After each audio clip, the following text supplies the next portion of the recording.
Good morning. Good morning. Welcome to the Reconvene Special Council meeting of Thursday, December 2nd, 2021.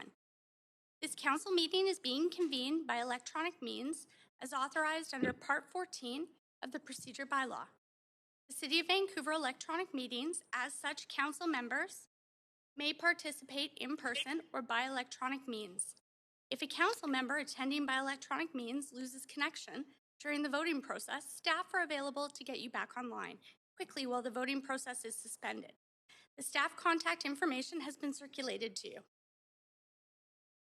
Councillor. Video of council members speaking, presentation, and vote results will be projected on the live stream when available. Council members are reminded that in accordance with Section 1413 of the Procedure Bylaw, members must enable their video to confirm quorum. To start, we acknowledge that we are on the unceded homelands of the Musqueam, Squamish, and Tsleil-Waututh people. We thank them for having cared for this land and look forward to working with them in partnership as we continue to build this great city together. I also want to take a moment to recognize the immense contributions of the City of Vancouver staff who work hard every day to help make our city an incredible place to live, work, and play. Clerk, may we have the roll call, please? Deputy Mayor DeGenova in the chair. Mayor Stewart is absent today. Councillor Carr. Councillor Fry is absent. Councillor Swanson. Here. Councillor Hardwick. Councillor Wiebe. Present. Councillor Boyle. Present. Councillor Dominato.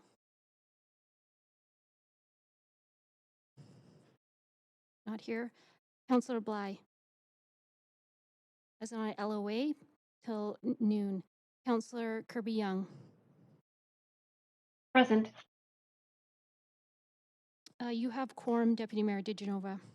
Thanks very much. And I'd just like to remind all council members, because we're a little lean on quorum this morning, if you could please just let the clerks know if you need to leave the meeting for any reason, including chambers. The purpose of today's Reconvene Special Council meeting is to continue to hear from speakers on the 2022 capital and operating budget and related reports.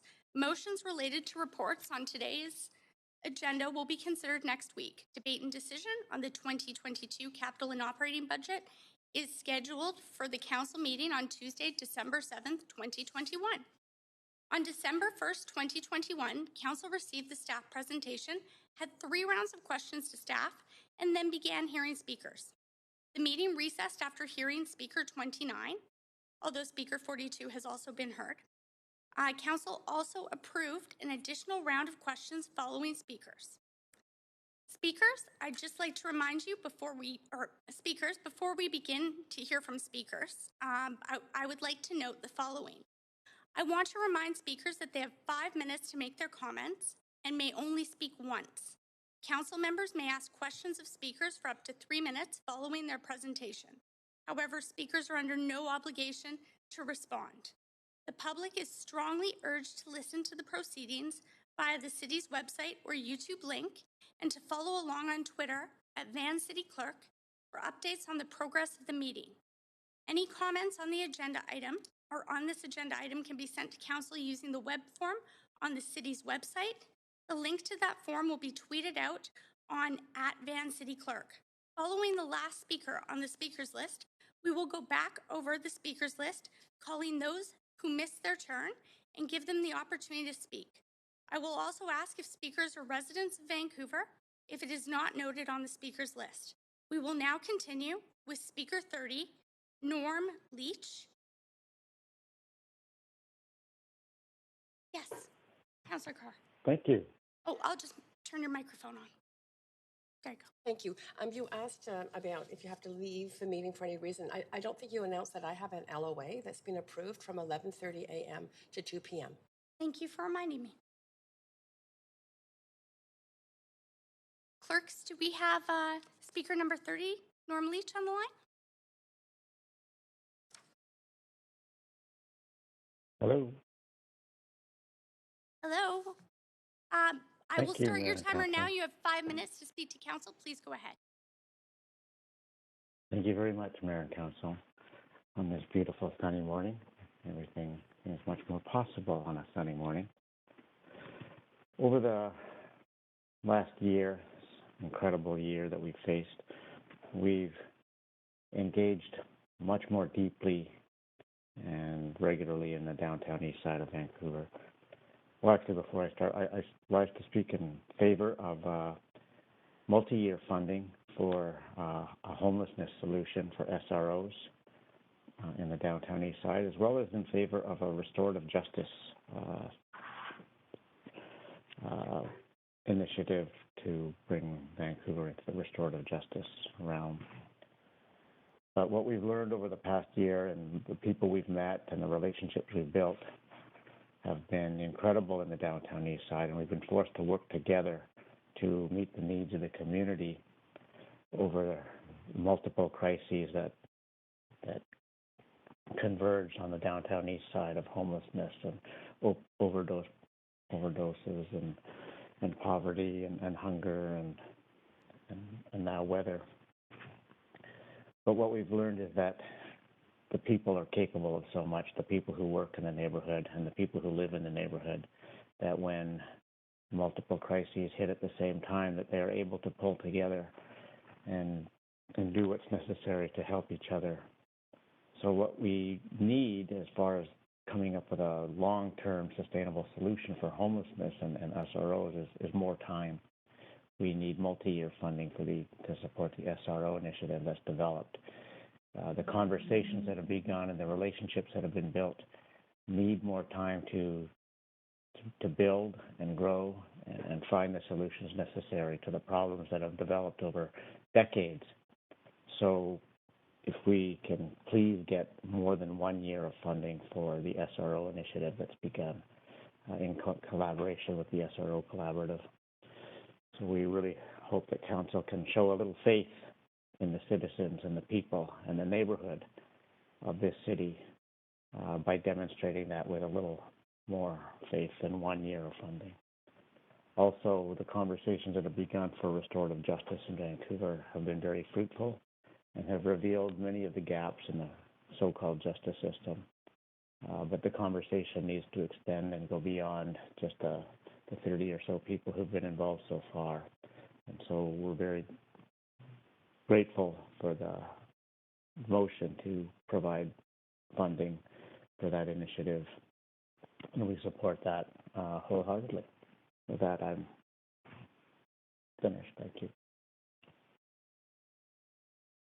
Thank you so much for speaking. There is a question for you from Councillor Wiebe. Councillor Wiebe, please go ahead. Norm, thanks for coming to speak today. Can you talk a little bit in our budget?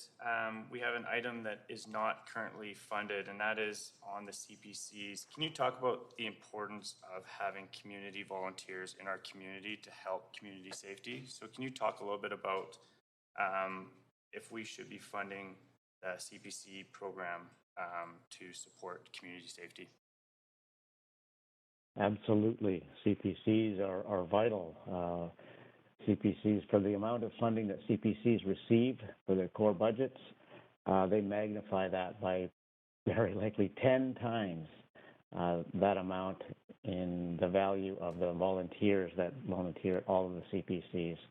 The citizens' engagement that CPCs provide and develop is invaluable to this city. It's what initiatives like that make this city much more livable and probably contribute a great deal to the fact that Vancouver is very often considered one of the most livable cities in the world. Great. So it's a good ROI. Can you talk a little bit about how you brought up the restorative justice work? Can you talk about how that's kind of embracing some of the Indigenous knowledge of working on dealing with the healing of the person so that we can solve some of these issues with what you called so-called justice? Well, the colonized system of justice relies on, professionals, people being hired to do this work. But a restorative system depends on the citizens themselves becoming involved and taking responsibility for community safety.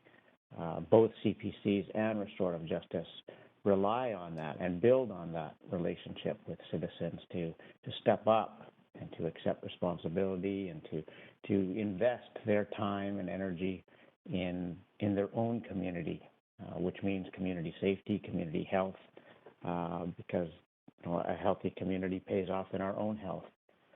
So both invest in citizens and community, and it pays off in better health for both. Thanks. You have questions from Councillor Kirby-Young. Councillor Kirby-Young, go ahead. Yeah, good morning, Norm. Thanks for being here. Councillor Weeb actually asked a couple of my questions, and the first one being about sort of your support for CPCs and the CPC model and expansion of that. Maybe I'll just ask a follow-up question on the restorative justice, and I've had a chance to sit in on some of the same sessions that you have with a lot of the community groups discussing that. I'm wondering if you see a role for the CPCs in enabling or supporting or helping deliver on restorative justice if Vancouver lands on a model or an opportunity to do a pilot around that.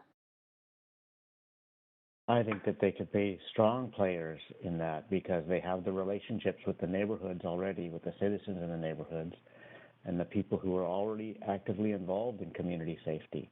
There's already a strong demonstration of community interest in the amount of time and hours that citizens will volunteer and donate to the city for community safety. So that's a large pool of volunteers already with an interest and a demonstrated interest in a stronger, safer, and more just city. So it could be a way to actually move some of that work forward by using that existing sort of CPC strength, if you will, right? In terms of what I'm hearing from you is the community relationships as well as the large contingent of volunteers that we have across the city through those CPCs, correct? Yes, I believe it's a natural fit. Okay, that's really helpful. Thank you. And thanks for taking the time this morning. Councillor Swanson, Thank go you, ahead Jessica. with your questions to the Speaker. Councillor Swanson? Perhaps you're on mute, Councillor Swanson. Sorry. I'll reset your timer here. Hi, Norm. I think the first time I met you, you told me that one of the things that your CPC did was help Indigenous people do complaints against the police. So I was wondering if you could talk about what is the role of the police in the CPCs, and is the role of the police different in your CPC than in the other ones? Well, the mandate of the Aboriginal CPC is to help improve the relationship between Indigenous people and law enforcement, recognizing that the historic relationship has been terrible and brutal. So there's strong recognition of that. So we understand that role is to help the VPD repair that reputation and that relationship from their side, and also help bring that awareness to the Indigenous community that the VPD is actually probably the most progressive police force in the country and is different from the RCMP and every other police force in the country. So we're in the middle between the two communities trying to repair it from both sides. And both have demonstrated, good intentions and efforts toward repairing that relationship, but there's a lot of difficult history to undo and heal. Okay, thank you. Thanks so much. That's all the questions for you. Our next speaker is Speaker 31, Neil Wiles. Clerks, do we have Neil Wiles? Good morning, Mayor and Council. I'm here. Go ahead. I'll start your timer now. Excellent. Thank you. Thank you very much. I appreciate you allowing me the time to address you. I'll try and be brief as you have another long day ahead of you. I will not miss the opportunity to follow the great Norm Leach and talk about the CPC. It wasn't high on my list, but I will because I didn't know Norm was speaking before me. I am looking for a CPC in Mount Pleasant. I fear this might get delayed because of some very tight budget numbers. I want to point out, and as Norm so eloquently did point out, the return on investment here is multifold. But this is the very type of program that so many people think we should have. And I don't think I need to convince you of the success of the CPC program. The Mount Pleasant BIA is able to support this CBC if we're able to go forward with some free office space for the first year, as these programs and volunteers do not appear out of thin air, and they'll take time to develop.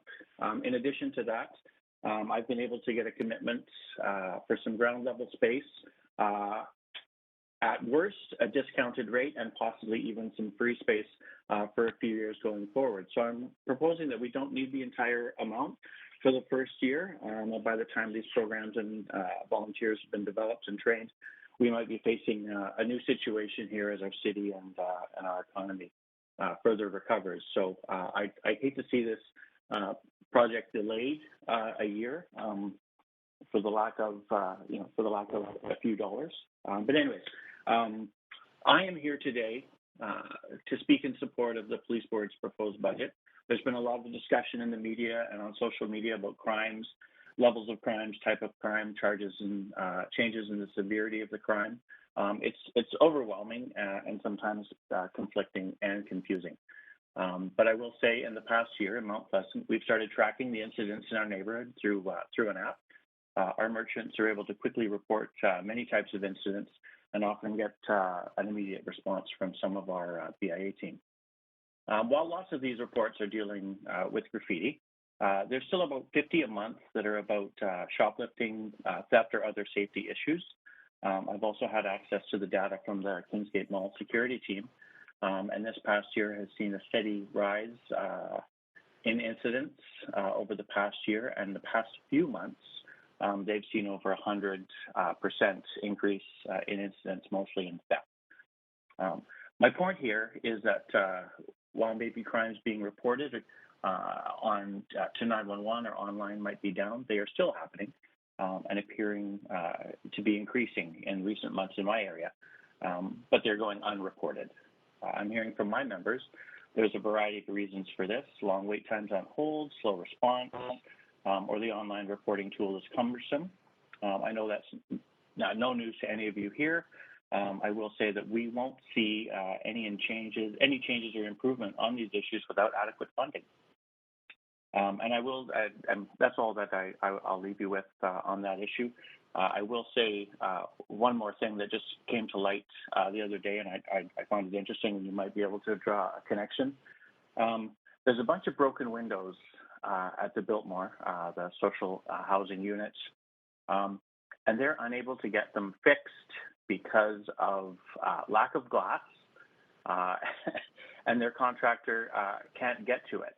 So we have vulnerable members of our community living with smashed out windows in their rooms because there's no glass or nobody to repair them. And I think that we recognize that there's lots of glass breakage going on elsewhere, and that's possibly causing the shortage. Thank you for your time. I appreciate it. I just wanted to support the proposed budget and make a final pitch for my CPC in Mount Pleasant. Thanks so much, Neil. There's questions for you. Councillor Swanson, do you have questions, or is that a holdover? Holdover. Okay, thanks. Councillor Kirby-Young, go ahead. Yeah, thanks, Neil. Good morning.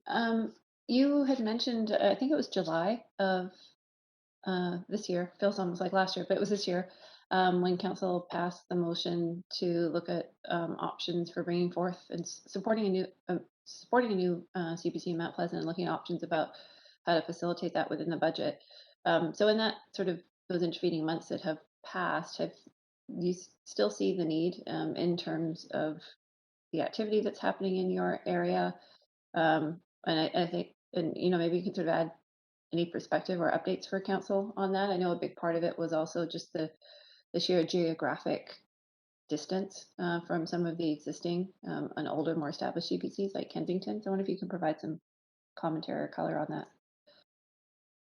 Our primary CPC coverage is Collingwood, and as the crow flies, it could not be farther from Mount Pleasant.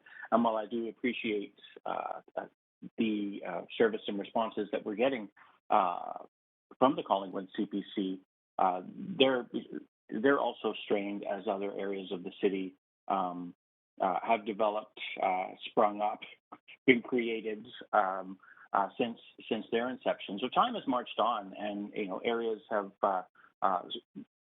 become something. The Olympic Village didn't exist, and now that would be one of the areas that we would be looking at to encompass in a Mount Pleasant CPC. As well as, Mount Pleasant is growing in leaps and bounds. I think there's, at any given point, there's probably a dozen to 15 buildings being built or being occupied right now. So we are the fastest growing area in the city by population and have been for quite some time. So the changes are real. They're right in front of us. And I think that it's time to make changes in this program.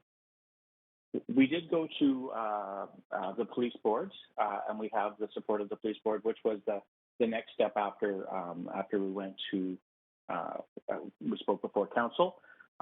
So we have cleared a couple of hurdles, and it sounds like the budget process might be, and we're hoping not such a high hurdle to get over, but it's the last hurdle. Okay, that's a helpful update. You've been to the police board, you've secured the office space, you've continued to work with the community, and you still see the need. It's a helpful update because July was a long time ago, and council's got a lot to consider in the budget. So I just wanted to ask for the update. Thank you.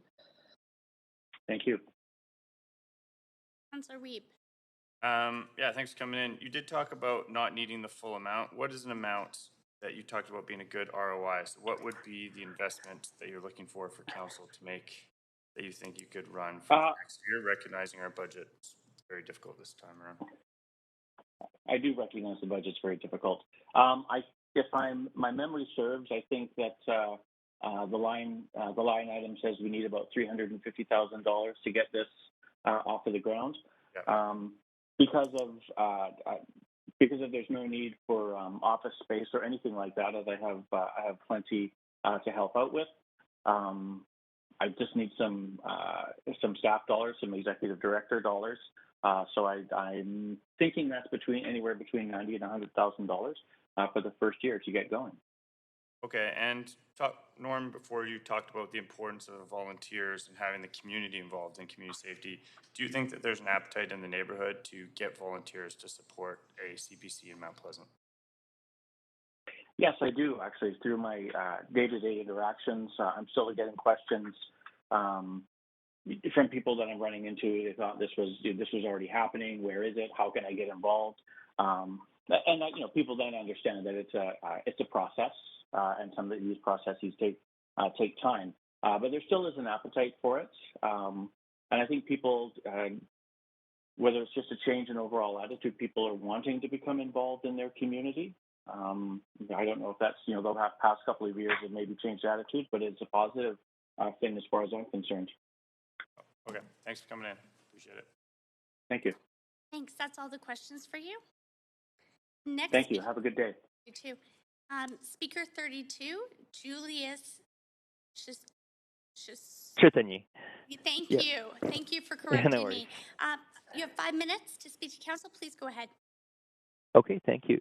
Thank you, Mayor and City Councilors. My name is Julius Chitany. I'm trained as a biological scientist, an educator, and advocate for conservation. I work with several conservation organizations to use art and science to motivate children to care for preserving our biosphere, and these programs have been amazingly successful. I most strongly advocate for the 1% climate change levy proposed by City Council, and I conditionally support the 5% increase model, but with a caveat. I was going to detail how heavily I support endeavors that contribute to the climate emergency action plan, from how our urban forests mitigate heat domes and how the ongoing climate change triggered flooding underscores how we need to be far more ambitious at curbing greenhouse gas emissions than has even been set forth to date. And it is crucially important.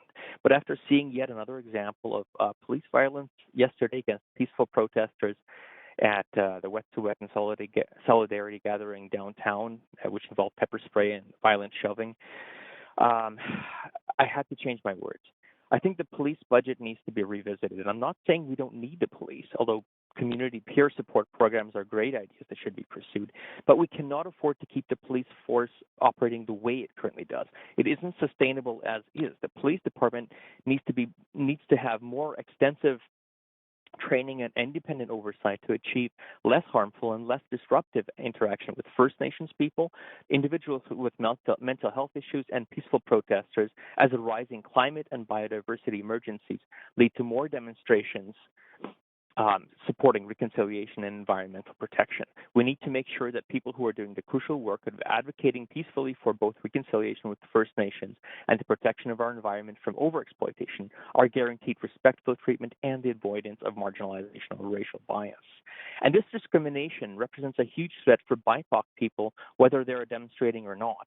This concern echoes the report recently released by British Columbia Human Rights Commissioner Kasari Govender entitled Racial Disparities in British Columbia Police Statistics, a preliminary examination of a complex issue, citing a disturbing trend in racial disparity in the responses of BC police to visible minorities, especially Indigenous and Black peoples. I am a middle-aged white male and therefore have a very privileged experience. But people like me, we need to think far more broadly to understand the daily experience of BIPOC people at police hands, and it is very different from my own experience. It's overlooked far too readily, and that's not okay.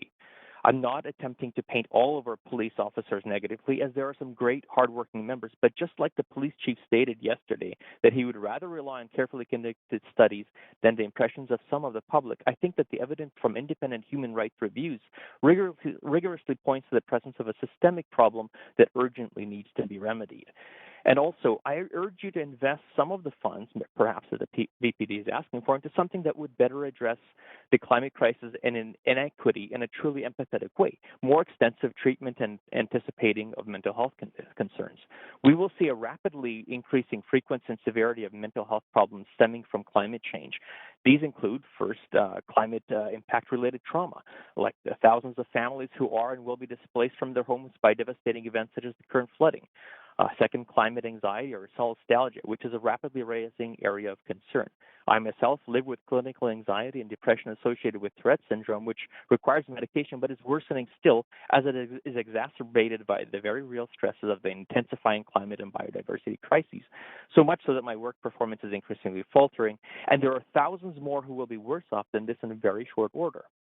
Third, the trauma experienced by first responders who should have access to more counseling as devastating events become more frequent.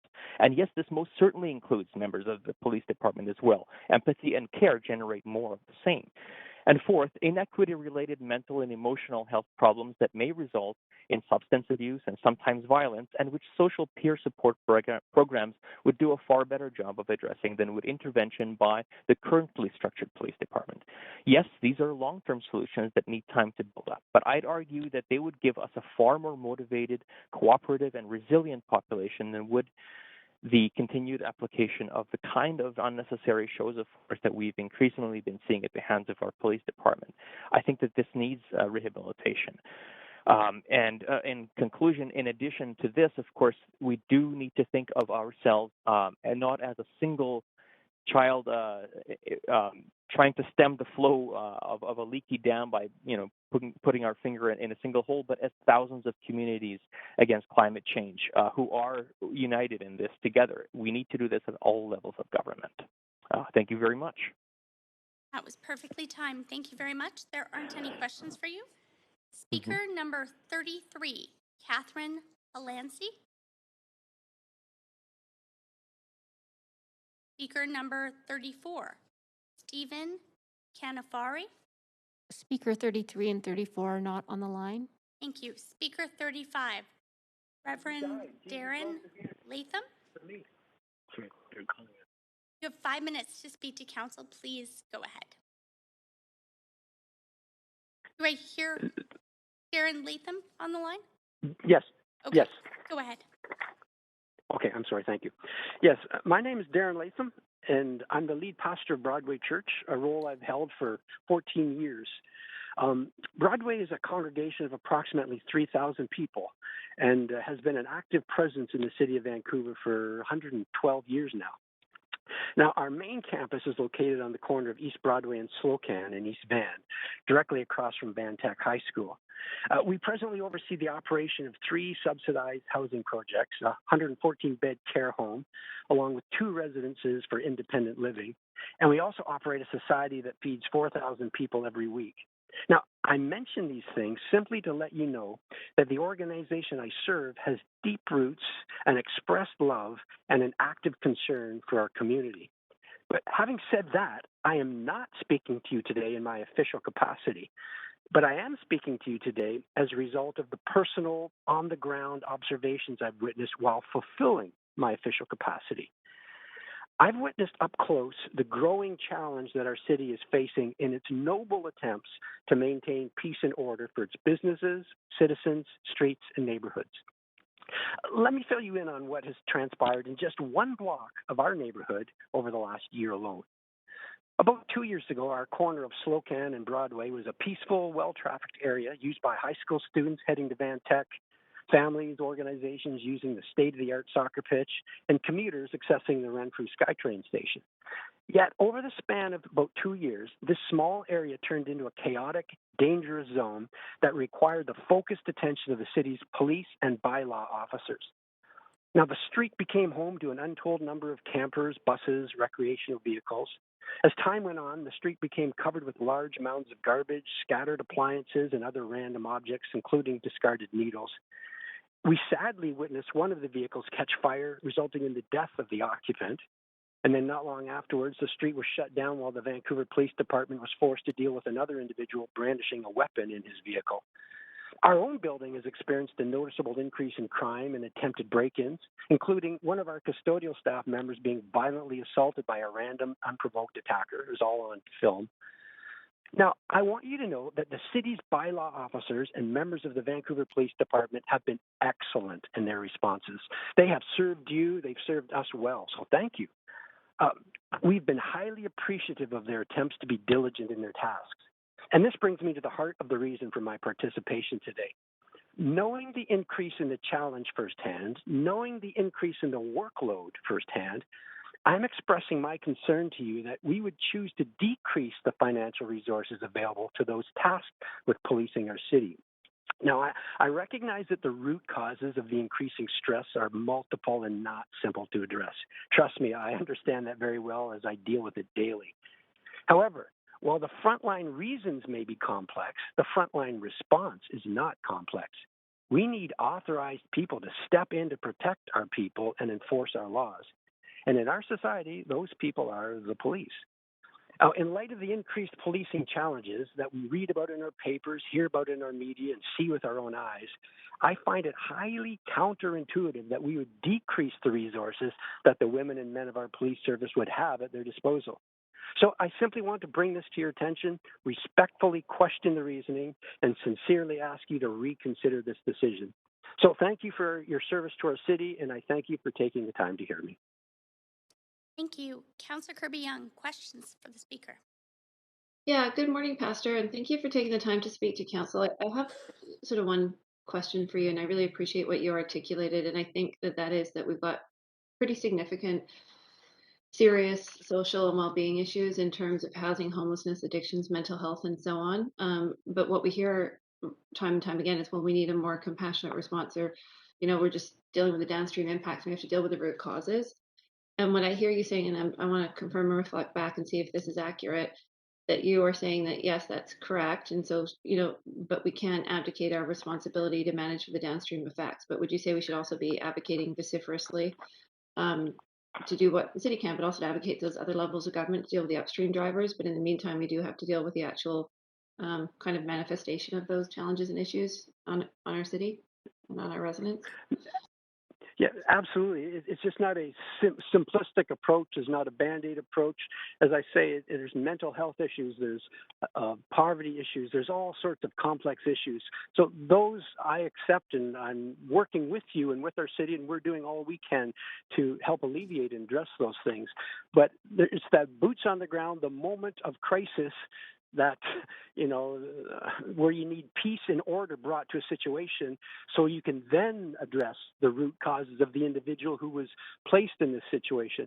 Those are where our police needs to be strong and our police service needs to be respected and equipped. And that's what they're there to do, to bring order to disorder so that we can then sit down and say, okay, so now what caused this situation? So it's not an either or, it's not a binary decision here. It's both and. We can be loving and compassionate and have a strong police service. Okay, and you're and also fair to say that it's sort of respecting and looking after all residents, so it's not just supporting the most vulnerable and marginalized that do need that help, but also not sort of abandoning, I guess, for lack of a better word, or creating additional victims in other people. Is that also a fair way of saying it? Because that's the sentiment that I'm hearing and I'm feeling, and I'm wondering if you think that that's something that you see and feel as well. Yeah, I mean, when you think of the classic Maslow's, the hierarchy of needs, the second from the bottom in that triangle is safety. And everybody needs to feel safe, whether you are wealthy, whether you are poor. Safety is essential to move forward in life, to prosper. And so, yeah, the policing is all about safety. You folks are there, and you do a fine job of helping our community remain safe. So this is an essential service of keeping our people safe so we can then deal with the roots of our problems. Yeah, thanks. I appreciate the Maslow reference. I remember that from my psych days. Thank you, Pastor, for speaking. There you go. Okay, thank you. We have questions from Councillor Weeb. Yeah, thanks, Reverend, for coming to speak today. One of the elements that isn't fully funded is our food systems, and I know that your church has done some amazing work through COVID, and I look forward to being there next week to hand out food hampers. Is that something you think that we need to ensure that we continue to fund, recognizing that your Sunday program is feeding people in need and that there's a significant gap in this city for food insecurity, and that that's something we should prioritize in this budget as well? Absolutely. And this is where, I do my best to stay in my lane and trust the people who know what they're doing and crunch these numbers. So we try to work with the city. We raise our own finances and so on and try to find sources in various government levels and so on. So, yeah, we're all working together, the private sector, the public sector, and so on, the churches, the charitable sector as well. It's all of us. It's not any one group who should bear the whole burden, but we all work together on this. So, yes, absolutely. Thank you. Appreciate it. Thank you. And thank you for coming to help. Thank you very much. And there aren't any other questions for you. We're on to speaker 36, Brett Sandler. Speaker 37. Yeah, thank you very much. Oh, thank you. Sorry. Go ahead. I'm here. You have 5 minutes to Good speak morning. to council. Thank you. Good morning, Honourable Mayor Stewart and council.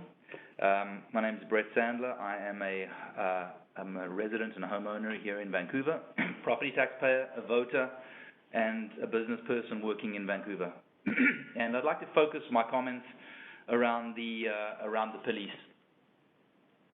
The last 2 years through COVID have been a major challenge for the force, not just in terms of carrying out their duties, but in terms of health and safety. We're talking about frontline workers who are, along with doctors and nurses, put their lives on the line every day to make sure that people like myself and all of us, all of you there, are safe. They put themselves second, their own health and safety second, but not just for them, but for their families as well. If you think about what they go through and have gone through for the last 2 years, going to work every day risks COVID 50, 60, 100 times a day, and then the risk of taking that home to their families. These are things that most of us, don't need to think about. Most of us had the luxury of working from home during COVID, being barricaded in our homes with our families, keeping our families safe. But the men and women of the force didn't have that option. They had to go out there. Very often, and few people realize this, they would have to then go and find places to stay, often at their own expense, because they may have had a bad contact, a COVID contact, and not wanting to go home and infect their own families, had to deal with this. Sometimes they had help, but not always. And so, it's really important to remember that when you in the type of line of work where a good day is a day that you get to be alive at the end of the day and go home to your family. That's something special, and I think it's really important that we all remember that. They've then gone through the defund police situation of the last 2 years, which has been a brutal thing for the men and the women of the force here. I think, unfortunately, we've been dragged into a lot of the type of thing that happens down in the U.S., and I will tell you that the way the force is trained and their internal processes here are so much more robust and conscientious than they are down in the U.S., and unfortunately, the impact of last year, I believe, was taking away about approximately $6 million out of the police budget, which I believe was a mistake. This is a time where the police are having to work harder than they've ever had to work, and not just in terms of getting out on the front line and in a safe way protecting us through COVID and carrying out their general duties, but there have been these added issues. For example, all the new SROs, the Howard Johnson downtown that has turned parts of Vancouver into a slum, making it extremely challenging to police those areas with COVID on top of it, having their budgets brought down, huge challenges, and they've done this in an incredible way. 22 years ago I arrived in this country, and when I arrived, it was amazing. Every day I would read these pretty controversial situations between the public and the police. So I'm not going to name them all. We all know what those situations were. But I'll tell you that over the last 22 years, I've seen Police Chief Chu and now Police Chief Palmer turn the entire situation around, because today we have social media and reporting at everybody's fingertips in the form of a cell phone, and I'll tell you that I see far less cases today with the added media resources than I did 22 years ago. And so I think the police are doing a phenomenal job in terms of being very concerned about the most at-risk groups and making sure that they're careful and gentle with people. But to continually chip away at their budget, it puts all of the rest of us, everybody, in harm's way. And I think it's a major mistake to ever consider, particularly a knee-jerk reaction to situations that don't necessarily involve Canada and British Columbia. To start, vilifying the police, who I believe are, along with our doctors and our nurses and our police people, our fire people, are the most important part of maintaining our society and making sure that businesses like the one I'm involved with and my family can go to bed at night and sleep safe. And so I can only commend Police Chief Palmer on everything he's doing, and I really hope that council and those of us that are making decisions around those budgets bear this in mind. Thank you very much for the opportunity. Thanks. That was perfectly timed, Brett. And there aren't any questions for you. Now we're on to speaker 37, Lori Buckley. Hello. 37. Hi, you have 5 minutes to speak to council. Please go ahead. Great. Tansy, hello, my name is Lori Buckley, and I'm a Cree Métis woman with mixed ancestry living on the unceded and unsurrendered land of the Musqueam, Squamish, and Tsleil-Waututh peoples. I'm here before you to voice my concern of the proposed Vancouver budget draft for 2022. I'm a resident of Vancouver who have lived in the downtown east side for 6 years, and I'm coming to you with deep concerns surrounding the increased spending to the Vancouver Police Department, who continue to monopolize 20% of city spending while we grapple with an overwhelming housing crisis, drug overdoses, and lack of access to mental health resources. Since moving to this neighborhood, I have witnessed an increase of unhoused people living in tents, defecation on the streets, drug paraphernalia, and people visibly suffering from mental illnesses. While it's easy to blame or place blame on these people who may appear to be making this neighborhood unpleasant, I'm frustrated by the lack of real investment to eradicate the conditions that make it possible. We cannot police ourselves out of a housing crisis, an opioid crisis, or a mental health crisis. I am frustrated by the phrase community safety, as it rarely counts those living in the downtown east side and many other marginalized folks as part of that community. Instead, they are treated as a threat when they're simply trying to survive in a city that shows little regard for their care and safety. We're ultimately paying for an organization that criminalizes poverty, It's time to move away from this failed strategy of using an expanding police force to punish struggling community members because police safety is only provided to the privileged. Increased spending on policing does not align with the city's goal to increase focus on equity and critical social issues as outlined on page A15 in the budget draft, especially when more and more stories of the VPD's institutionalized and systemic racism comes to light.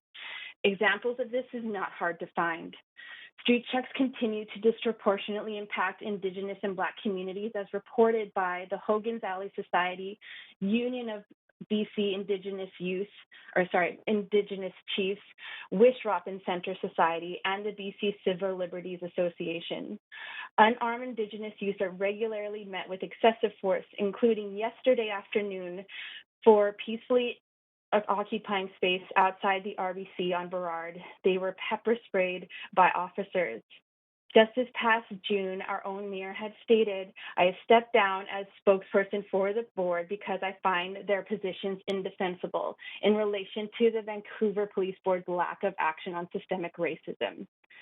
This is not new information, which is why investing 1/5 of the city's budget into policing directly contradicts the city's plan towards reconciliation and decolonization or equity, anti-racism, and cultural redress.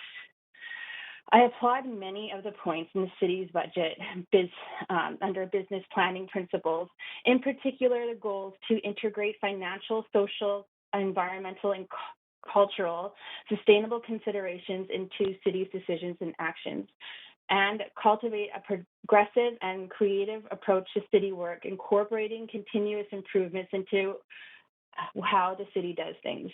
I'm also encouraged to see aligning decision-making and behaviors with long-term goals, encouraging more innovating thinking and enabling measured risks as part of your culture goals. However, increasing the police budget is not compatible with accomplishing these goals. In fact, the only way to achieve these goals is to defund the VPD. The culture of systemic harm directed towards marginalized groups is so deeply rooted in the fabric of the VPD that training and de-escalation, trauma-informed response, conflict resolution, and anti-racism will never correct this behavior. I believe that it's time for the city leadership to start innovating towards real solutions. I'm speaking towards the plan that the Defund 604 network has done. They've made incredible strides to provide alternatives to policing that includes increased support and funding for programs serving those most affected by state violence and discrimination. They provide excellent examples of this budget that can be reallocated to initiatives that address root causes that create these quote-unquote public safety concerns. And that's your 5 minutes. I'm sorry, okay. but that's your 5 minutes. And there aren't any questions for you. Thank you very much. Oh, wait, you do have one question. Councillor Weeb got on the queue just in time. Councillor Weeb, please go ahead.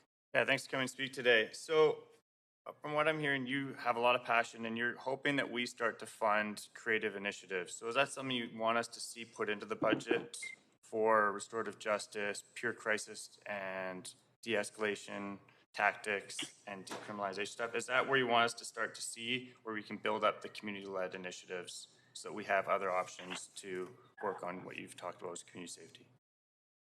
Yes, the part that I wasn't able to get to was more to discussing peer-led initiatives, because there are a lot of people within organizations, and collectives that are already doing this work. And I'm sure your team of counselors have seen letters, have heard calls from these people doing this type of work, and have provided alternative solutions that would address these systemic issues that that policing tend to not address. Okay, thank you. Thanks, and that's all the.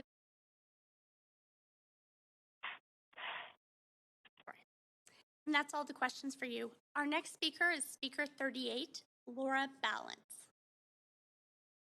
Hello, and go ahead. You have 5 minutes to speak to council.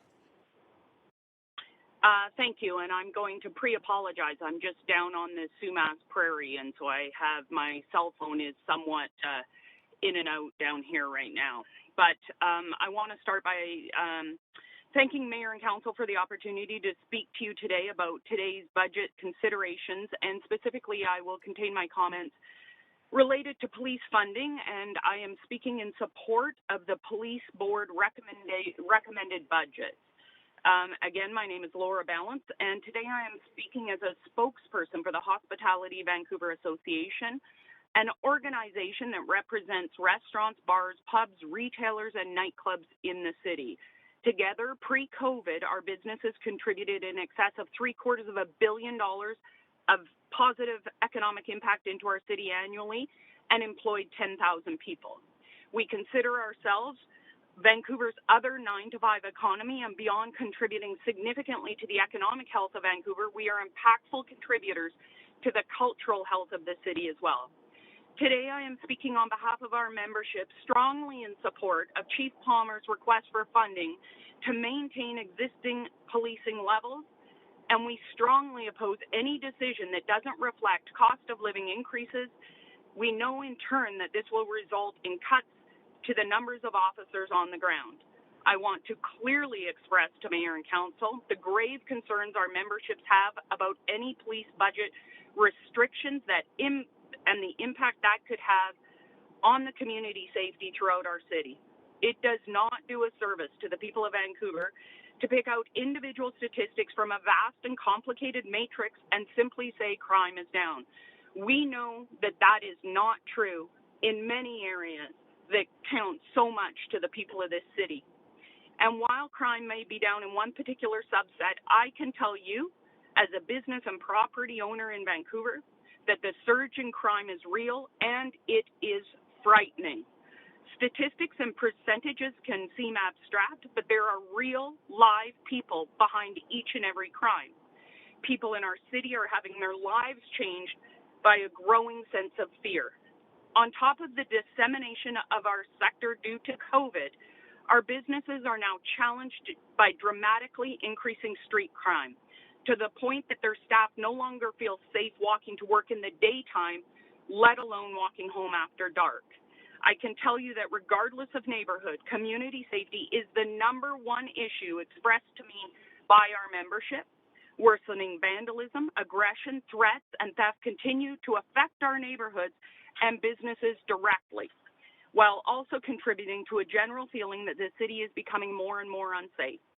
Our members are extremely concerned that if the Vancouver Police Department budget is not properly resourced, the already urgent criminal issues facing our city will only grow. We recognize that the root cause of many of these issues relate to mental health, addictions, and homelessness, and these issues require significant attention and work, and we urge you to continue lobbying other orders of government whose areas of mandate directly relate to those aspects of crime. But we cannot affect the police budget at the expense of safety. As such, we strongly believe and urge Vancouver City Council must improve funding to the Vancouver Police Department. Our members feel very strongly that any reduction in funding will have dire and potentially irrevocable consequences and effects on our neighborhoods throughout the city and the safety of our citizens. Thank you for the opportunity to speak to you, and my sincerest thank you for your consideration. Thanks. You have questions from Councillor Kirby-Young. Go ahead. Yeah, thanks, Laura. Good morning. I have sort of one question for you, and you differentiated in your comments between sort of property crime and vandalism and some of the other types of crimes in terms of personal safety, in terms of people's person and physical safety. But I'm wondering if you can comment on here's this sort of growing storyline of suggesting that a lot of these crimes are victimless crimes, on whether it is vandalism or broken windows or damage or access to business and sort of on small businesses. And there does seem to be this perspective that's out there, and I wonder if you have a comment on that.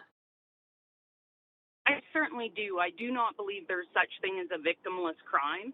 I believe that our business owners and their workers are valuable contributors to our city and are worthy of feeling safe and of police support. I do take issue, and I can tell you that I've listened for now hours and hours to previous callers waiting for my turn today. And what I can tell you is I can list many examples, as can the business owners within my organization, of compassion, of attentiveness, of above and beyond attitudes by members of the police force. And I feel that regardless of the extremity of the crime, and I will tell you, they are up. The general feeling of deep uncertainty and fear is so exasperated in areas like Davie Village and the GED, and I know throughout our city. But there is no such thing as a victimless crime, and to suggest such, I think, is insulting to the residents of Vancouver. And again, I renew my call to the City Council to focus on an area where you can have direct impact into that, improving the overall safety, which is to properly fund Vancouver Police and to advocate to the provincial and federal governments in the area of mental health and homelessness and drug addiction to be part of an overall long-term solution. But to in any way reduce the number of officers on the ground would be absolutely tragic for our city, in my opinion. Okay, thanks for taking the time. Appreciate it. Thank you. Thanks. There aren't any other questions for you. Now we're on to speaker 39, Lily Cryan. Yes, hi, can you hear me? Yes, please go ahead. You have 5 minutes to speak to council. Great, thank you. Hi, everyone. My name is Lily. I'm a young white settler living in Vancouver, and I'm grateful to be on the unceded lands of the Musqueam, Squamish, and Tsleil-Waututh people. I'm encouraged to see that the City of Vancouver has reconciliation as a main goal. However, I'm discouraged that reconciliation is not reflected in the budget. I'm speaking today against the current makeup of the VPD budget, which is about 21% of the overall city budget.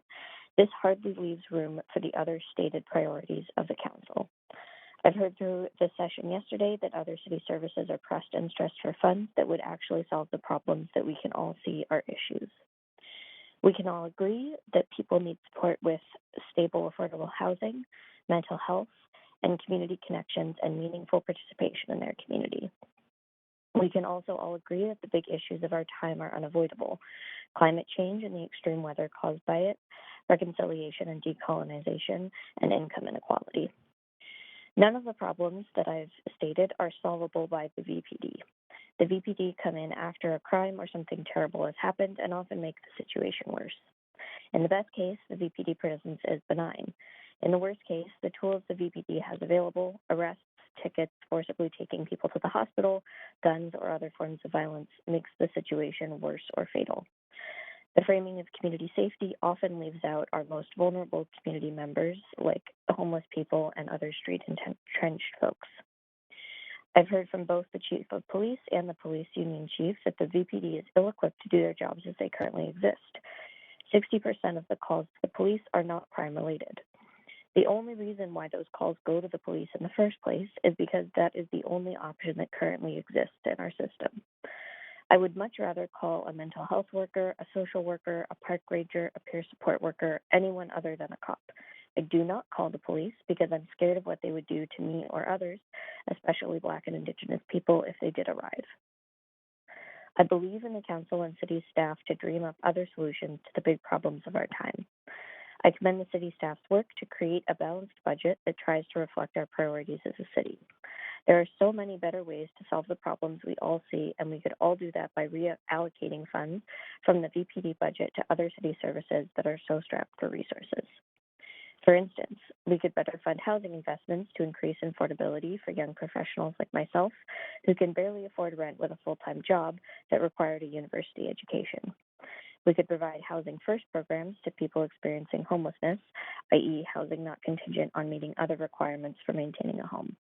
This has been proven over decades to be the only serious way to reduce homelessness. I do not see how the VPD does anything to reduce homelessness or increase housing affordability. Their services do not provide homes to people. In this model, the VPD would not need to do street checks of homeless encampments. We could better invest in the Parks Department. The rangers do preventative work to keep public spaces safe and enjoyable for everyone. If the Parks Department and engineering were able to build more public washrooms, our city would be much cleaner and enjoyable. I would feel totally fine calling an unarmed parks ranger if there was a noise at the park near my house late at night. I would not call the VPD, and the VPD does not build washrooms to keep the city safe. In this model, the police would not need to evict people from encampments. We could better invest in peer-led mental health supports. I know of many great organizations already doing peer support work, WAVA, Vandu, PACE, the Crisis Line, and so many organizations work every day to help people better access mental health supports and services. Those organizations could do even more with better funding. They respond to people in crisis safely and appropriately and help them get connected to more long-term services. They are not armed and are trained in de-escalation. The VPD does not de-escalate mental health crises. We have numerous accounts of VPD officers arresting, beating, or killing people experiencing mental health crises. The VPD also does not help people get connected to other services that are more long-term solutions to mental health issues. In this model, the police would not need to respond to mental health cause. With all the time freed up from investing in services that actually address the root of our many problems, the VPD could instead focus on crimes that do hurt our communities: white-collar crimes, wage theft, financial crimes, landlords breaking the Tenancy Act. All of those crimes rob people of money, safety, and security every year, but are not focused on when we talk about crime. I've heard other speakers say we do not have enough to do both, or other speakers say we have to do both, continue to fund the VPD and fund other projects. However, there are simply not enough resources right now to do that without the council increasing taxes on the wealthy, which they should absolutely do. And thank you. That's The 5 VPD minutes. That's your time to speak, but you do have questions from Councillor Swanson. Councillor Swanson, go Okay. ahead.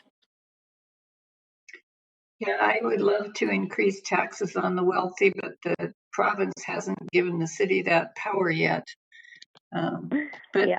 what I wanted to ask you is, there have been a lot of speakers saying that their safety is compromised and that they want more police. What would you say to them? Yeah, I would say that the safest communities are not the ones with the most police, they're the ones with the most resources. So when we talk about the only resources being provided to low-income people is increased policing, that doesn't cause a safer community. That just makes people with money feel like they don't have to address the problem. So if you want to make a safer community, that's amazing. I want that too. Funding the VPD at a higher level or continuing to not fund other really important services doesn't bring us to that place. I'm going to tweet that. The safest communities are the ones with the most resources, not with the most police. Any more Thank questions? you. Don't quote me. It's not my quote. I will email you. I can't remember who said it, but I found it online. And you can send your correspondence to all of council if you'd like through the city website, just to let you know. Okay, thank you. Thanks so much. That's all the questions for you. The Thank next you. speaker is Stephen Conley. We have Stephen Conley. My name is. Hi, Yes. Stephen. Please go ahead. You have 5 minutes to speak to council. Thank you. My name is Stephen Conley. I live in the Joyce, Wellington area. I've been there for about 29 years. I'm a visible minority. I immigrated from South Africa in 1977. My wife and I own a small business in the city, and I've served on the board of trustees at Glad Tidings Church for about 16 years. My desire today is to address council about the first budget, or what I've heard on the media, that there's going to be a decrease in the budget. First, I want to acknowledge and to thank BPD for how proficient and responsive they've been in our dealings with them, both as a business and as a church, and we've had several. I also want to thank council for funding them and for supporting them over these past years. I've been hearing on the news over the last few months some rumors that some of their funding may be cut, and I've also heard, listening to others, that funding has in fact been cut. But I want to remind council that one of the main functions of any government is safety and security for its citizens, and that is a function of the police. Good policing is a major part of our safety in our society. We obviously have a gang war sweeping across our region. Illegal drug deaths are raging across the city like never before. We need the police department to disrupt these gangs. We need the police department to apprehend and incarcerate the drug lords, not the victims. When the drug supply is reduced or cut off, hurting victims will seek out. And that would be a great opportunity for the city to step in with other programs to help them. We also have an increase in what is often called minor crime, or what is considered victimless crime. Someone breaks into a car and steals some change. That's not too bad. A career thief breaks into a tradesman's van and steals all of his tools. That changes the whole picture for that family. In this town, with the cost of living as it is, that family may just be hanging on financially and not have the money to replace those tools to go to work, which really is life-changing for them and creates a lot of stress and anxiety.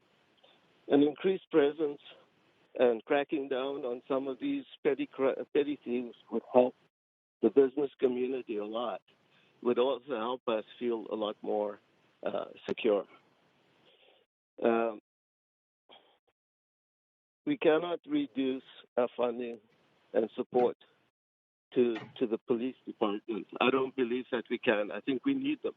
When someone is violent or someone is acting in a vicious way, we need someone with some authority, but also with the compassion. And I've witnessed that compassion myself with the police department. And I think that we need them, and they need to be funded, they need to be cared for, they need to be appreciated. Thank you. Thank you. There aren't any questions for you. And Thank you. our next speaker is Nathan Edelson. Thank you, members of council.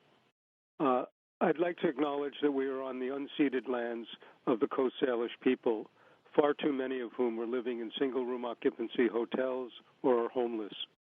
I'm speaking in support of providing the equivalent of at least $500,000 per year over the coming decade for implementing the vacancy control regulations in SRA designated properties and similar regulations that may be enacted to reduce vacancies and help control the rents in SROs, to help maintain these buildings for low-income residents, and to replace SROs as quickly as possible with more self-contained social housing with opportunities for residents to be engaged in the management and operations. As I mentioned a few weeks ago, I was part of the team that developed the SRA bylaw. At that time, it was concluded that SROs was such an inadequate form of housing, there would be no need to help ensure they housed only the very poor. This assumption has proven to be wrong, and there is a need to better monitor who's living in SROs and how much they are paying for rent, to help improve the quality and management of these dwellings, and to speed up construction of self-contained permanent housing. To undertake this in a serious way, there will need to be an experienced staff team, and I can assure you it will take more than 1 year before the appropriate staff are hired, trained, and able to complete many of the tasks that are needed to improve conditions in the SROs and beyond. It would be destabilizing if the multi-year work needed to carry out this essential work were subject to annual funding decisions. Even attracting and retaining the best staff will be significantly enhanced by posting permanent positions. Today you're considering financial matters, and I would point out that in 2001, the province published a study entitled The Costs of Homelessness in British Columbia. Without going into all the details, this preliminary study concluded it was more expensive, about 33% more, in government expenditures to pay for those who are homeless than to provide them with decent housing and needed health supports. The additional public costs of homelessness include health care, hospital admissions, emergency care, prescription drugs, mental health services, ambulance services, fire emergency response, and health clinics. social services, income supports, child protection, drug and alcohol treatment, and additional street cleanup, criminal justice, correctional institutions, community supervision, and police services. Many of these are provincial responsibilities. Others, such as policing, fire service, and street cleanup, directly impact the city's budget. The 2001 preliminary study should be updated to reflect today's figures and realities. But it's clear that the management and ultimate replacement of SROs is a critical link in reducing the costs to all levels of government and to some of the residents and business owners that you've heard from today. As SROs, especially those that have appropriate health and addiction supports, currently play a critical role in reducing homelessness and its associated public costs. Here, the rents paid by residents on welfare should be limited to the shelter allowance. Other ways can be found to cover legitimate costs.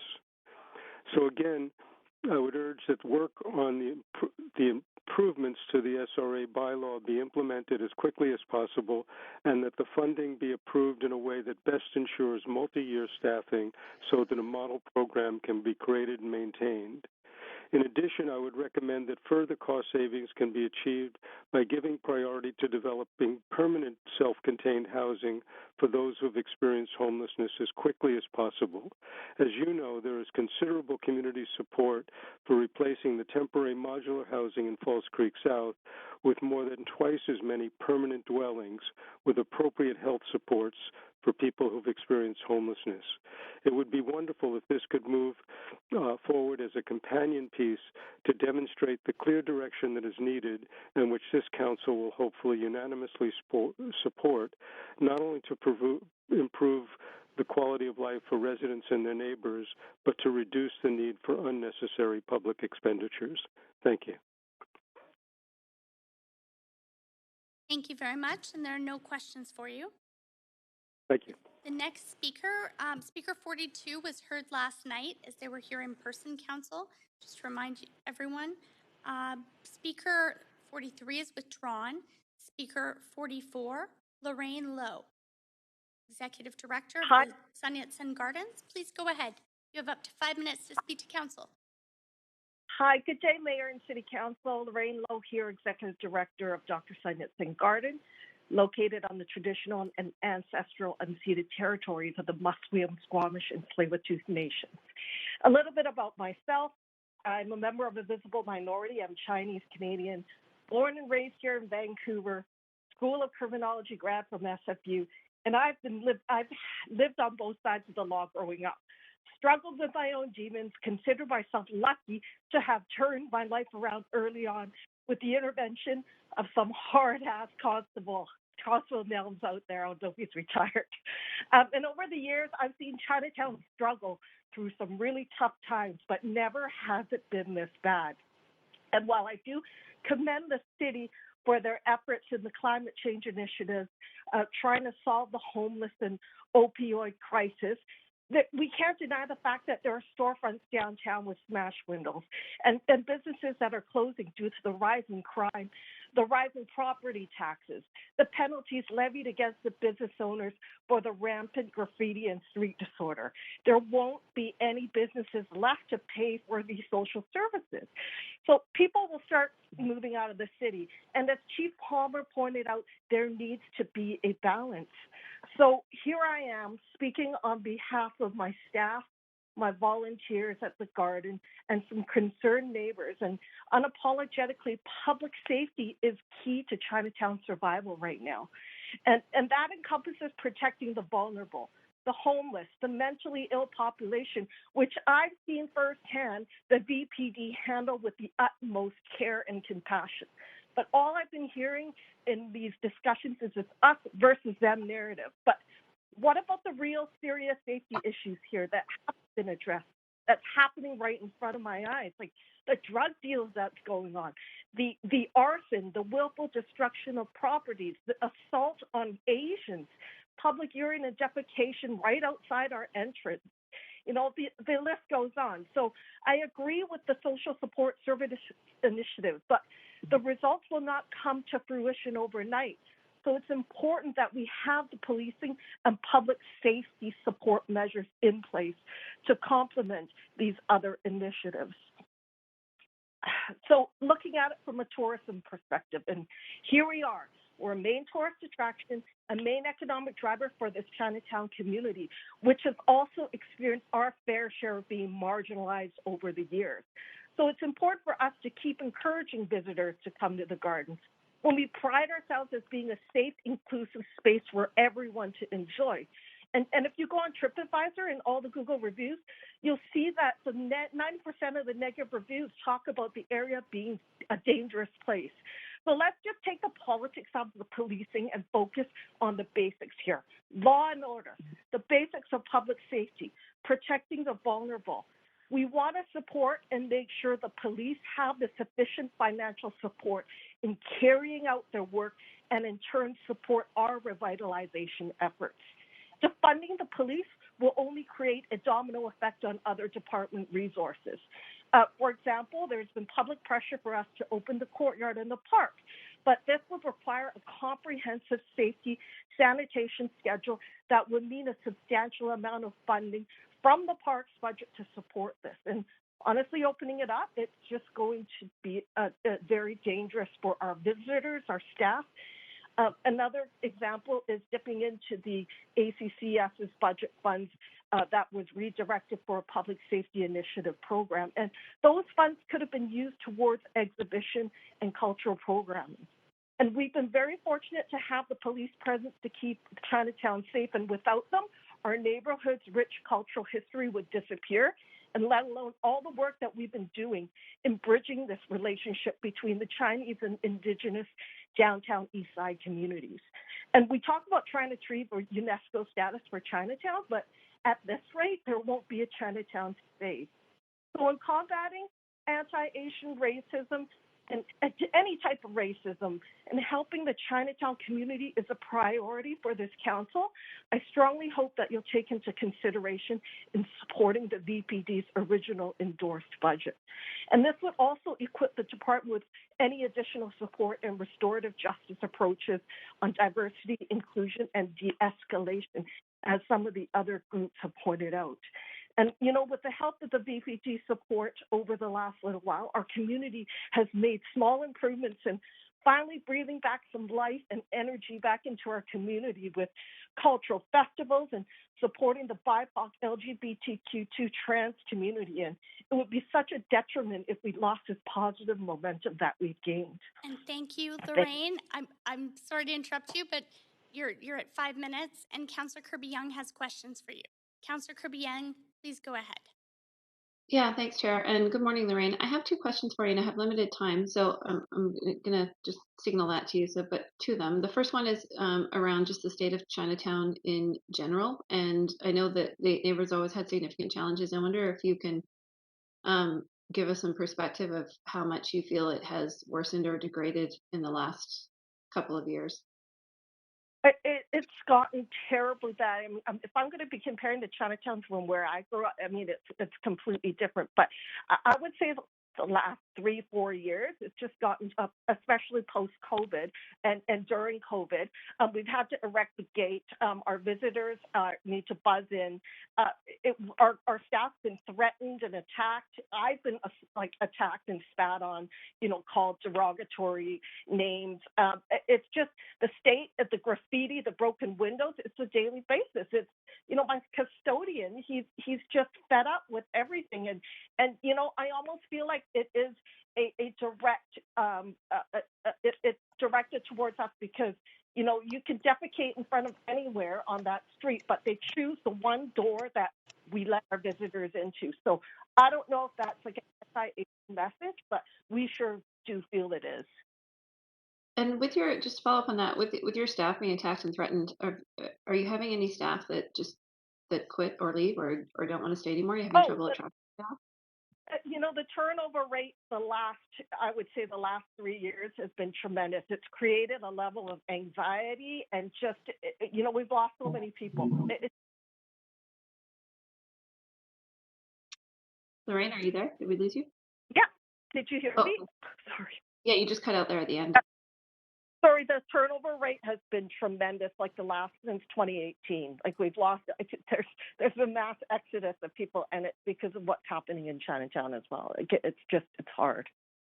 Okay, and then my second question, my last minute, is just really on the tourism side. I've got a background in tourism, and you mentioned TripAdvisor comments. I know that the tourism, like you as an attraction, like many have been struggling because tourism has just disappeared during the pandemic. Can you kind of fill us in on what some of those TripAdvisor comments are saying, and what the tourism industry partners are fearing around safety and how that will impact trying to get people back?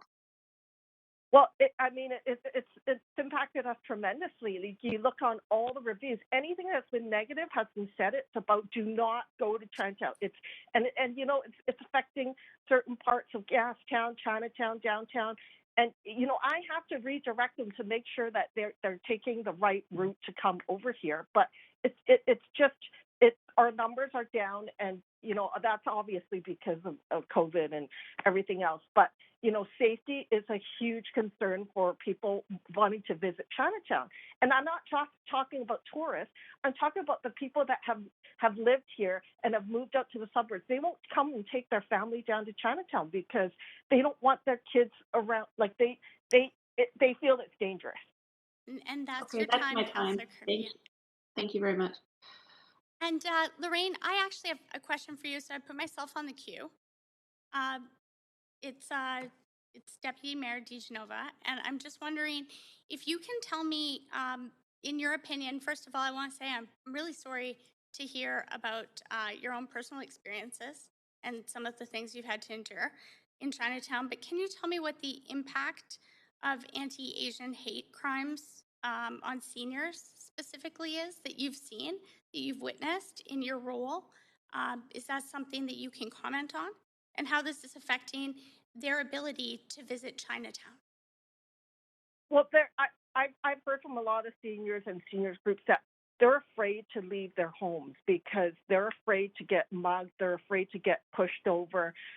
It's just something that now they're just used to doing. Is just staying at home, having their grandkids go down and do their shopping for them and bringing them. But they've just been, since COVID, it's just been locked down for them, and they're fearful for their own safety. And can I ask also? I mean, that must be very painful for the Chinese community, especially seniors who've built our city and built Chinatown. I'm wondering, have you heard whether or not? And sorry, I have limited time, but have you heard whether customers are staying away because of safety issues around Chinatown beyond seniors? Like senior, yes, absolutely. Like, are you talking about seniors who live in the area or seniors? I mean, you answered my question about seniors, and I only get 3 minutes, but I'm just wondering, I mean, customers that you regularly see, have they said that they're not coming because it's unsafe, or they're afraid to come? They're afraid to, for whatever reason, park their car, their own safety, whatever that might be. Smash windows, they just think it's unsafe to come. And we receive emails all the time that, asking for refunds after they've read online that it's a dangerous place to come down to. So, yes, we do get a lot of people wanting to back out. And yes, so to answer your question, yes. There have been some safety measures taken by the city, like the lighting project in Chinatown and other things.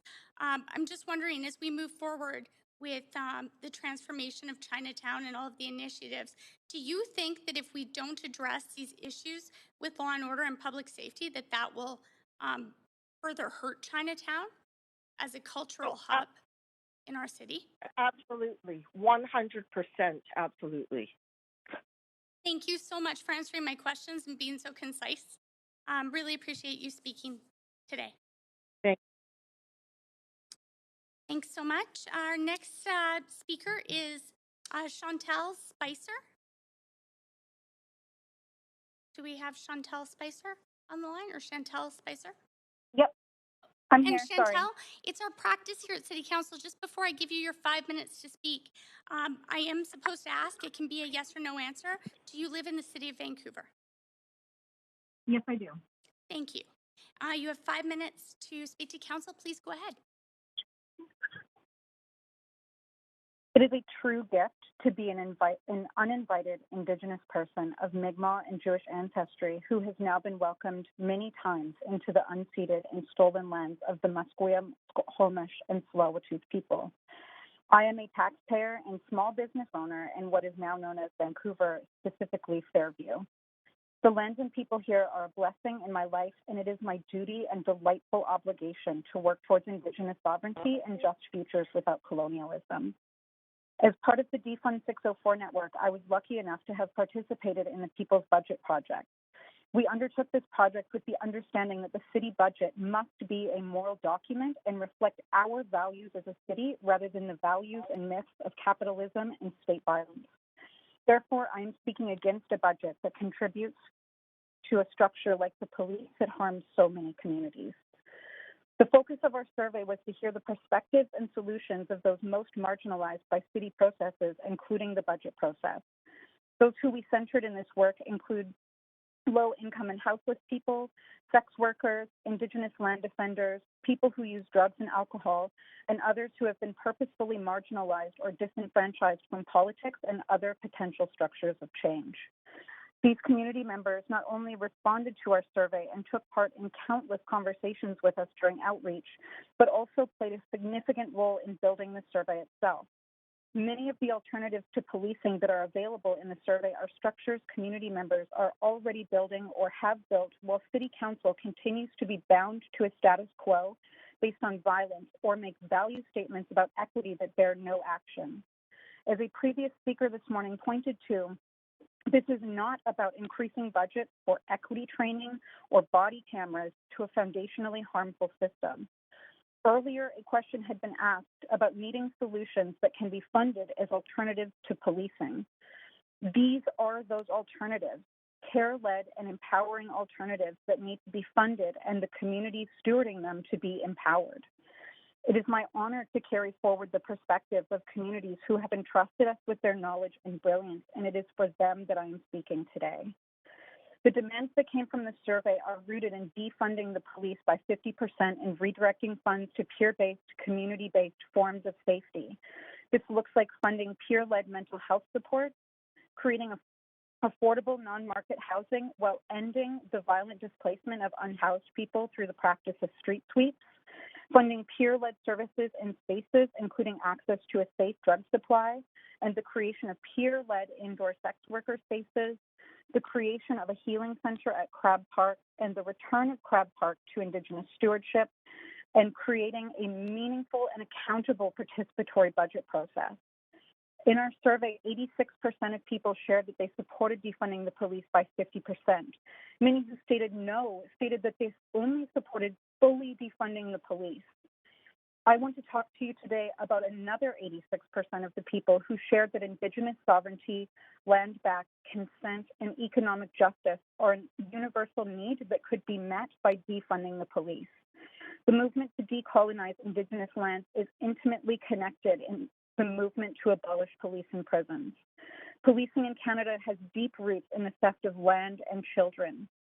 Police, including the VPD, continue to uphold this legacy through current practices of evicting houseless peoples from land stolen by Vancouver and Canada, the violent over-policing of Indigenous land and water defenders and their allies, refusal of justice for murdered and missing Indigenous women and girls, and the over-representation of Indigenous peoples, particularly Indigenous women who are the leaders of our movement in BC prisons and jails. Indigenous peoples are some of the most over-policed and under-protected peoples in our communities. Police violence is a Canadian problem that continues to harm so many communities. We know because Indigenous peoples have told us very clearly that initiatives that give land back and provide healing will provide the much-needed space for Indigenous justice and community wellness to reemerge and bloom. Building from the work of Indigenous people in and around Vancouver over the last decade, a successful 2021 motion from John Irwin and the Park Board suggested funding for a healing center at Crab Park be taken from the 2022 to 2025 capital budget. We propose that a portion of funding for the healing center come from the VPT budget as a reparation for the harm that policing has caused and continue to cause Indigenous peoples. And Chantal, For the that's your 2022 time speaking to council. So thank you very much. I let you go a few seconds over there, but I do have to be fair to all speakers. So thank you very much for speaking. And Councillor Swanson has questions for you. Councillor Swanson, please go ahead. Councillor Swanson, are you maybe on mute? I'll stop your timer till we confirm you're here. Yeah, sorry. Go ahead. Yeah, I've been tweeting out. Thanks for coming. I've been tweeting out some of what you've been saying. So a lot of people are coming and saying we need police. They have a different view of safety, right? Like they're talking about how dangerous everything is, how much graffiti there is, how awful it is that poor people have no place to pee or poo, how we need more police to deal with that. What would you say to them? I mean, I think that I would echo previous speakers who have spoken very eloquently to a similar question that you have, Jean, in stating that what we need is very clear care-led responses that are not directed by capitalism, these ideas of protection of private property over the value of human lives.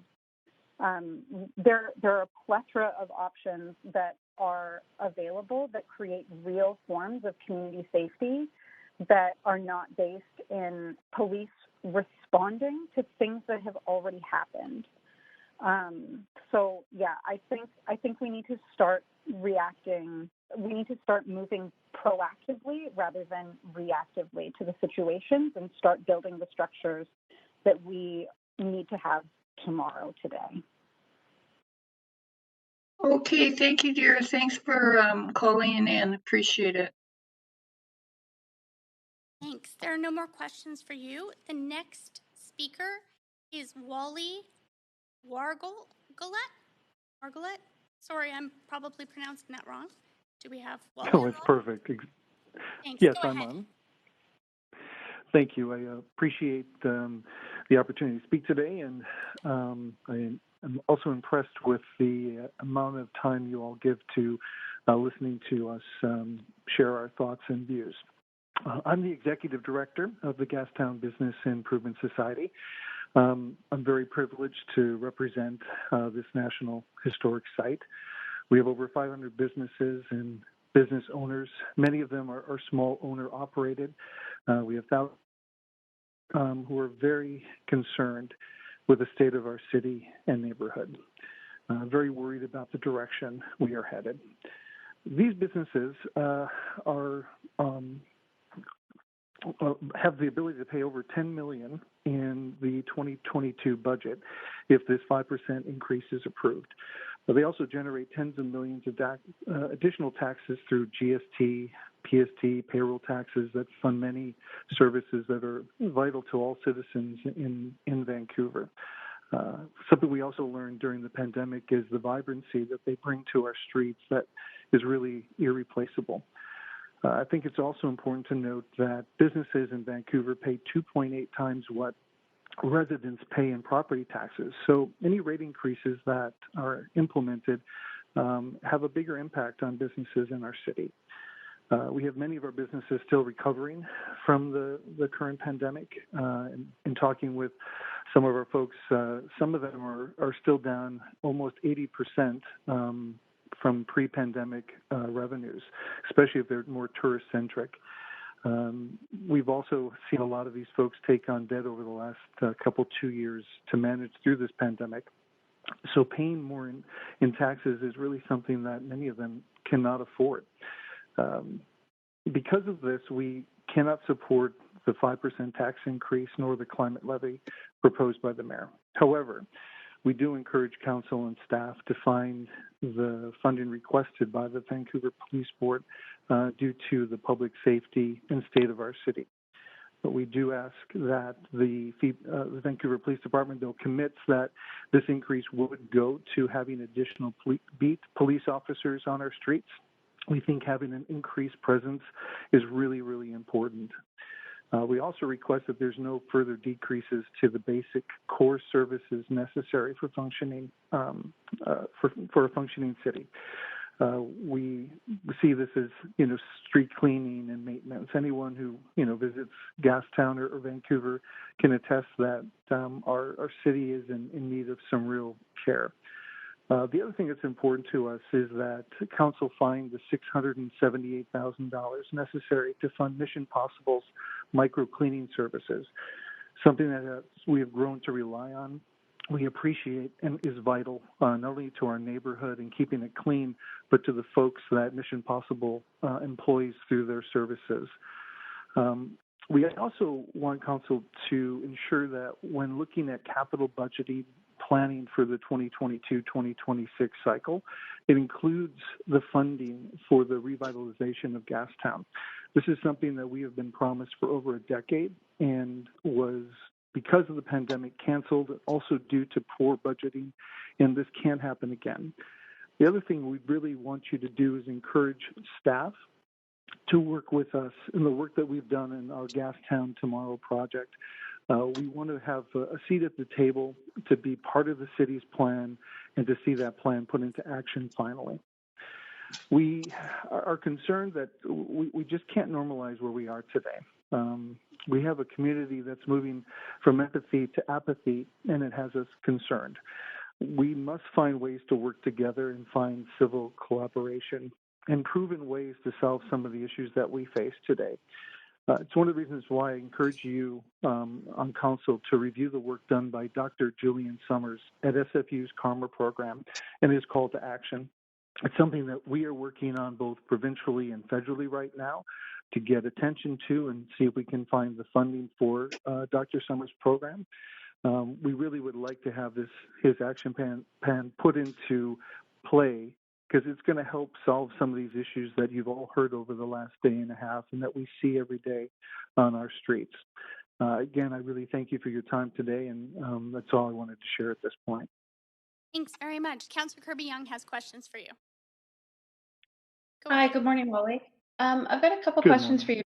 Good morning. I've got a couple questions, and you touched on one of the ones I had, and it was with respect to the additional cleaning funds that were in this year's budget. We had $672,000 that went towards things like the micro cleaning with Mission Possible that you referenced. In the current budget in front of us, even in the 5%, it does not include that additional cleaning service. So theoretically, without an adjustment, if council chooses, then I expect there will be amendments coming forward with councillors wanting to add things in. If we do not top up, if you will, the cleaning services again, and for the 2022 budget, we will have less than we had in 2021. How much of a concern is that for you? Well, it's a huge concern. We, as like many other BIAs, a chunk of our budget, which we're really supposed to be spending on promotion, we actually spend about 4% on cleaning. Personally, we have folks that we hire to clean. We hire Mission Possible to do cleaning because, and everyone knows, we're a tourist attraction. We want to keep our neighborhood looking fresh and clean at all times, and that's a constant thing that has to be done. And without a program like Mission Possible, that just means less money for promotion and money that we'll have to, find other ways to get our streets clean. So, we just can't afford that to happen, Councillor. Okay, thank you. And then moving on to the point you raised about capital in terms of the funding that was sort of anticipated and discussed over a number of years for revitalization of Gastown. Can you speak to some of the specifics in terms of the degradation of the street tiles, the cobblestone in the public realm, and whether or not you think that's actually going to cost more money later if that is not prioritized? Yeah, I mean, from our perspective, again, we've been talking about this. Before I took this position, I was on the board for over 10 years, and this was something we started talking about over 10 years ago. And what it comes down to is there's so much repair work that has to happen. The city is progressing, and we're happy about that. But, when BC Hydro comes in or another utility comes in and they're tearing up our streets, or a development comes into the neighborhood, the city is not using funding correctly to make sure that the bricks are put back the way they are. The asphalt is being put down as opposed to the character that was built, decades ago. And we're confused by this. The money is going to the city, so it's either, mismanagement of the funds or mismanagement of the projects. But, we can't have this happen anymore. And I've had this conversation multiple times with city staff. Good news is we're starting to see some progress there, but we need this whole revitalization to happen so that we can have this beautiful neighborhood for decades to come. And it needs this work now. Okay, and you don't feel that you have enough of a voice at that Gastown Reimagined discussion right now? Is that what I heard? Yeah, I think we've started to have some conversations, and I will say this: some of the city staff we talked to have been open to it. That's Councillor Kirby-Young's time. Thanks so much. Thank you. And the next speaker is Annette O'Shea, Yaletown BIA. Do we have Annette on the line? Okay, I'll move on to speaker. Speaker 47 has withdrawn. Oh, has withdrawn. Okay, thank you.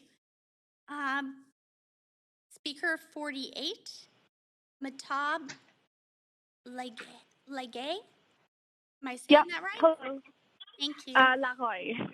Thanks. Please go ahead, and you have 5 minutes to speak to council. Thank you so much. Good morning, Mayor and Council. My name is Matab, and I'm a campaign lead for Women Transforming Cities. As you know, we are an organization that works to ensure Vancouver is a city where women in all their diversity are able to thrive. The budget is one of the most important things we focus on as an organization because while many promises are made throughout the year, the choices made next week will ensure what actually goes into effect and for how long. As a result, we do oppose this motion and are also looking for clarification from the city on funding for a few essential projects and motions. We also wanted to bring attention to a few promises that have no funding despite the city indicating that they're a priority. Nothing can be a priority unless there's money attached to it. So last year, we advocated for the continuation of the position that conducts the missing and murdered Indigenous women and girls and the Red Women Rising report work as it was going to be cut. This seems to be the case this year as well, and the last information I was given was that the position only has funding for 6 more months. We were here last year advocating for the very same thing, and as a city that purports to be working on Indigenous reconciliation and redress, halting progress on this work is unacceptable, and putting it on the chopping block for yet another year downplays the city's efforts in making sure the public safety of Indigenous women in our city is a core priority. We hope there's a way that it could be funded as ongoing work so we are not met with this omission every year. Also, this past November, the city committed to implementing a vacancy control that would protect residents of single-room occupancy hotels from being priced out of their units. It's an essential component of the city's housing strategy, and we know it is the cheapest way to combat homelessness. Yet again, there seems to be no ongoing funding for it in the budget. The city has also stated in the past that it is committed to being an accessible city. After speaking to disability organizer Gabrielle Peters, I would like to share a few points she has highlighted. Ableism is glaringly omitted from the equity and social issues section of the budget, despite the fact that disabled people are twice as likely to live in poverty and have been disproportionately impacted by the pandemic. More than 59% of disabled people are women and are 2 to 4 times more likely to experience violence in their lives. Ableism is the missing piece, and its absence will not only harm disabled people, but efforts to address other oppressions as well. Ableism is the rebar of white supremacy and capitalism, and it holds the other oppressions in place. And in a related point, and the details have been discussed all day yesterday, so apologies for any repetitions, we were curious about the funding for the heat and poor air quality mitigation memo. We realized that some of the proposals from that memo should be included in the capital budget, but are wondering if things like additional staff and operating of facilities to keep them open for 24 hours as cooling centers, and training of special volunteers to be available for things such as setting up and monitoring open fire hydrants, if these are included in the 2022 operating budget.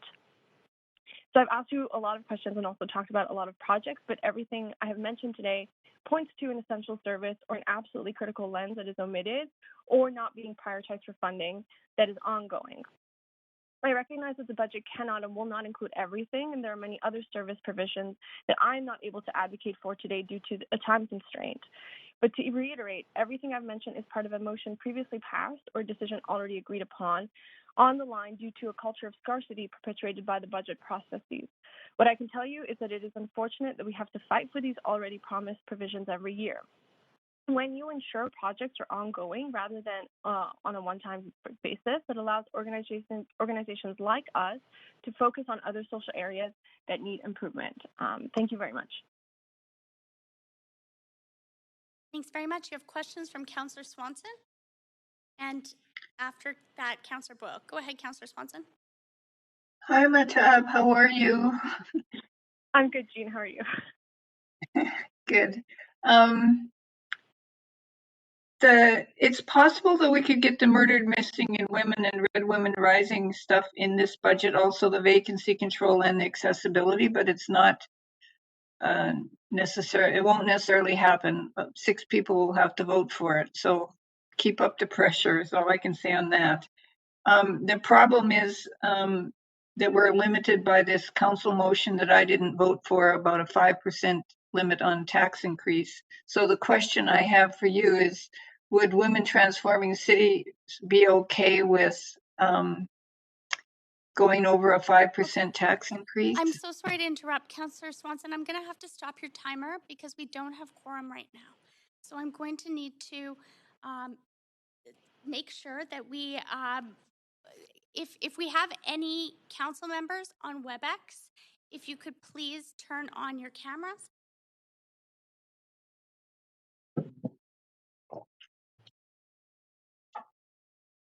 Oh, so we do have quorum. Thank you. And Councillor Swanson, before I ask you to begin, I'm just going to ask council if anyone is leaving, and I realize there are some LOAs, but if anyone's leaving, I will need you to advise me and the clerks of it so we consider maintaining quorum. If we need to break a little bit early for lunch because we don't have quorum, we can do that, but I'd prefer to do that and let the speakers know ahead of time. Thanks so much, and go ahead, Councillor Swanson, just so the speaker knows you're at 50 seconds, and sorry to interrupt you. Yeah, I just was wondering, Matab, if Women Transforming Cities would go for a tax increase above 5%, or if you would go for reducing the police budget to get some of these funding for some of these services. I mean, absolutely.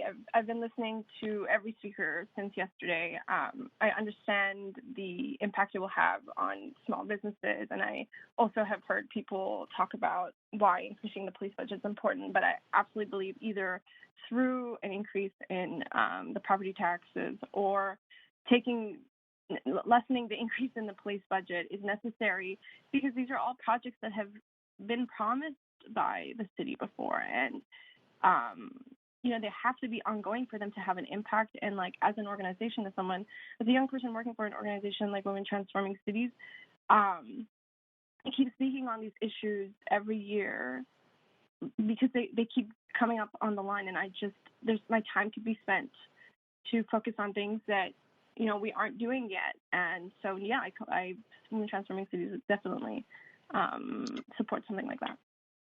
How important is climate spending for you? Extremely important. Extremely important. Okay, good. Okay, thank you, dear. Thanks. Thanks. And Councillor Boyle, go ahead. Questions to the speaker. Thanks so much for making the time and all the work Women Transforming Cities does. I was just actually following up on Councillor Swanson's question, interested in hearing your and Women Transforming's thoughts on climate action as a feminist issue, or how women and families are being impacted by the impacts of climate change already. I mean, of course, like, as I stated, like, more than 59% of disabled people are women. They are the ones experiencing the climate crisis disproportionately, based on the conditions that society has placed themselves in. Senior women, especially, there is so much at stake here for women, and especially women who are made marginalized already. And we cannot downplay the immediate action required. I mean, today we've already seen there's already record-breaking heat happening, and we cannot downplay its impact on women. Are you hearing, we get told sometimes, of course this is a priority, but it's other people contribute to climate change more, and we shouldn't be focused on it at the city level. Are you hearing from residents in Vancouver who are already experiencing the impacts of a lack of adequate action for decades?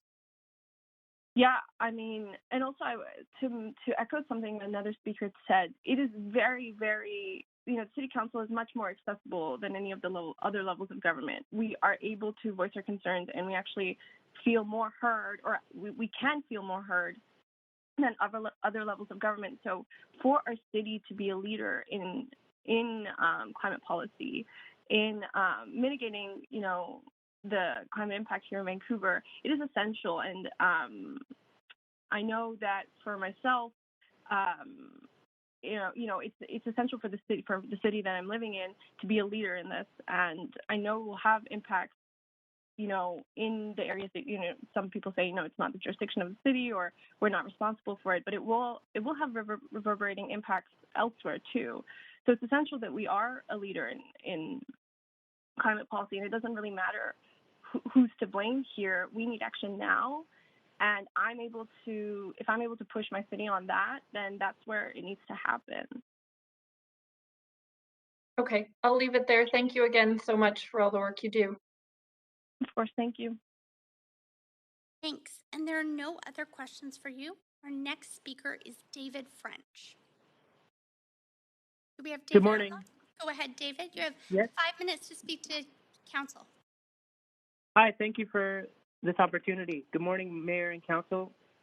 Thanks for allowing me to speak this morning. My name is David French. I am a homeowner in the West End and a business owner in the downtown core of the city of Vancouver. I've lived here my entire life, and I've been a business owner for the last 28 years. My call this morning is to explain to you how I have witnessed both my home and neighborhood, as well as my business neighborhood, change drastically in the past 3 years. I will start with my business neighborhood, in which is in the north end of Granville Street. I have seen a huge increase in the amount of open air drug use, where there doesn't seem to be any concern about the neighbors or people walking around. I see people conspiring crime. I see drug deals, aggression, screaming, and so many fights I couldn't possibly keep track. I've seen people carrying knives and other items which I perceive as makeshift weapons. I've seen people urinate, defecate, and even fornicate in the middle of Granville Street in the open daylight. I am a jeweler. I have now dressed down myself in such a way that I do not attract attention. I fear daily of being robbed or even worse. I have not seen a single beat caught in the downtown neighborhood for as long as I can remember. I am fully aware this is not the result of the police not wanting to police the neighborhood, but they are limited with their resources. This is a neighborhood I no longer recognize. I have a storefront which is already barely hanging on due to COVID, which I am also worried that it will have its windows smashed and that it will not be able to afford it cover the insurance rates if that was to happen. Foot traffic has declined so much that I do not know how longer I can keep it in my business. It is not a place where I want to shop, where people want to shop, and no longer clients want to come down here to do business with me. It's not a very safe place to visit. This to me is not acceptable. Small businesses are a heartbeat of downtown. Without business, the downtown core will be a ghost town. Reducing police budget will only make it worse. We need to keep more police, and we need to support our city council to help us turn this around and make this one thriving city it once was. That's all I have to say. Thanks so much. I'm actually just going to put myself on the queue and for questions and start my own timer here. I have a question. We've heard from many small business owners. It says here you've disclosed on the speakers list that you have a jewelry store. Yes. You don't have to answer this question, but can you share if you've had violent situations or any situations that have concerned you or scared you or your staff or your customers? There have been some people that come into the store without any intention of buying jewelry, but just to sort of look around and then just didn't have the feel that it was a safe environment. But not even inside the jewelry store, but around the front of the window, there's an element of danger, and we just don't feel safe. Okay, and just a follow-up to that, would that be, I mean, you're talking about people who aren't browsing to purchase jewelry. You're talking about people who, Very much so. what Yeah. I'm hearing from you is could be there to intimidate people or sort of to see what they're buying as they leave the store? Very much so, yes, that's correct. And have your customers expressed if they feel safe or if they feel that it's difficult to come to your store because of Almost the every changes day I that get you've a described? comment. Yeah, almost every single day I get a comment from one of my clients or even one of my colleagues that just says that Granville Street is not like it used to be. I don't feel safe coming here anymore. Is there an alternative? Do we have to come? Like, it's just, even there's a parkade behind the building here on Granville Street, and parking in that parkade is just, people don't feel safe. Okay, thanks for answering my questions. Councillor Kirby Young's also on the queue, so I'll advance her for questions. Yeah, thanks, Chair, and thanks for being here. I just have one kind of simple question for you, and that is that if the situation continues as it is, or if it continues to degrade, especially in sort of neighborhoods like yours that we're hearing about, downtown Granville Street, are you looking at continuing your business? Do you think you'll be able to continue to operate and be there if the situation continues downhill? I don't think if it keeps going the way it is, I definitely see an end of the road here for me. Because the way it used to thrive here in Vancouver, where there was a lot of people walking around and feeling safe, where I am on this part of Granville Street was more of a shopping community, and people felt it was safe enough to come down here and just kind of walk around and enjoy the area. And it's not like that anymore. Wow. Okay. So I would say that there would be a time when I would say pack it up. Okay. Thank you. I appreciate that. Mm-hmm. Thanks for speaking. There's no other speakers or no other questions for you. The next speaker is Speaker 51. I should say Council number 50 has withdrawn. 51 is Fraser McPherson. Do we have Fraser on the line? Hello, can you hear me? Of course. You have 5 minutes to speak to Council. Go ahead.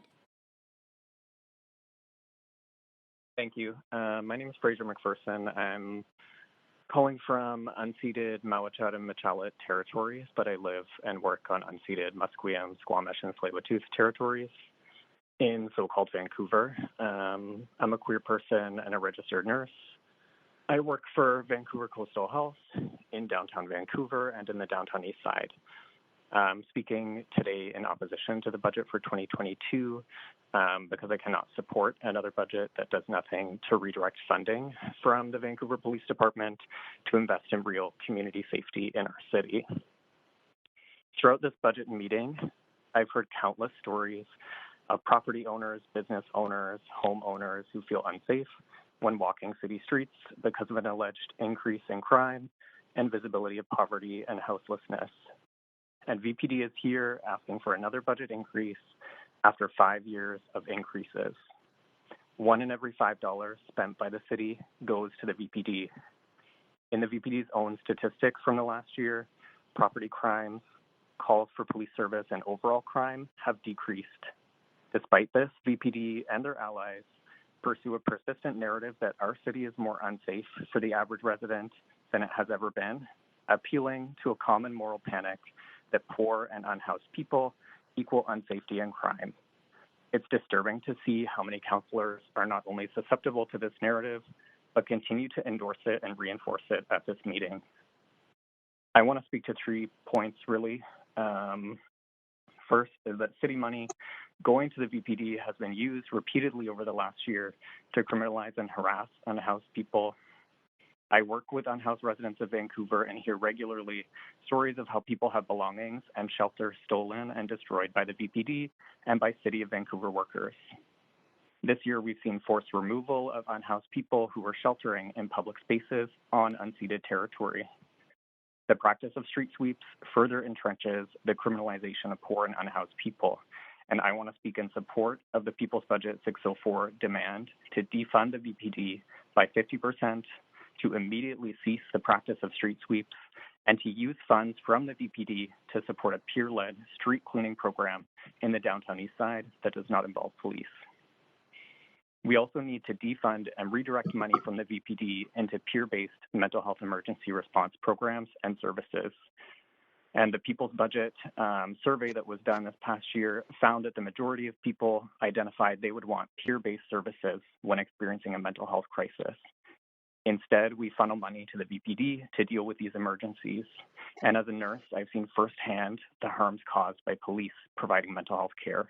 Having police as first responders places people with mental health issues and substance use issues at the risk of potentially deadly violence. During the course of these council meetings, we have heard police advocate to have people in mental health crisis physically restrained while awaiting assessment at a hospital. These comments demonstrate the gross disregard that VPD officers have for people who experience mental health crises.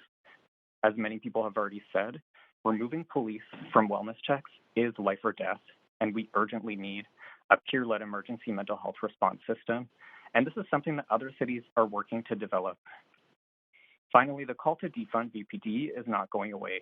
This council may have forgotten their commitments made in 2020 to decriminalize poverty and support community-led safety. Instead, VPD continue to operate with an expanding budget without any accountability. They continue to make the city unsafe for the most vulnerable, marginalized, low-income, and unhoused people. They continue to harass and criminalize Indigenous youth and land and water defenders through excess violence and the criminalization of peaceful demonstration seen literally yesterday in downtown Vancouver during the course of these budget meetings.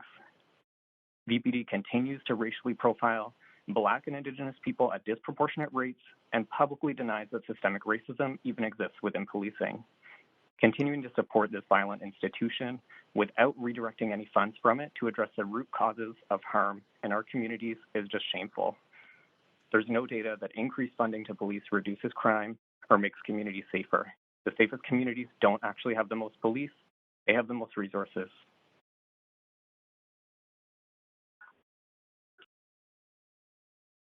Is that the end of your presentation, Fraser? Yes. You have questions from Councillor Swanson. And just before you start, I often offer reminders just under our procedure bylaw, section 6, we have to maintain decorum, which also is in line with our code of conduct. So just reminding all speakers on the speakers list of that. Councillor Swanson, please go ahead with your question. Yeah, thanks, Fraser, for coming in and taking the time and doing all the listening to this.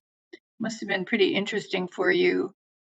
I'm just going to ask you what you would say to the folks who have been, the property owners who have been coming in and saying, we have all these problems with people who don't have homes or who use drugs, and the solution to these problems is more police.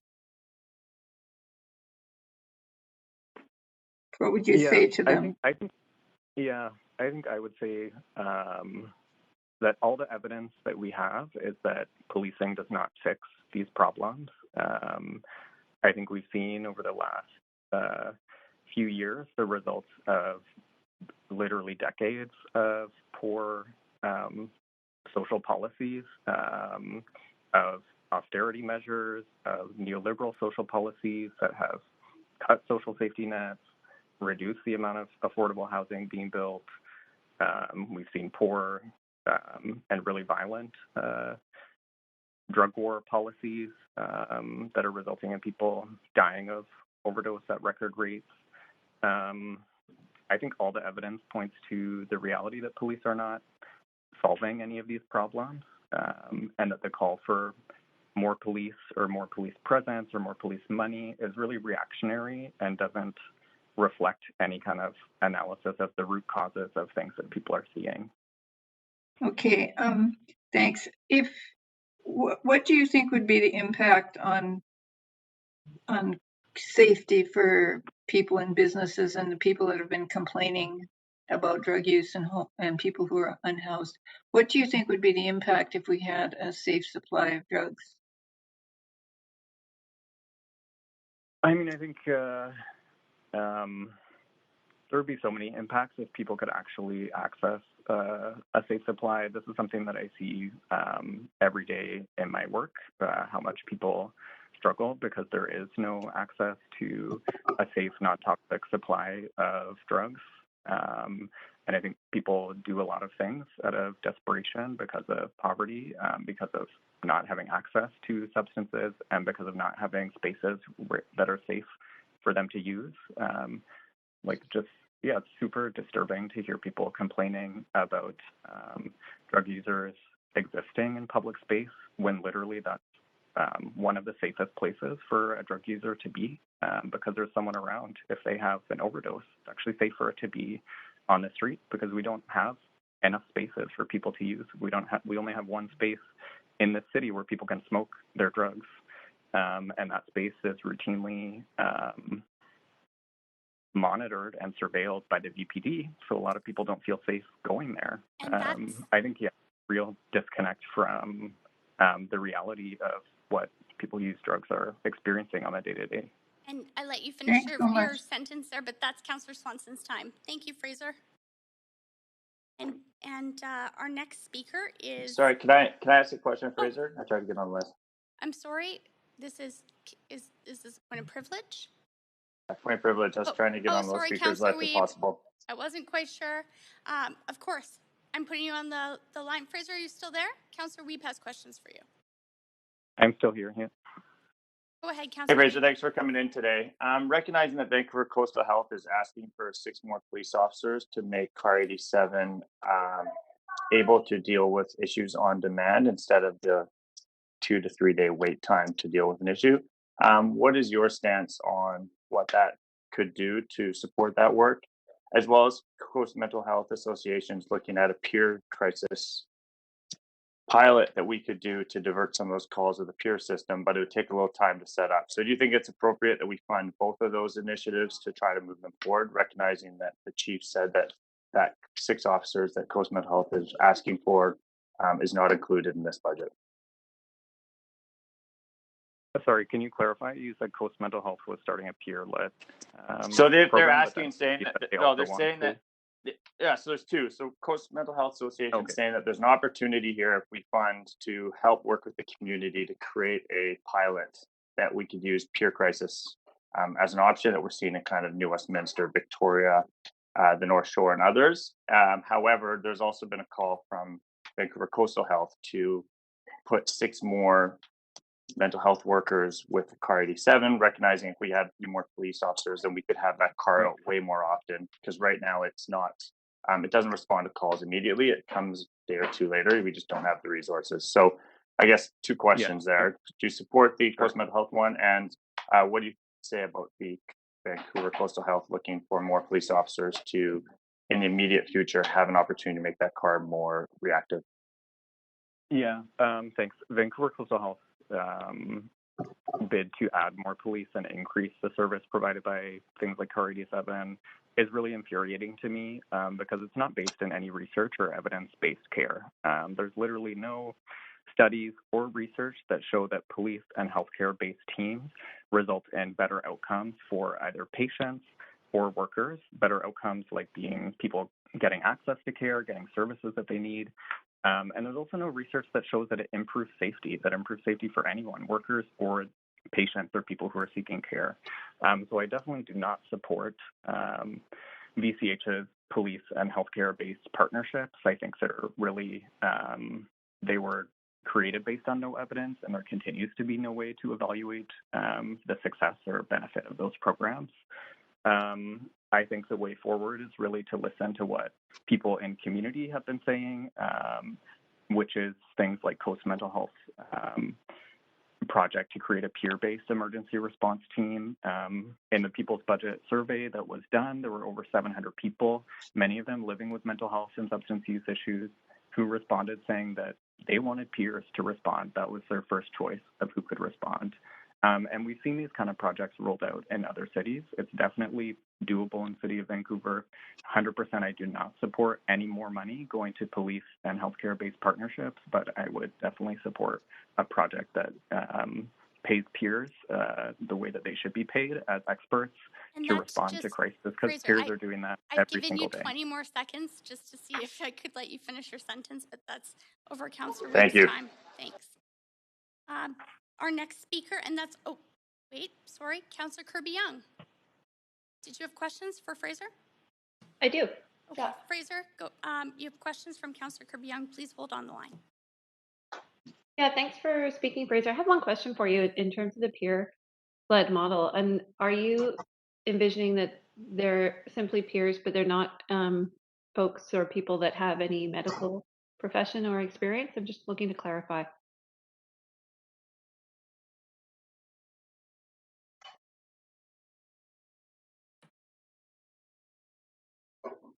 Fraser, are you still there? Sorry, Councillor Kirby Young. I think you'd gotten on the queue after I'd already gone to call on to the next speaker. Okay. Thanks. Chair. Doing my best here, Council. The earlier you put yourself on the queue, the more likely I am to see you. Just a reminder. 52 is Rigel Wong. Hello. Rigel. Hi, Rigel. You have 5 minutes to speak to Council. I'm starting your timer now. Okay, hi. My name is Rigel Wong. A little bit of background of myself and where we live. I'm in my early 40s, married. I've got 2 young elementary school children, and I've been born and raised in predominantly East Vancouver for most of my life. So it's my first time Rigel, speaking. I'm so sorry. I apologize for interrupting you. I'm going to stop your timer at 34 seconds here. But we don't have quorum, Council. So we've lost quorum. And I'm going to ask the clerk, how many council members do we need right now for quorum? Okay, so Council, I'm going to need you all to keep your videos on, and we only have 14 minutes before we break for lunch for an hour, and then we can work out who has leaves of absences and how we're going to proceed with quorum throughout the day. Rigel, I'm going to let you go ahead, noting that you've already had 30 seconds, and you have 4.5 minutes. Thanks. Chair, it's Fry here, by the way. Just to let you know, I'm back from my LOA, so I just wanted you to know. Thank you, Councillor Fry. I appreciate that. That's a very appropriate point of privilege right now. Thank you. Rigel, please go ahead. Okay. It's my first time speaking in front of council here, and I'm speaking because I'm primarily driven to look forward for a safer city. So I'm talking about how I feel the safety of the city has been in the last couple of years. My perception and visualization of the term public safety to me is boots on the ground, and that term of public safety to me it's like a big wheel. There's a lot of momentum and inertia behind that, and so it's difficult to enact changes overnight or necessarily see instant gratification. So from a user's perspective like mine, difficult to perceive changes day to day, but for me it's what I see more of a long-term trend. And it's my perception, based on the funding of the police department over the last couple of years, that we're trending in a direction that's eroding the feeling of living in a safe city. I reached that opinion based on the news that I see and read, but I also want to just share with you a couple of examples from my house and adjacent properties. And I live in the Hastings Sunrise community. Last 2 years, I've had a bike stolen. Neighbor has had their bike stolen. Catalytic converter was stolen. Some brazen theft going on. License plate was stolen. Garage clicker was stolen from a car, and then the goods were stolen out of their garage. A trespasser jumped over my fence in the middle of the night.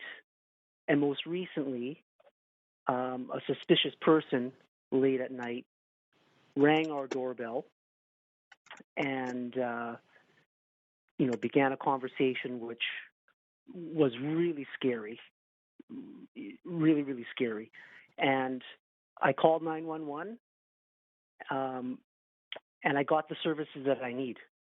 They were able to come because, and I thank them for that. If we don't have sufficient resourcing and funding for the police, I think, again, I go back to, at some point, some of that funding goes towards the boots on the ground, which means in my situation of that suspicious person, they may not come to my house, and who knows what could have happened. Thankfully, the police came, that person got the help that they needed. I think the city, the council can always do more to address the public safety. I think just not within my own perspective, but having a safe city gives residents and potential visitors the feeling that Vancouver is safe. If that perception isn't there, then that's going to persuade people to avoid the city, and that inevitably will have impacts into our local economy. Thank you.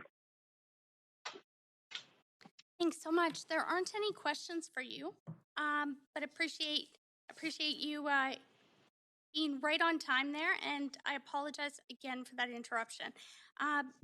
Council, I just wanted to notify you that the clerk has advised and recommended that we take 2 more speakers, which would bring us up to the amount of time that we would have before lunch. And as we are scheduled and will break for lunch at noon, and I suggest, unless I get a motion otherwise, that we do that, considering how lean we are on quorum. So we will hear speakers 53 and 54, and then when we return at 1 p.m., or an hour after we break for lunch, we will hear from speaker 55.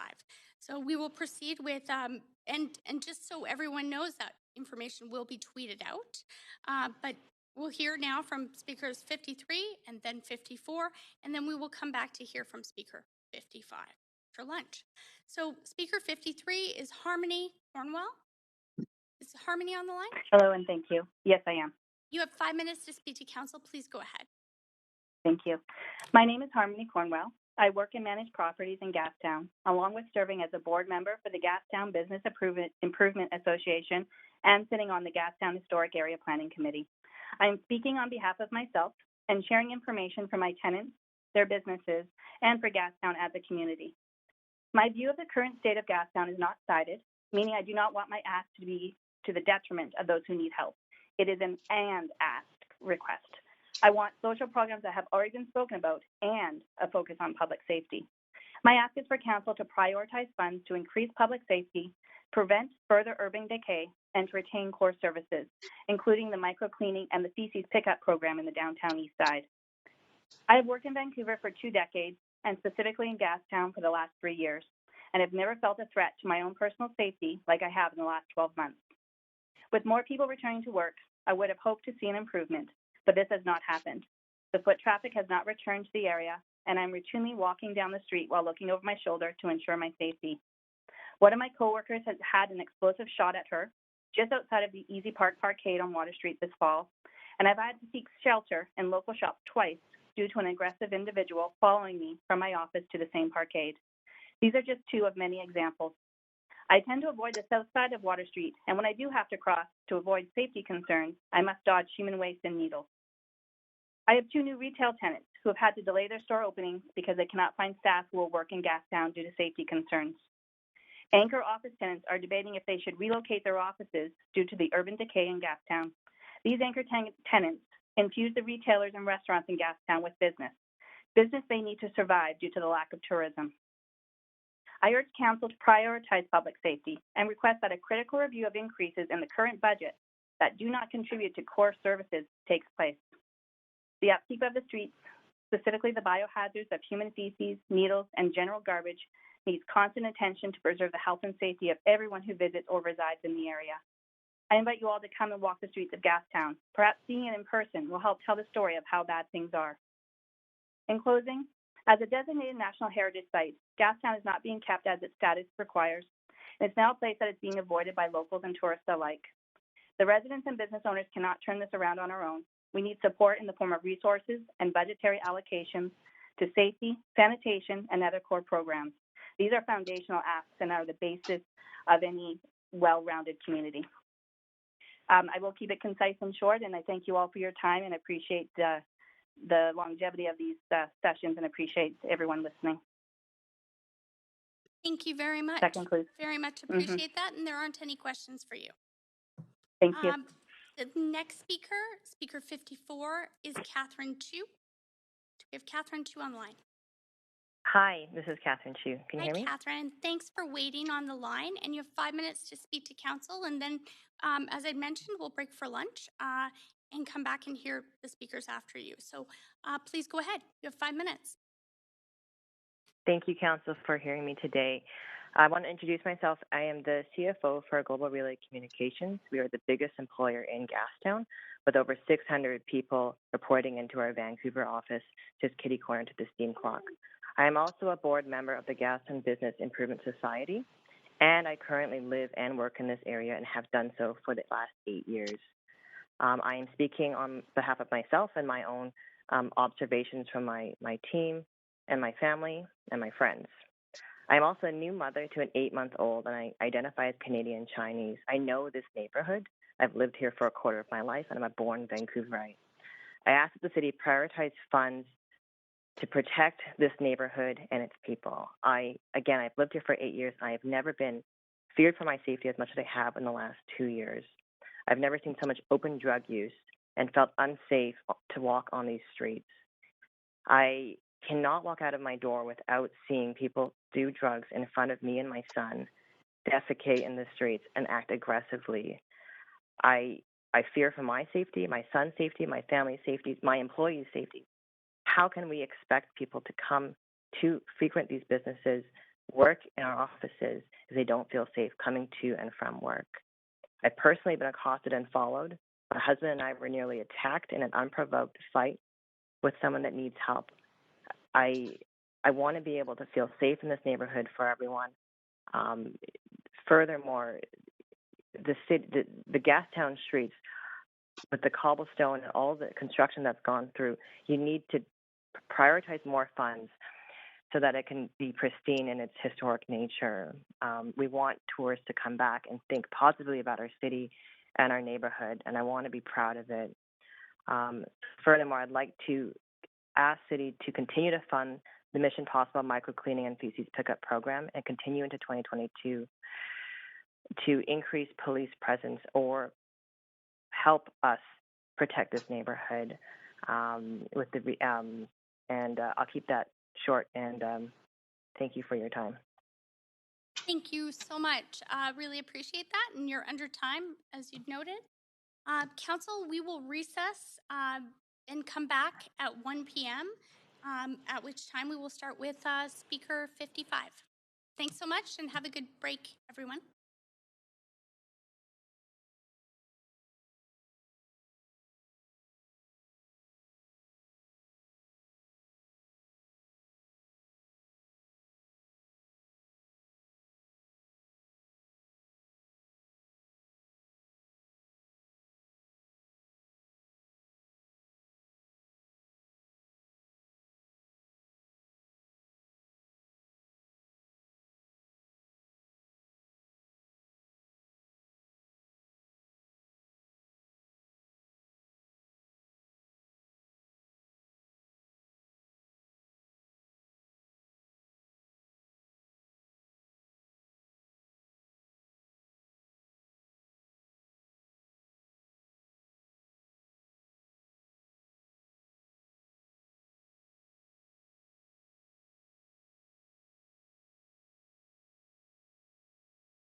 announcing to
Hey, Kirsty, can you hear me?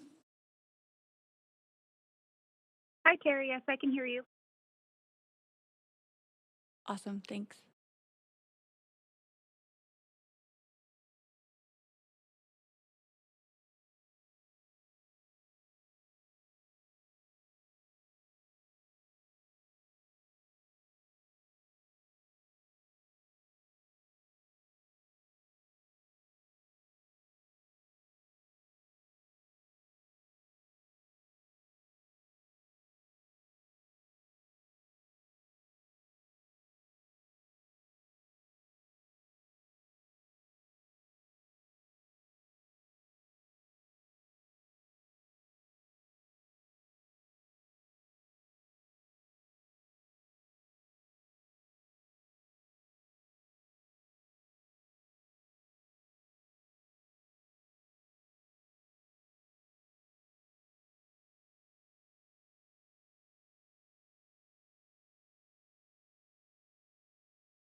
Hello, we are reconvening after the hour-long break we just took, and we are on to speaker 55, Larissa Blockhus.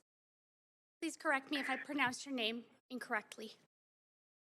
Hello, my name is Larissa Blockhouse. I am a low-income biracial settler calling from the unceded lands of the Musqueam, Squamish, and Tsleil-Waututh Nations, specifically Grandview Woodland, where I have lived for 12 years.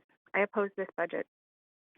I support the 6 demands from the People's Budget: peer-led, nonviolent mental health service supports and wellness checks, accessible non-market housing, and ending the displacement of unhoused. I'm sorry, did we lose the speaker? I'll stop the time.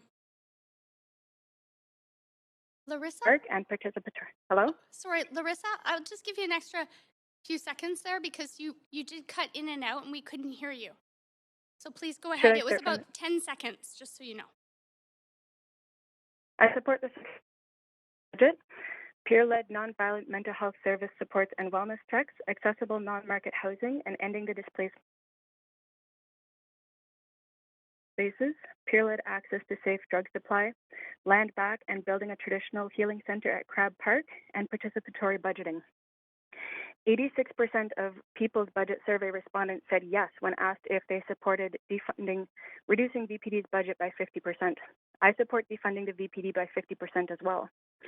This council's failure to fund necessary services for marginalized people and continued overfunding of police parallels the province's use of RCMP to harass Wet'suwet'en citizens when significant aid and resources are needed for flood survivors. We are in a housing crisis, and this council has been told multiple times in multiple ways that housing is a priority across demographics, and yet only 3% of the budget is for affordable housing. We are in a climate crisis, and yet only 4% of the budget addresses that. We are in a poison drug crisis and a pandemic, and I don't see an allocation specifically for public health at all. Libraries do so much good for everybody, including active reconciliation work, most marginalized people, and yet they only have 3% of the budget. Vacancy control for SROs should be funded as an ongoing program.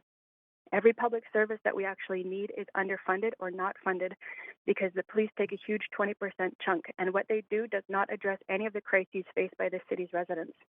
Council should reorient the budget towards solving issues faced by marginalized Vancouverites. Paying for housing and fully funding the 6 People's Budget demands and libraries is a much better use of funds than police violence and police scope creep to usurp work that goes beyond addressing crime. It's undemocratic that elected council doesn't have final say on the city's own budget when it comes to the VPD's oversized portion. Criminalization is created by denying appropriate resources to certain neighborhoods, usually BIPOC, disabled, low-income communities, and we could reduce what is called street crime by funding housing and support. In Vancouver, from 2012 to 2020, Indigenous peoples were over-policed with street checks by 627% relative to their population, and Black people were over-policed by 490% relative to their population. The VPD is not progressive. They have the highest municipal kill rate in Canada. The city will continue to have a Canadian systemic racism problem and will continue to fail with reconciliation as long as the VPD continues to operate. Thank you.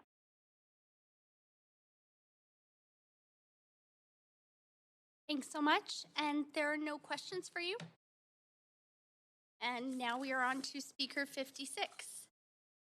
Neelam Chadha? Yes, my name's Neelam Chadha, and although I've selected approving the budget, there are some parts that I approve and other parts that I do not. The parts that I do approve are the parts regarding the Climate Emergency Action Plan, and I think that we could even use much more on that side for the Climate Emergency Action Plan. One of the things that I support is the Climate Emergency Action Levy, which will provide some funds that we can put towards green initiatives such as electric vehicle charging stations, improved transit, and improved pedestrian access. And I also support the initiatives for replacing natural gas heating for neighborhood densification, which would reduce commutes, and increasing carbon sequestration by retaining and adding trees, as well as the other initiatives that are on the table for that. The Climate Action Levy will partially address the seat funding gap that was left when the Climate Emergency Parking Plan was not approved, although the parking plan had the additional advantage of reducing vehicular emissions. But as that didn't happen, we are in need of these funds because we need SEEP actions because we are in a climate emergency. And there's much more that needs to be done to reduce emissions by 50% by 2030, as was the goal of SEEP. The parts that I do not approve of are, well, some of the parts that some of the previous speakers have spoken about. I do not agree with increasing the funds for the police. In fact, I think that we should be diverting those funds towards other services such as mental health and addiction services, community-based wellness checks, access to housing and shelter, and other initiatives that would help the city's most at-risk populations. These other initiatives would also help with public safety overall, including the safety of these at-risk people.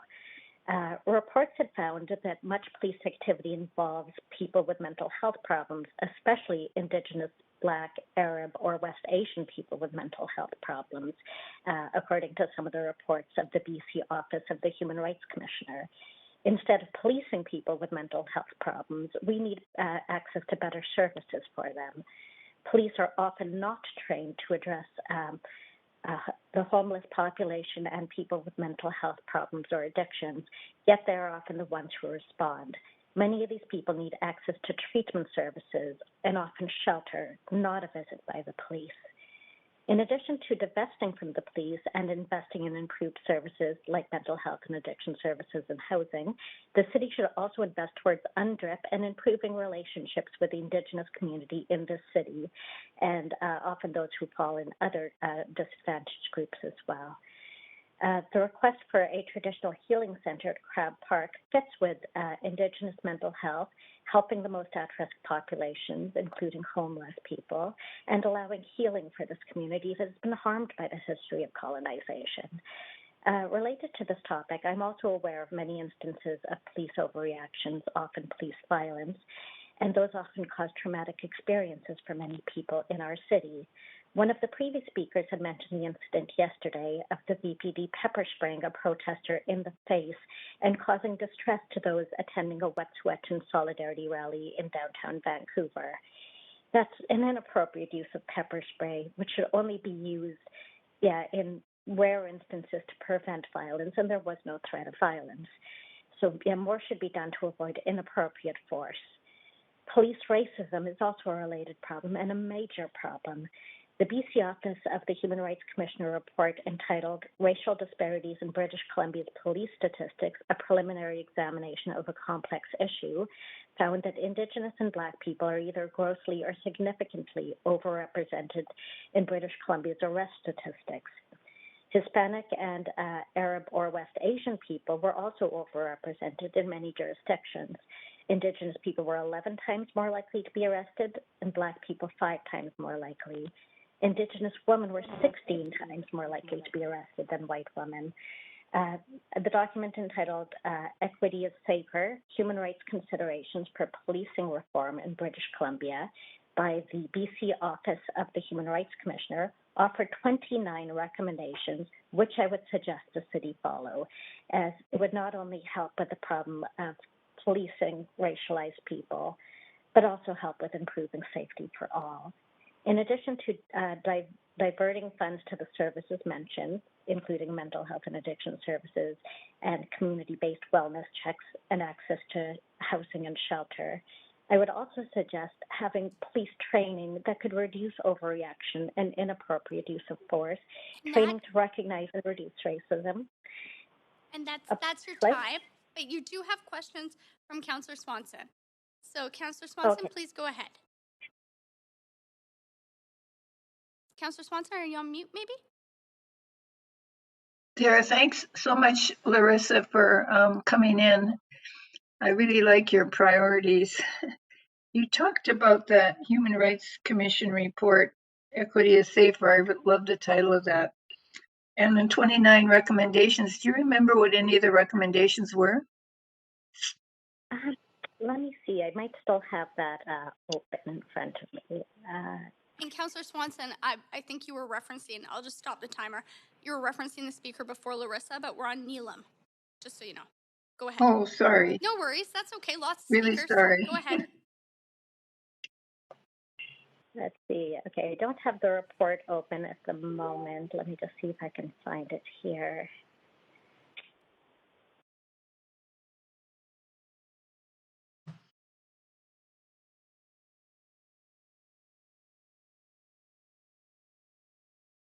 Well, I Right, can yes, check it out. Yeah, that's a document called Equity is Safer, Human Rights Considerations in Police Reform in British Columbia. And I know, yeah, there are, I believe it was 29 recommendations. So yeah, there are quite a few to go through. All right, just going to scroll to that. Okay, so yes, Some of your favorites. Yes, the first was obligations to Indigenous people. So working with Indigenous people to amend the Police Act was one of the recommendations. And I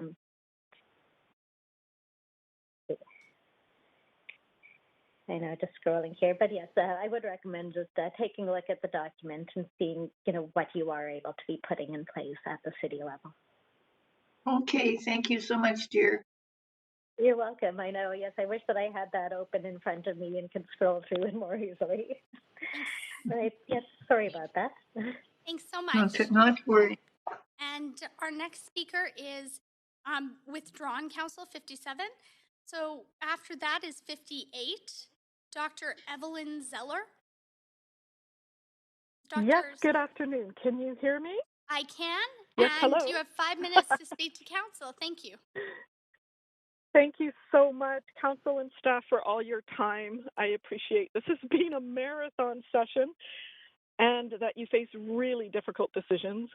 I am here on behalf of a diverse collective to highlight and support one very specific request, and that's for council to please set aside $200,000 as proposed in a motion initiated by Councillor Michael Weeb. It's called Working Collaboratively to Become a Restorative City.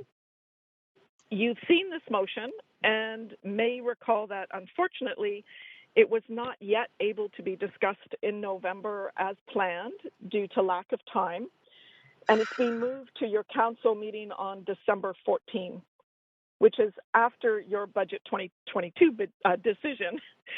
So if you agree to set aside money, it would allow you to consider the possibilities of moving forward to becoming a restorative city. This would change Vancouver from being very far behind in having restorative justice to becoming a leader. It would contribute dynamically to a lot of things, including, of course, equity and critical social issues and public safety. And if you ultimately choose not to proceed with supporting restorative justice at your follow-up meetings here, I'm suggesting that your budget, what you set aside in your budget, could just go to your contingency fund. So I'm hoping you'll see this request as a win-win scenario. I will offer a quick background summary. Some of you may recall this. I've spoken with all of you as part of this initiative. Piece of the Circle, an independent Vancouver-based organization, obtained grants from the province through Civil Forfeiture, Ministry of Public Safety and Solicitor General, to launch building partnerships for restorative justice in Vancouver. I'm the coordinator of the initiative, and it began with months and months of extensive outreach and partnership development. We've created a very impressive, diverse coalition so far of agencies, groups, and organizations. And I won't list them. I'll just highlight that we have representatives participating from Indigenous organizations. For example, you heard from Norm Leach earlier this morning in support of this initiative. We have various service providers, including for victims, survivors, youth, and seniors. You'll also hear, for example, from WAVA Rape Crisis Center, Executive Director Dahlia Israel is a speaker later on. We have the Vancouver Police Department, Parks and Recreation, BC Housing, LGBTQ+, BIA, etc. And we're continuing to do outreach. I affectionately refer to this restorative collective as the Dream Team, and we would really like to help fill a huge gap in justice in Vancouver. All of our surrounding municipalities support restorative justice programs, including North and West Vancouver, Richmond, Surrey, Tri-Cities, Langley, etc. Vancouver does not have community-based justice, and there are very limited justice options outside of criminal justice and courts. We clearly have a high need, and as you've been hearing, there's so many crises related to safety and justice. This is very complex, and what we're doing is we're collaborating across multiple sectors to create a holistic, interdisciplinary, decolonizing approach to harm reduction, safety, healing, and justice. Our initiative in this budget request would contribute to many of your current initiatives of the city, including decriminalizing poverty, safe spaces for women and girls, reconciliation, anti-racism, murdered and missing Indigenous women and girls, etc. And I really appreciate that your staff are oversubscribed, as Sandra Singh noted in her presentation yesterday morning for ACCS. And I've heard you recognize that. And I really do appreciate how much work your staff are doing and how much work you're all doing. And the collective, we're actually offering to do the work. We're not asking for you and your staff to do that. That's what we want to bring to the table in this hopeful partnership with you. And what we're asking from you is your support and funding. There's enormous potential benefits for the city, and I will offer 2 short statements, one from a victim who went through a restorative process. She said, "The most harm done to me was the shattering of my faith in people. I was able to meet with the offender, realize it was a crime of opportunity, and fully accept it was nothing personal. It was apparent that his life was going to improve thanks to this process. I was able to finally process my anger." And from an offender who went through a process, "Although I can't return back in time and erase my crime, I feel better about myself on a daily basis. I'm still very much ashamed of my crime, but the agreement we reached allows me to face each new day with a sense that I am repairing the harm I created." I do not want to interrupt Thank you, you. but you're past your time. But Councillor Dominato has questions for you. Thanks, Chair. And do I have Thank 3 you. minutes? Do I have 3 minutes or 5 minutes? You have 3. Okay, thanks. Thanks, Evelyn. Thanks for calling in. I have 2 quick questions. I only have 3 minutes. One is, could you just articulate in a bit more detail what a restorative city looks like in practice, kind of tangibly an example of that? And then I have a second question. Yeah, basically, restorative justice overall is a paradigm shift in how we understand and respond to harm and crime. So rather than an adversarial and punitive approach, it's about recognizing crime is harming people and relationships, and it's offering everybody involved, those who harm, those who's been harmed, the family, the community, an opportunity to participate in a process to understand what happened and how do we have meaningful accountability, meet needs, heal, et cetera, move forward. So a restorative city takes that to the next level. So instead of focusing on crime and justice, it expands across the city, across multiple sectors, including schools and workplaces, governance potentially. And so it's really how do we engage with each other in a more restorative way? And it takes the values and principles of restorative justice and actualizes them in a lot of different contexts. And I have to say that this is fairly new. Europe is way ahead of us. They have multiple cities on this journey. And there's a restorative city, well, they proclaim it's an aspiration, don't forget, in New Zealand, Australia. If Vancouver chooses this, we would be the first in Canada. Great. Thanks for that, Evelyn. And I really value the work you're doing. And what I appreciate as well is you have taken a very collaborative approach to bringing all the different agencies to the table. 2 more questions. One is with respect to, obviously, we're dealing with the budget. Is there an opportunity from your perspective for the City of Vancouver to be a partner in this work, but for you to receive that funding through a foundation? It's possible. I do believe strongly, and a lot of my restorative colleagues believe that the municipality does need to contribute. It shouldn't fall only on your shoulders. So I think the province needs to contribute. That's why you'll notice I didn't come to the city first for money. I went to the province, and I wanted to start this and have something going to show before we came asking for support. So yes, I think the municipality has a responsibility. I think the province does as well, collaboration, and then there's a possibility of foundation funding as well.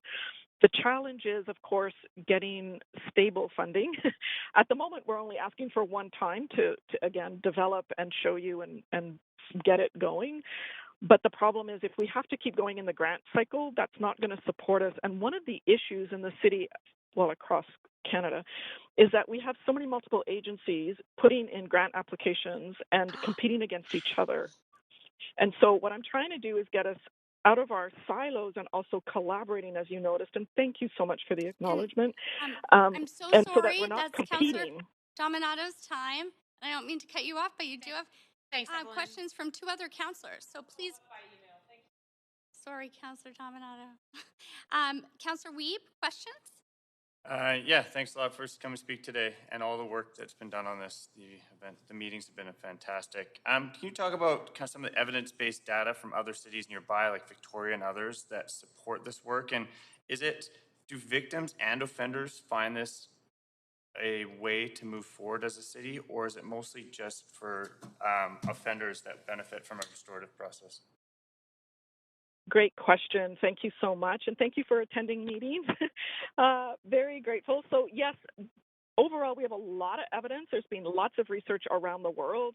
You asked specifically about local data, and I'll point to a fantastic program, which is Restorative Justice Victoria, and they've been collecting data for over a decade and almost 1,700 cases. They take really diverse and serious cases, anything from robbery, assault, fatalities, etc. So in a nutshell, some of their stats I just pulled up here, of all cases accepted into their restorative justice program so far, we've got 95% completion. And you asked about benefits. It's both victims and offenders. So in the last 4 years, 96% of victims and 99% of offenders were satisfied with the process and outcomes. And astoundingly and absolutely amazing, 100% of victims in the last 4 years who've gone through a restorative process would recommend restorative justice to others. Okay, and a follow-up question. You said that this work's going to be done, could be done by the collective and by the community. So does the City of Vancouver, would we play a partnership role, or what role would the city play, and what role would the court system and the justice system play in a restorative city? Well, that's part of the development, and that's the question I would have for you. I would love to partner with the city and the courts and the communities and all the different networks. I think that's what's required, because we need to get over the polarization and separation in the us and them. This is critical. So again, it's going to be up to the city how much you want to play, and you've experienced my approach over the last year. It's been an invitation. So I know you have a lot on your desk. I don't expect you to do the work, but you're welcome to. And I think the key thing for the city is to endorse it, number one, and number two, to fund it, or to provide some of the funding. And then the courts, as you know, we have the Downtown Community Court participating. They're very interested in restorative justice. They're asking for it and very supportive. So it's this partnership, and each partner would determine what's their role, what's their contribution, and that's what we need to develop. Who does what in a holistic, collaborative, inclusive, transformative way. Thank you. Now we have questions from Councillor Kirby-Young. Yeah. Hi, Evelyn. How are you doing? Good, thank you. Good. I really appreciate the opportunity to participate in the sessions, and I'm sorry that I wasn't able to make the last couple.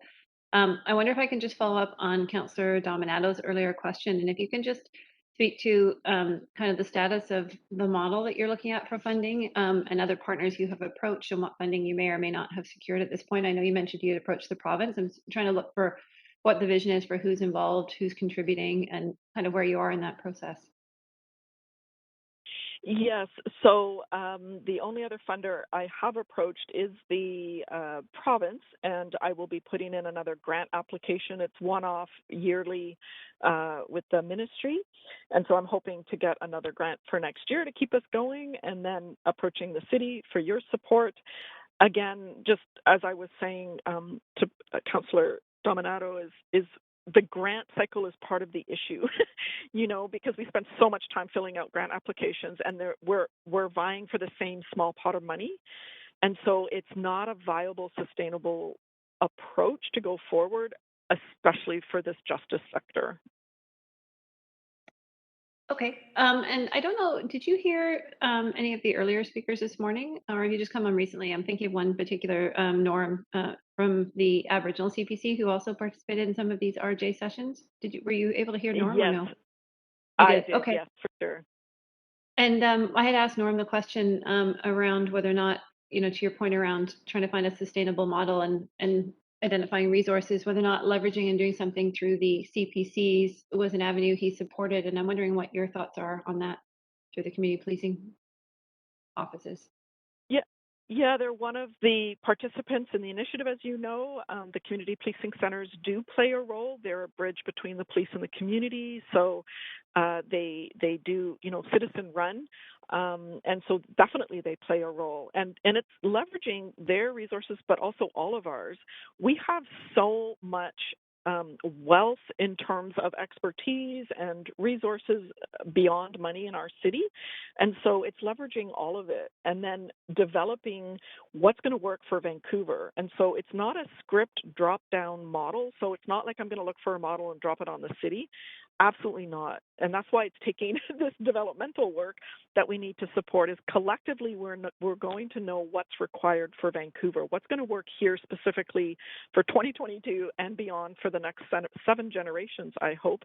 One of the key teachings of our Indigenous nations and peoples, and we need to think not just of this year or the next 4 years, but the next 7 generations.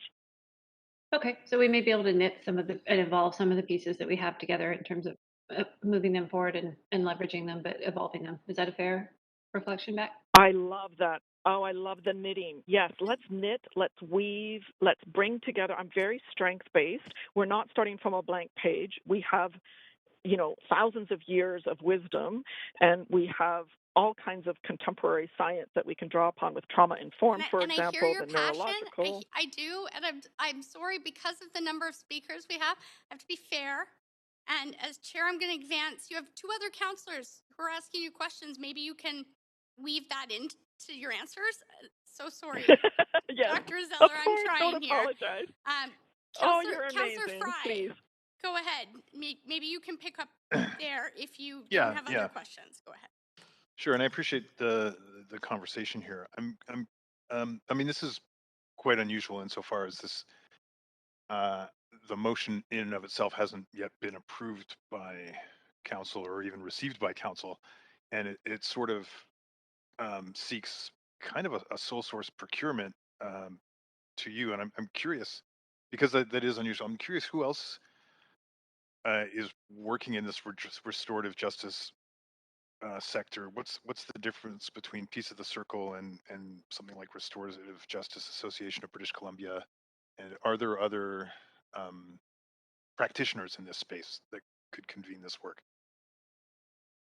Yeah, it's a good question. You mentioned Restorative Justice Association of British Columbia. That's a provincial association. It's a new one. I was involved in the steering committee, and I'm a board member. So it's a fabulous provincial association that is newly established, and so that wouldn't be service provider for Vancouver. We have amazing restorative practitioners, and they're all welcome to contribute. We don't have a restorative justice program per se in Vancouver, and you may have noticed from the motion that we listed, we have lots of other services available, and so lots of people with different expertise. We have the expertise. What we don't have is the funding, and that's been an issue. I mean, I've been working since 2005 to get restorative justice in Vancouver, to be honest with you, and that's been the critical piece that's missing. Okay, so is that sufficient?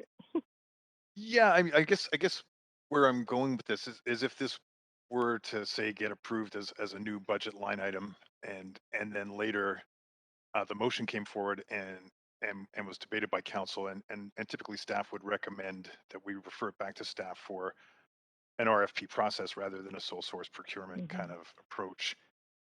Would would would you be okay with that? Is that still worth this Of investment? course. Yeah, no, of Okay. course. This isn't like about me. It's about getting restorative justice into Vancouver. I just am the one that stepped up. And honestly, what happened is I've been doing this work all over the world and training people in Brazil and Mozambique and Nepal and COVID. I'm home and this is my home and I love the city so much. And I was like, okay, let's do this. And there was an opportunity. Two colleagues approached me who are also restorative practitioners, Erin Lyons and Catherine Bargan. And together we got the grant and I just blew open the doors. I said, okay, if we're going to do this, let's do this. Let's get everybody to the table and let's have the conversation we need to have. And it was the collective that came to a consensus to become a restorative city at our last meeting last month. And that was incredible, surprising, amazing. Dr. Zeller, I'm trying to find a break in the conversation, not to interrupt you, but Councillor Swanson's next on the queue to ask you questions, but Councillor Fry's time's up. Go ahead, Councillor Swanson. Yeah, thanks. So I think we've had this conversation before, but one of the reasons that I haven't been like whole hog into restorative justice is because when I was in jail a couple of years ago, I met a lot of really nice women who actually shouldn't have been there. They were there because they didn't want to be homeless or they were arrested because of drug issues, which in my opinion are health issues, not criminal issues. So I'm thinking there's really nothing to restore because they haven't done anything wrong. So why would we have this kind of approach? Such a brilliant question, Councillor Swanson. Thank you so much. Yes, it's a huge, complex conversation to have, and I'm sorry I go over. You're right. They shouldn't be there. And that's part of the issue. So restorative justice has a continuum of restoration and being partially and fully restorative and the ideal and the pragmatic. So in its best ideal form, we would be diverting all of that outside the justice system completely, and we would have that not going to the police at all. And the community would be dealing with that. In terms of, when I say that, it would be what you were pointing to, the underlying causes of what's bringing many people, especially women, especially Indigenous peoples, et cetera, into conflict with the justice system. They need to not be there. But the issue is we don't have something in place to triage that. And so we need to fill these gaps where we can have a human, what I would call restorative. You can call it healing. You could call it transformative. I mean, we can change the language to match what we're doing. Our practice has always been ahead of our language. It's a bigger conversation I would love to keep having with you, absolutely. But we still need to respond. It's how do we respond is the key that we're pointing to. So we need to have that whole, before it reaches the justice system, we need a whole spectrum in that realm. Okay, thank you. And that's all the questions for you. Perfectly timed. Councillor Swanson, thank you for keeping Council, I know you've been reminded before, and I mean this not towards any one of you, but if you could please try and wrap your questions up and give the speaker enough time to answer. I just want to note that we have 102 speakers and we're on speaker 59. So please consider that in your questions. Terry Smith, speaker number 59 is next. Speaker 59 is not on the line. Okay, thank you. And again, I'll just note, because I haven't done it since we've come back from the break, that once we finish at the end of the speakers list, we will go through again and call any speaker who has not spoken. So if you missed your turn to speak, that's the procedure here that we're following, and that's what we will do. Number 60, Christopher Livingston. Good afternoon, everybody. Good afternoon. My name Go is... ahead. You have 5 minutes to speak to council. Great. Thank you. I've really enjoyed all the discussion and topics and debate and thought that everybody's put into this so far. I just my name is Chris Livingstone. That's my colonial name. My Nisga'a name is Oaxcoatza.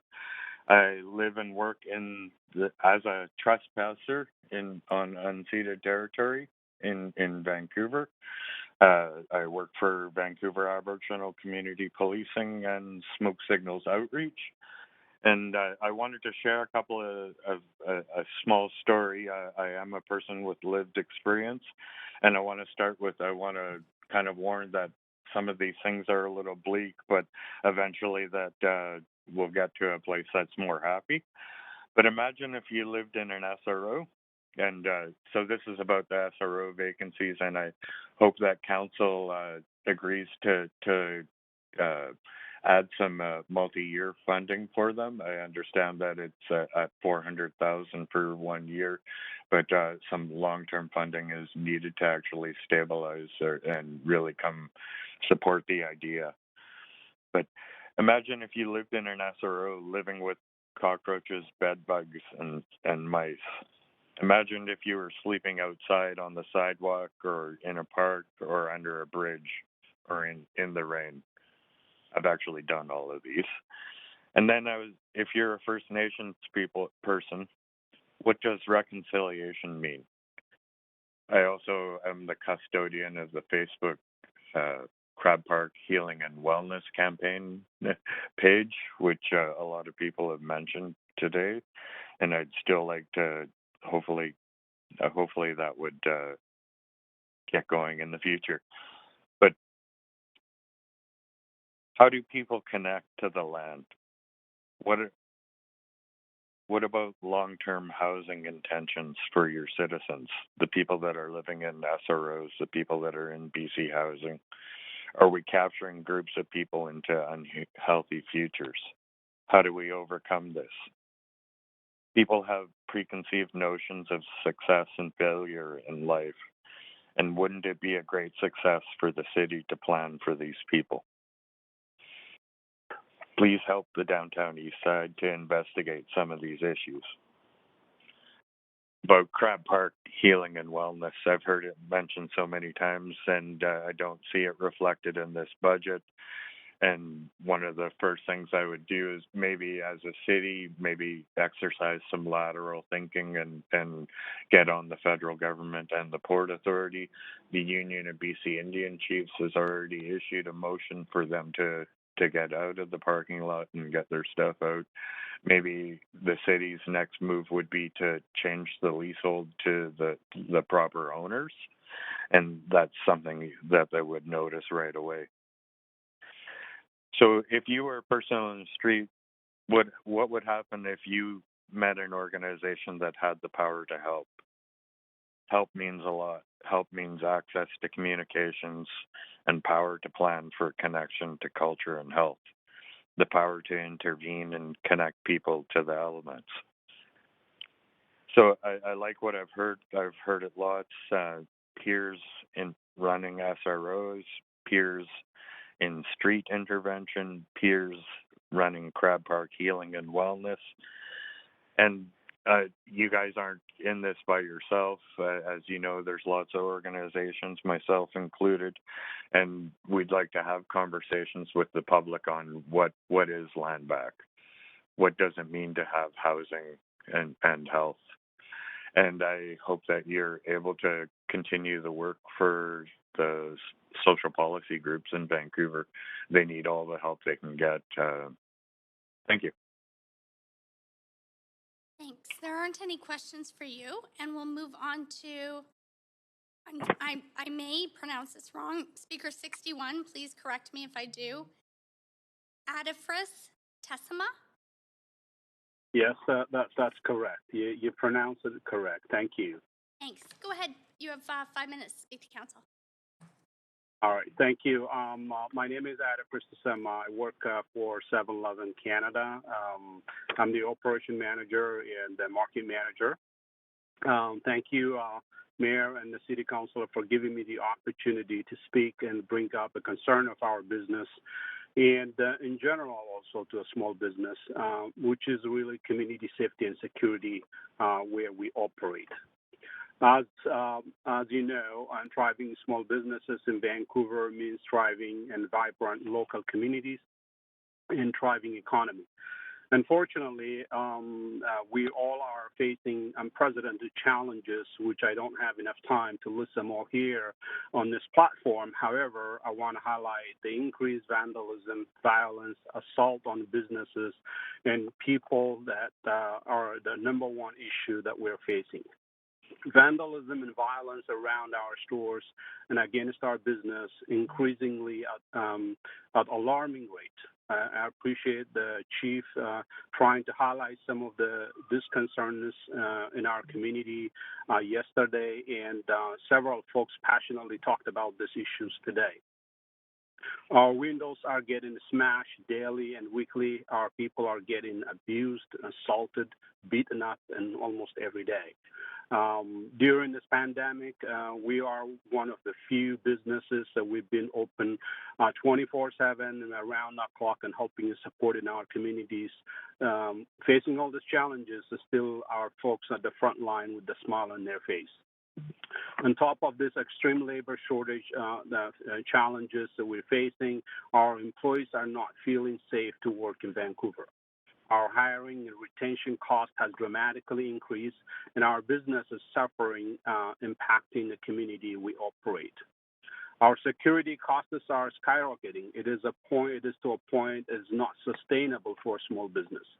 Just to give you some idea, we have an internal incident tracking, and this year alone, we had over 2,100 incidents that's happening in our stores. So this includes brazen theft, grab and run, assault to our team, break-in, and which all this cost us the business over, several hundreds of thousands this year. We have invested a lot of capital to upgrade and modernize our stores, invested in lighting and technology, on programs that makes our customer experience and life a little bit easier. And the challenge is homelessness, vandalism, and safety and security is putting our business and community at a very high risk. And it's getting harder to operate and grow our business in Vancouver. In fact, due to these reasons, we have closed the stores in the last couple of years.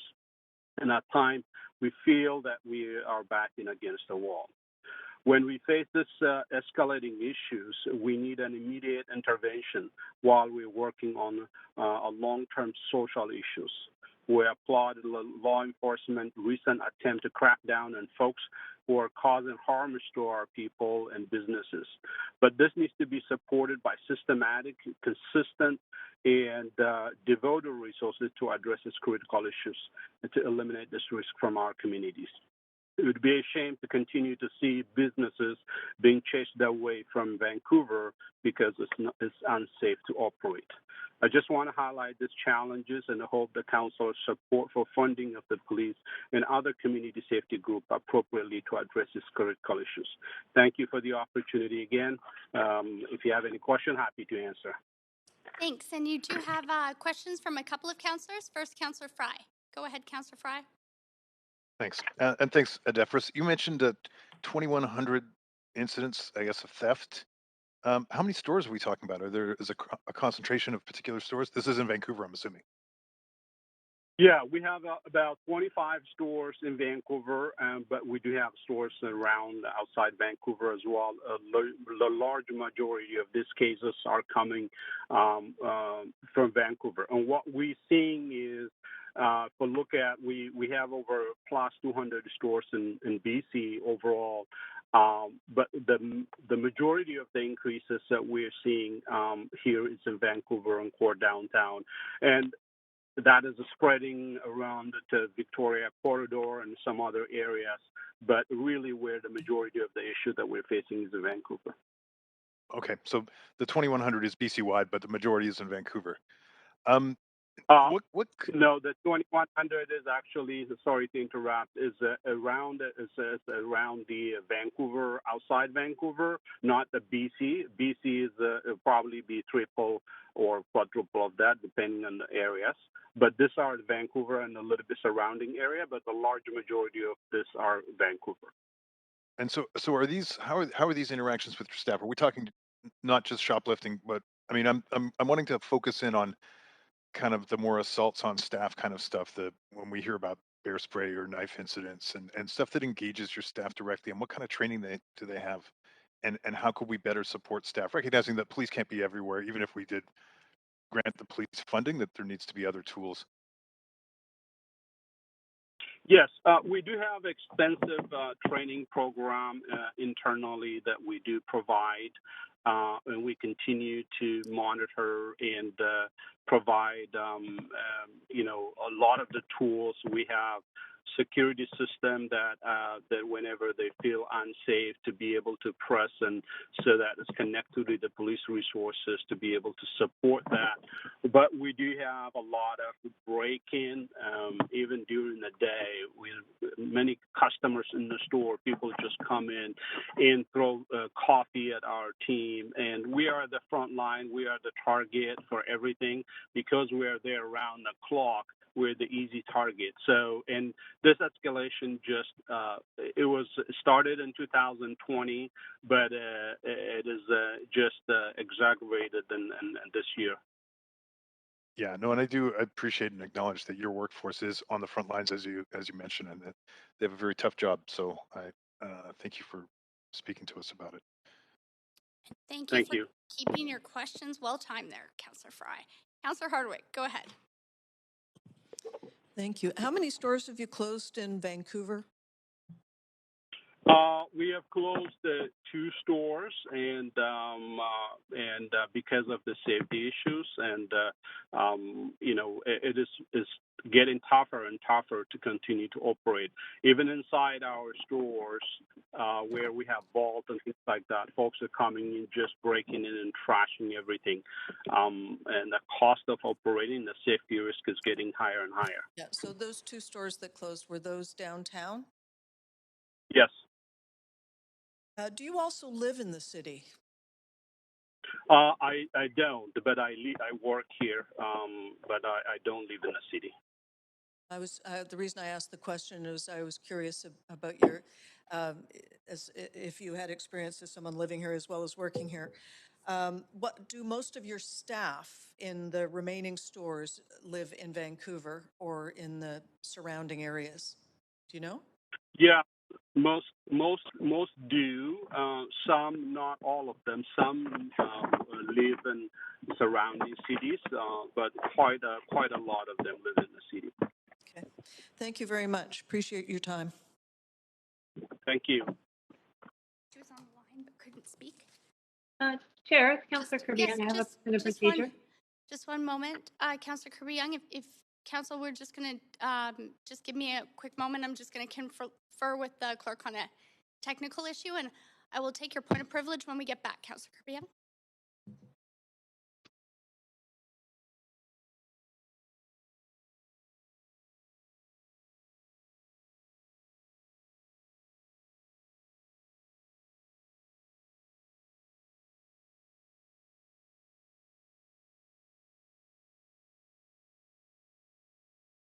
Councillor Kirby-Young, you had a point of privilege. Thanks. Just had to confer with the clerk. Yeah, I think it's an appropriate point of procedure. I was advised that Speaker 59 thought they were on the line and thought they may have been skipped over inadvertently, and they are still on the line. I'm wondering, I know that we usually go back to the order if someone's missed, but I think that individual might have been missed. I did call Speaker 59, and I have a note here that they were not present when I called them or did not answer. And I've just conferred with the clerk. Thank you. I actually had just done, this is what the clerk and I were speaking about, is that I understand Speaker 59 is on the line, but because of our procedures and that what we understand is that they were not on the line or did not answer at the time that I called, that they will be called again at the end of the speakers list. So that's our current procedure bylaw, and that's where we're at with that. So it's a point of procedure, I guess, a question, but that's where things are at, and the clerk has advised and been in communication with the speaker. Is there anything further? No, thank you. Thank you. Thanks for bringing that to our attention. Speaker number, oh, sorry, Councillor Hardwick, you're okay, just wanted to make sure. We're on to speaker number 62, Dane Camley. Is Dane Camley on the line? Speaker 62 is not on the line. Thank you. Speaker 63, Sarah Mosherchak. Speaker 63 is not on the line either. Okay. Speaker 64, Peter Banis. Yes, I'm on the line. Go ahead. You have 5 minutes to speak to City Council. Hi, City Council and Mayor. Thanks for the opportunity to speak today. I'd like to obviously talk about the 2022 budget. I think it's imperative that we focus on core services. And I think a real important part of that would be the implementation of the independent auditor's office. When I found out that the city of Vancouver was one of the last municipalities in North America not to have an independent third-party auditor, I was rather shocked by that. I think it's important that we focus on our costs, our expenses, and look at ways of reducing those costs and expenses. I think that, property taxes are far exceeding, the pace of basic CPI every single year. There's something wrong. So I think that that's a real important starting point for the city of Vancouver. I also believe that, the price that we're going to pay for that will yield a metric and a result that will prove that, efficiencies are out there and it's important to kind of find where are we spending all of our money, like when you hear in the media that, in the middle of a pandemic, we're renovating these offices, multi-million-dollar renovations, and, the city's purchasing $1,300 Herman Miller chairs. As a taxpayer, I have an issue with that. I have an issue with that because I know for a fact we can get comparable chairs of comparable comfort and style for half that price. And I think that's an issue. That's just one issue or an example of what I believe is wasted money. And that's money we can spend on other services. So I'd like to keep my perspective short today, but that's my thoughts for today. Thanks very much. You were very clear, and there are no questions for you. Speaker 65, Nicole Baxter. Nicole Baxter? Speaker 65 is not on the line.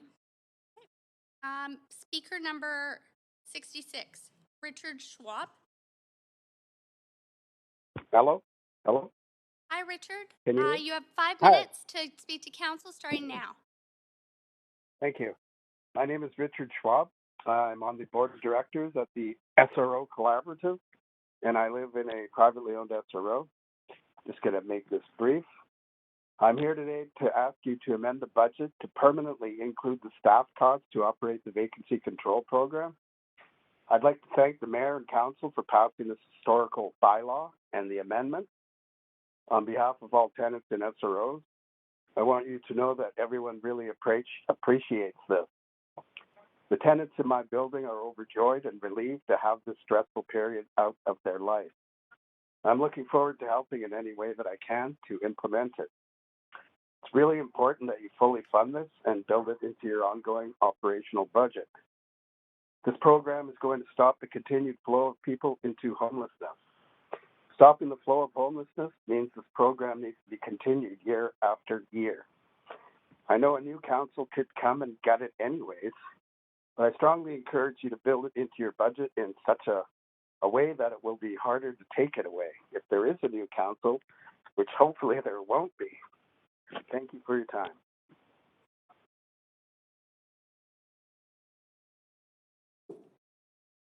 Thank you very much. There are some questions for you if you don't mind staying on the line.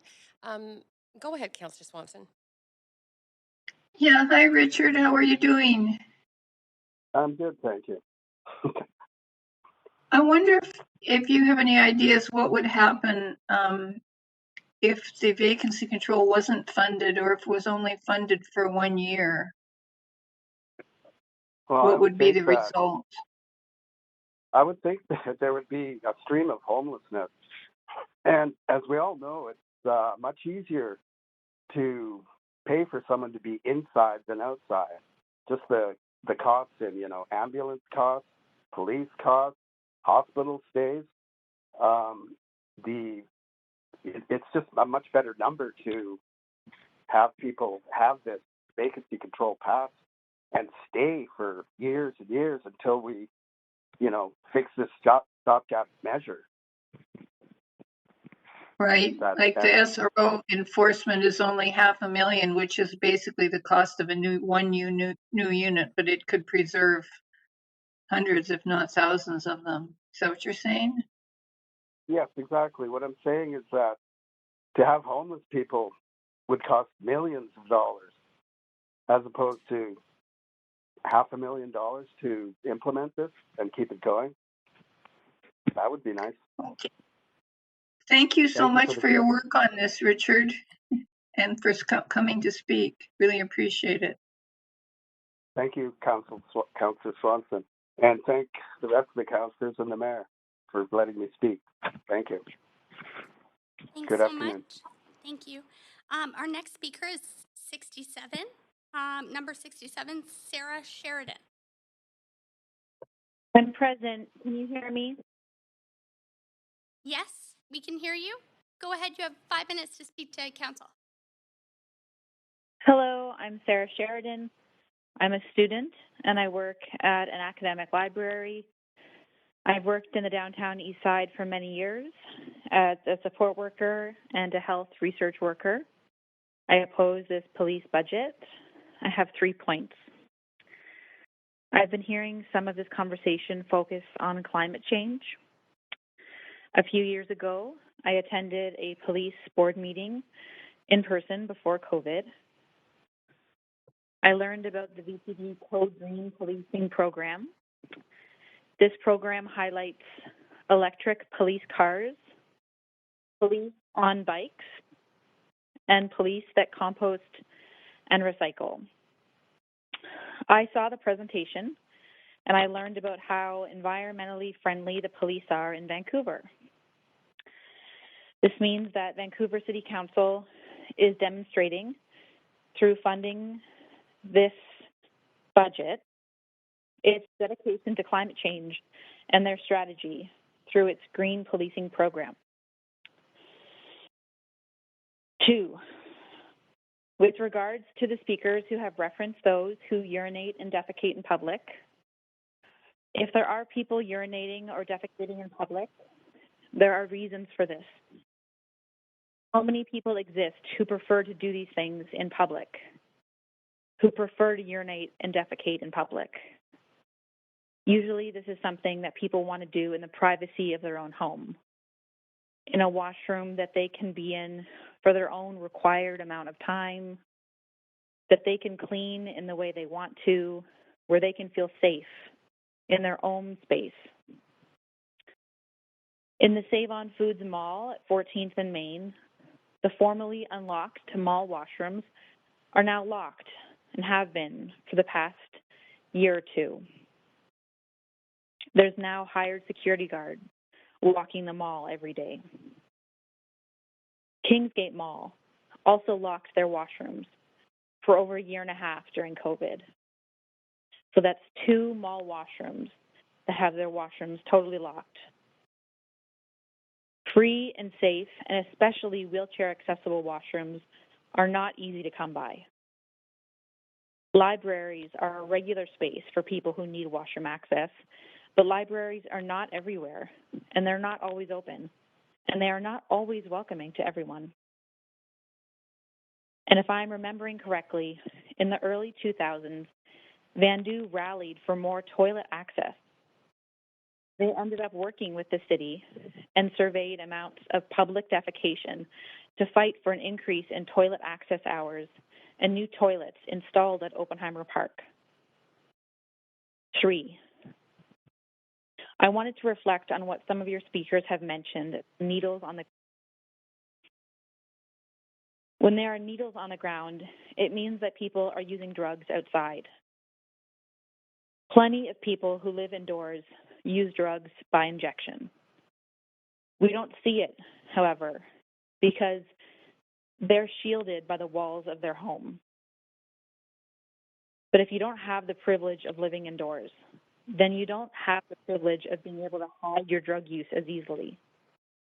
So when there are needles on the ground, it can mean that there's a lack of safe housing available. It means there's not a safe place to use drugs. It does not mean that we need more police. That just does not make sense. I've never seen police pick up needles ever, but I have seen people who use drugs pick up needles off the ground. I picked up needles off the ground. I've never, ever seen police pick up needles off the ground. Colonialism is deeply thriving in Canada, including Vancouver, and this police budget is a living, breathing example of its life. Feeding this police budget is pumping more blood into its colonial body. When this council chooses to approve this budget of 20%, they are choosing to fund state violence. There can be no truth to your land acknowledgements, to your claims of reconciliation, or to your orange T-shirts when you pass a city budget with this police budget. They can't coexist. I support the People's Budget by the Defund 604 Network. And Thank you. Thanks. You have questions from Councillor Swanson. Go ahead, Councillor Swanson.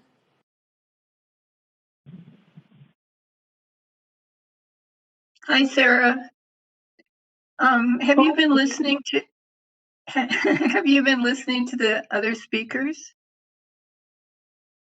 When I have, it's been going on a long time, so I haven't been able to hear everything. Yeah, that's probably a good thing. A lot of them are talking about how they feel unsafe, and it makes them feel unsafe to see a needle, or it makes them feel unsafe to see somebody pooing outside, and that kind of thing. So, what would you say to these people if you had an opportunity? Yeah, I think it makes sense to feel that way when in a lot of like mainstream news and the world, we're taught to fear people who use drugs.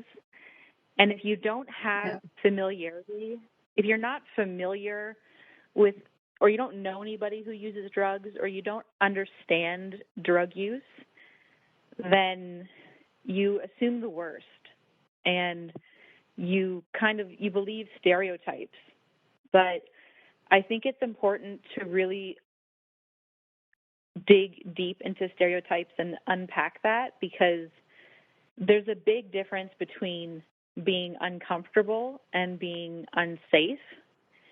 And I mean, I don't love looking at anybody, defecating either, but my first thought would be, I really feel for that person who doesn't have a comfortable place to do that in private on their own.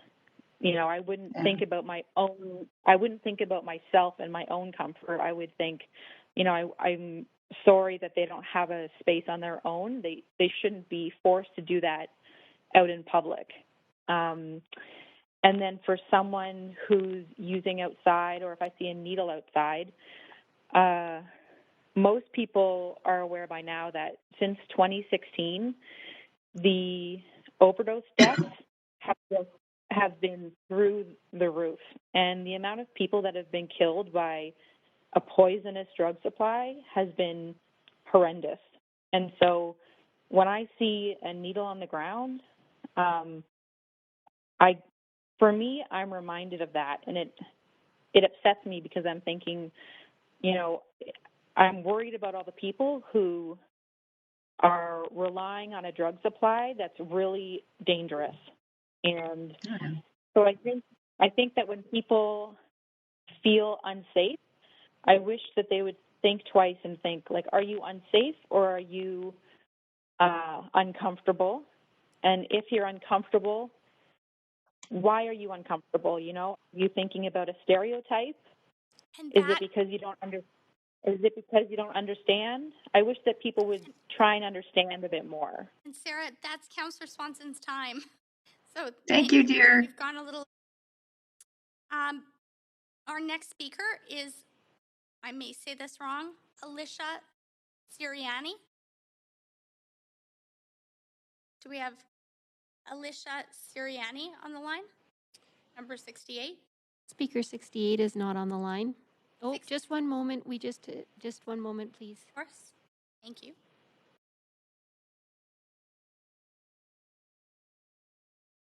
I'm just checking with the, oh, no, Speaker 68 is not on the line. Thank you. Speaker 69, Donna Clark. Can you hear me? Yes, thanks. You have Hi. 5 minutes to speak to council. Go ahead, Donna. Thank you. My name is Donna Clark. This is my first time speaking to council. I, just as a background, so you know where I'm speaking from, I'm speaking as an individual this afternoon. I've lived in Grandview Woodlands now pushing half a century, and I am a retired public high school teacher. My grandfather was a police officer, my father was a police officer, and my 2 uncles were police officers, and my nephew is a police officer. So I come from a long line of police officers, as well as having lived in this neighborhood for many, many decades.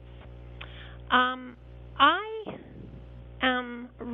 feel very strongly that the VPD budget should not be increased. I do support strongly the people's budget. I would love to see that VPD budget cut in half. And it's mainly because of living in this community for so long and trying as I might to dig deeper when I feel unsafe or when I feel fearful or when I feel discomfort. In all my privilege as a middle-class white woman, how must the people who are forced to live on the streets feel?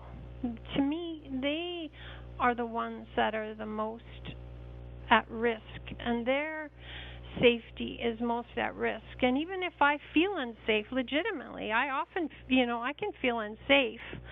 I always know that there's more people that feel unsafe, that there's other people that are more at risk for being unsafe than me. And I guess where I go to is I go to the non-market housing. I want money put into creating safe, affordable housing for people so that all people can feel safe, not just me. I know I will feel safer if those people's safety is taken into consideration. This morning, I just heard of a friend of mine who is from one of the local host nations, and she hasn't got secure housing again. And that breaks my heart. I mean, her people have been here since time out of mind. I hope she doesn't feel that I don't know. So she's living in insecure housing. And I can tell you right now, if I was in insecure housing if I was unhoused and I was wondering, where my next meal might come from, I'm going to steal from you. I'm going to go into your store right now. I'm going into your store and I'm going to steal. And I'm going to steal every single chance I get. And because I need to eat. And you can call the police and they will come and arrest me. They might throw me in jail. But why don't you just give me affordable housing instead?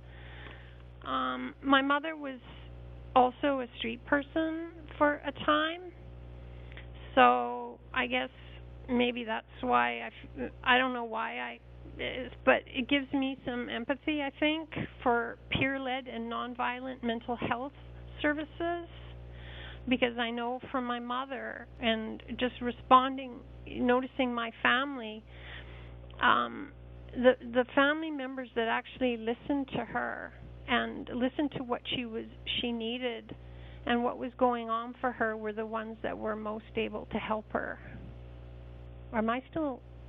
Is anybody still listening to me? It sort of feels like... Yes, we're here. You have a whole... Okay. You have 20 more seconds. Thanks. Okay. So I am so grateful for the Defund 604 Network's budget of listening to the people really who are all talking, who are the most at risk, who feel most unsafe, fearful, and discomfort in public. That is your 5 That's minutes. it. Sorry, Thank you. I thought you had a break in your sentence there. Thank you for speaking to council. You don't have any questions. And our next speaker is, and I may pronounce your name wrong, please correct me, Alea Trot-Aki. You were so close. It's Alea Trot-Aki. Thank you.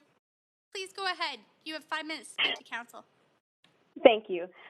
Good afternoon, Deputy Mayor and Council. Thank you for allowing me to speak to you today.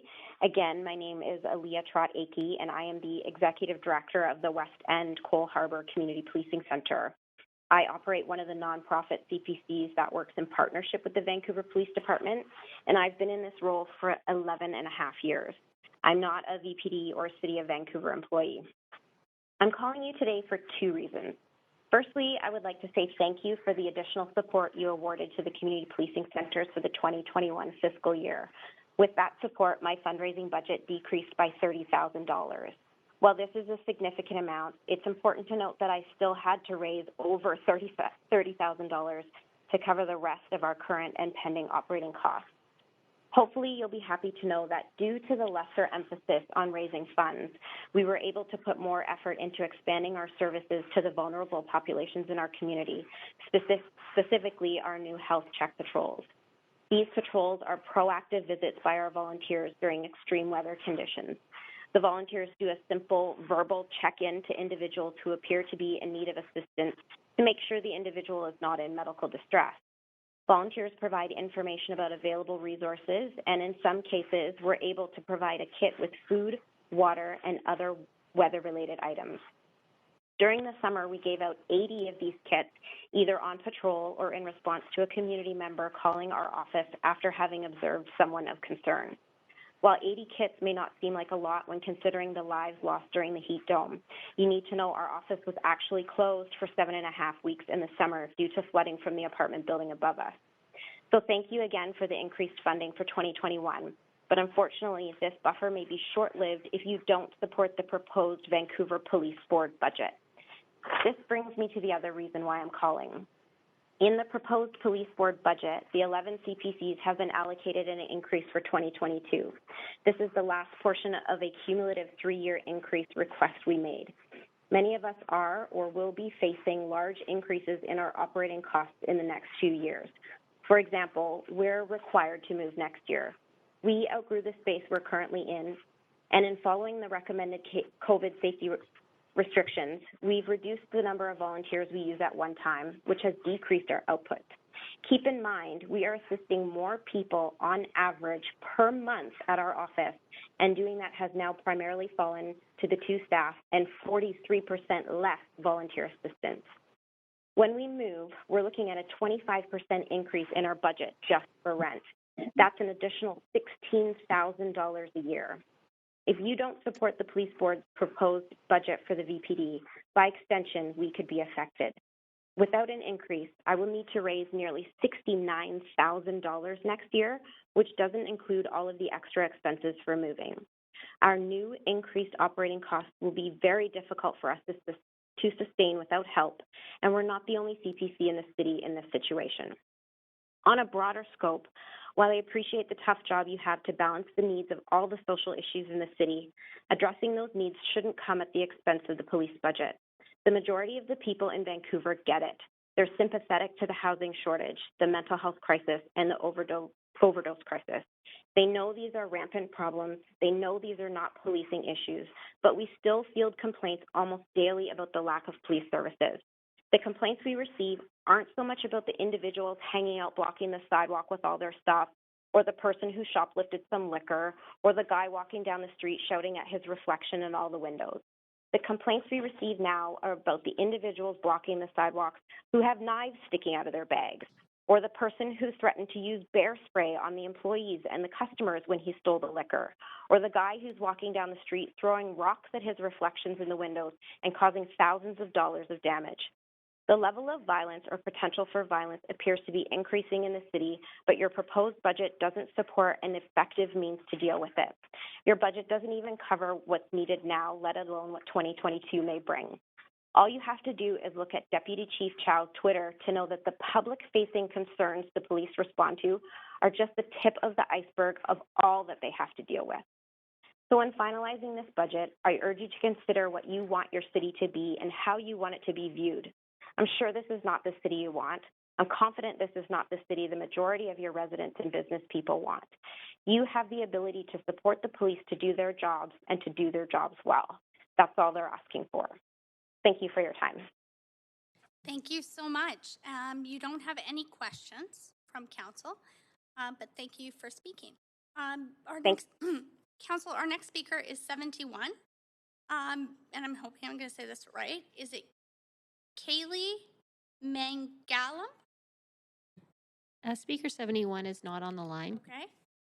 And if they come back on the line, they can correct me for pronouncing their name wrong. 72, Clara Prager. Hello, my name is Clara Prager. I'm a resident of Vancouver, a taxpayer, a voter, and an active citizen who's concerned about the future of the city. I initially actually indicated that I was opposed to the draft budget, but subsequently asked the clerk's office to change my position to other. While I do have some significant critiques, I also think there are some important measures and pragmatic compromises put forward in this budget. For example, I support the 5% property tax increase. The services that are funded through this budget make Vancouver a desirable place to live, which helps facilitate the property value increases that homeowners have enjoyed. It makes sense that they would contribute their fair share to funding those services in return. And currently, Vancouver actually has some of the lowest property taxes in the region, and I would see the proposed increases as being quite modest. As staff presented, the current draft budget would only result in a $137 increase for a median single-family home. That's $11.42 per month, which, to put into perspective, is about what I pay for my streaming platform subscription. To preempt concerns that those increases would potentially be passed on to renters and contribute to unaffordability. As a renter myself, I am actually pretty comfortable with taking that risk if it means that projects and services that contribute to an equitable and climate-safe city can receive the funding that they really need. And on that note, the annual allowable rent increase for residential tenants in BC for 2022 is 1.5%. For me, I'm actually pretty fortunate that I pay what is considered to be pretty affordable rent in this city of $1,500 a month. 1.5% of that would be an additional $22.50 a month for me. So in other words, the potential increase for my monthly rent is double the average increase to homeowners' property taxes under the current draft budget. So when I say that this is a moderate and fair increase, that's what I have in mind. It's less than the increase that renters potentially have to bear. So the city really also just needs that 5% increase in order to pay for the services that residents from all walks of life rely on to make the city a desirable place to live. And as staff presented, under the 4% increase scenario, the city would be underfunding the commitments that they've already made, that this council has already made. For example, the Climate Emergency Action Plan. So for councillors who oppose the Climate Emergency Parking Plan, a really great way to make up for the lost revenue stream is to approve the 5% property tax increase as well as the climate levy. I mentioned, so that's one part of this budget that I appreciate. I mentioned I also have some important critiques. So there's a lot of items that I would like to see in this budget that are left out, I only have time to name a few, but a big one is public washrooms. Many residents have been calling in concerned with cleanliness of streets and concerned with urinating and defecating in public, and there's an easy fix for that. It doesn't involve more policing. It's as simple as funding public washrooms. So I would like to see an additional $200K for that added to the budget. I'd also really like to see the Slow Streets program become permanent. I think that's been really successful. And I would really like to see more funding for implementing the Truth and Reconciliation Commission's calls to action. And specifically, I think that the city should make the missing and murdered Indigenous women and girls position into a permanent role. Though I'm speaking to you today as an individual, I will also be conducting research on behalf of Women Transforming Cities, who you heard from earlier, on progress that cities in BC are making in implementing the TRC calls to action. I know that it will be important for Vancouver as a city of reconciliation to be leading on those calls. But we can't do that if it's not funded. So that needs to be made a priority. And lastly, I won't spend too much time on this because others have already spoken to it bravely and eloquently. I am opposed to spending 1/5 of taxpayer dollars on policing. So I support cutting the police budget by 50%, which would still leave 10% of our tax dollars on policing. Short of a 50% cut, I also support not increasing the police budget in a year where other essential services and resources are being reduced, cut, or put on hold. So those are some of the things that I support in this budget, and some of the things, the areas that I see in need of improvement. I'll leave it there today unless there's questions, and thank you so much for your time. Thanks so much. And there aren't any questions for you. Next, we are on to Jordan Ang from the Chinatown BIA. Here. Jordan, are you on the line? I'm here. Can you hear me? Yes. Go ahead. You have 5 minutes Okay. to speak to council. Okay, thank you. His Worship Mayor Kennedy Stewart and Vancouver City Councillors, thank you for letting us speak today. Last year I wrote on behalf of our members in support of the Vancouver Police Department and their strong importance to our neighborhood.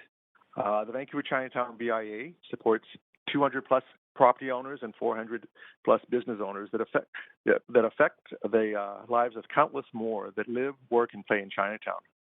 Last year, we appealed to Council with the express concern that centered on health and safety, and in short, we asked for more police presence and patrol of the streets and the alleys, allow us to reclaim the commercial alleys for safe use, and dedicated beat officers for Chinatown and more foot patrols.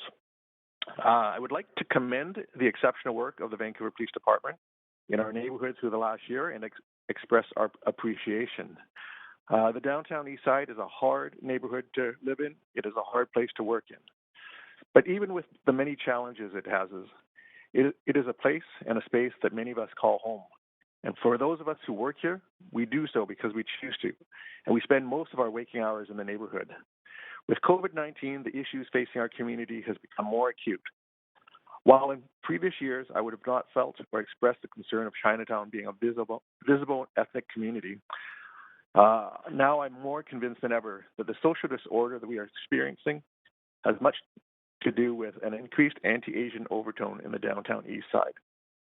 Crime is on the rise, commercial break-in, entry, vandalism, including broken store windows and graffitis. That's what we see on a daily basis.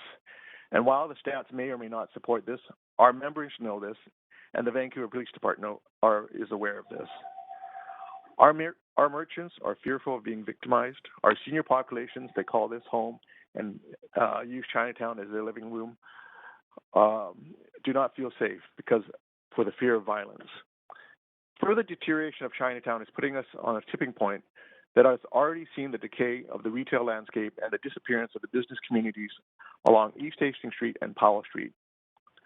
All levels of government have supported and committed human and financial resources to the community's aspiration for a UNESCO application to recognize the distinct and historic importance of this community.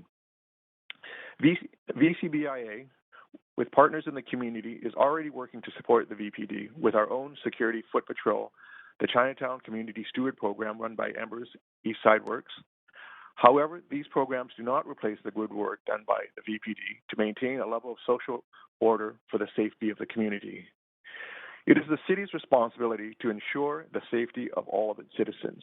Therefore, we strongly recommend you support the 2022 budget submission made by the Vancouver Police Department and allow them to continue the good work that they have been doing for our neighborhood. And in closing, I'd like to read a letter that I received just a few days ago, and it's almost like an impact statement from one of our members. There was another large fire in our alley Friday evening, this time right in the parking lot on the west side of our building. It was a couch fully engulfed in flames by the time we actually heard the crackling from the kitchen and looked to see what was going on. Gas or some other flammable liquid was seen all around the fire. We used this fire extinguisher to put out while calling the fire department. Luckily, the extinguisher did a great job putting out the flames until the fire department came. Not sure what can be done, but this is at least the second or third time that we've had this incident. And unfortunately, from what we have been experiencing, it would not be the last. The last one was under the gas connection. Very scary. This is at least the fourth time we have seen arson in the lane in the last 18 months, and we are very concerned for our neighborhood, especially for this special building, which we feel very proud and fortunate to have our offices in for so many years. And it would be tragic if anything should happen due to these arsons occurring in the alley. Tragic to all of us in the community and the entire country, in my opinion. These are not people down and out on their luck to keep warm. They are creating fires as a form of thrill, and so it's a form of violence against the neighborhood. By many accounts, this problem has been rampant lately all over the downtown east side. And that was a letter from someone that, is usually very quiet, and, I think a lot of Chinatown, for the most part, we keep quiet, we endure, and we tolerate, broken windows, we replace it. When there's fires, we put them out. But I would say in the last couple of years, it's gotten way out of hand. For the BIA, we spend over half of our budget on graffiti removal, so security. Sorry, Jordan. It's Deputy Mayor DeGenova. I'm chairing here. I'm standing in for the mayor, but you're over time. But you do have some questions from councillors, so maybe you can get your last comments in there. Councillor Kirby-Young. Sure. Go ahead.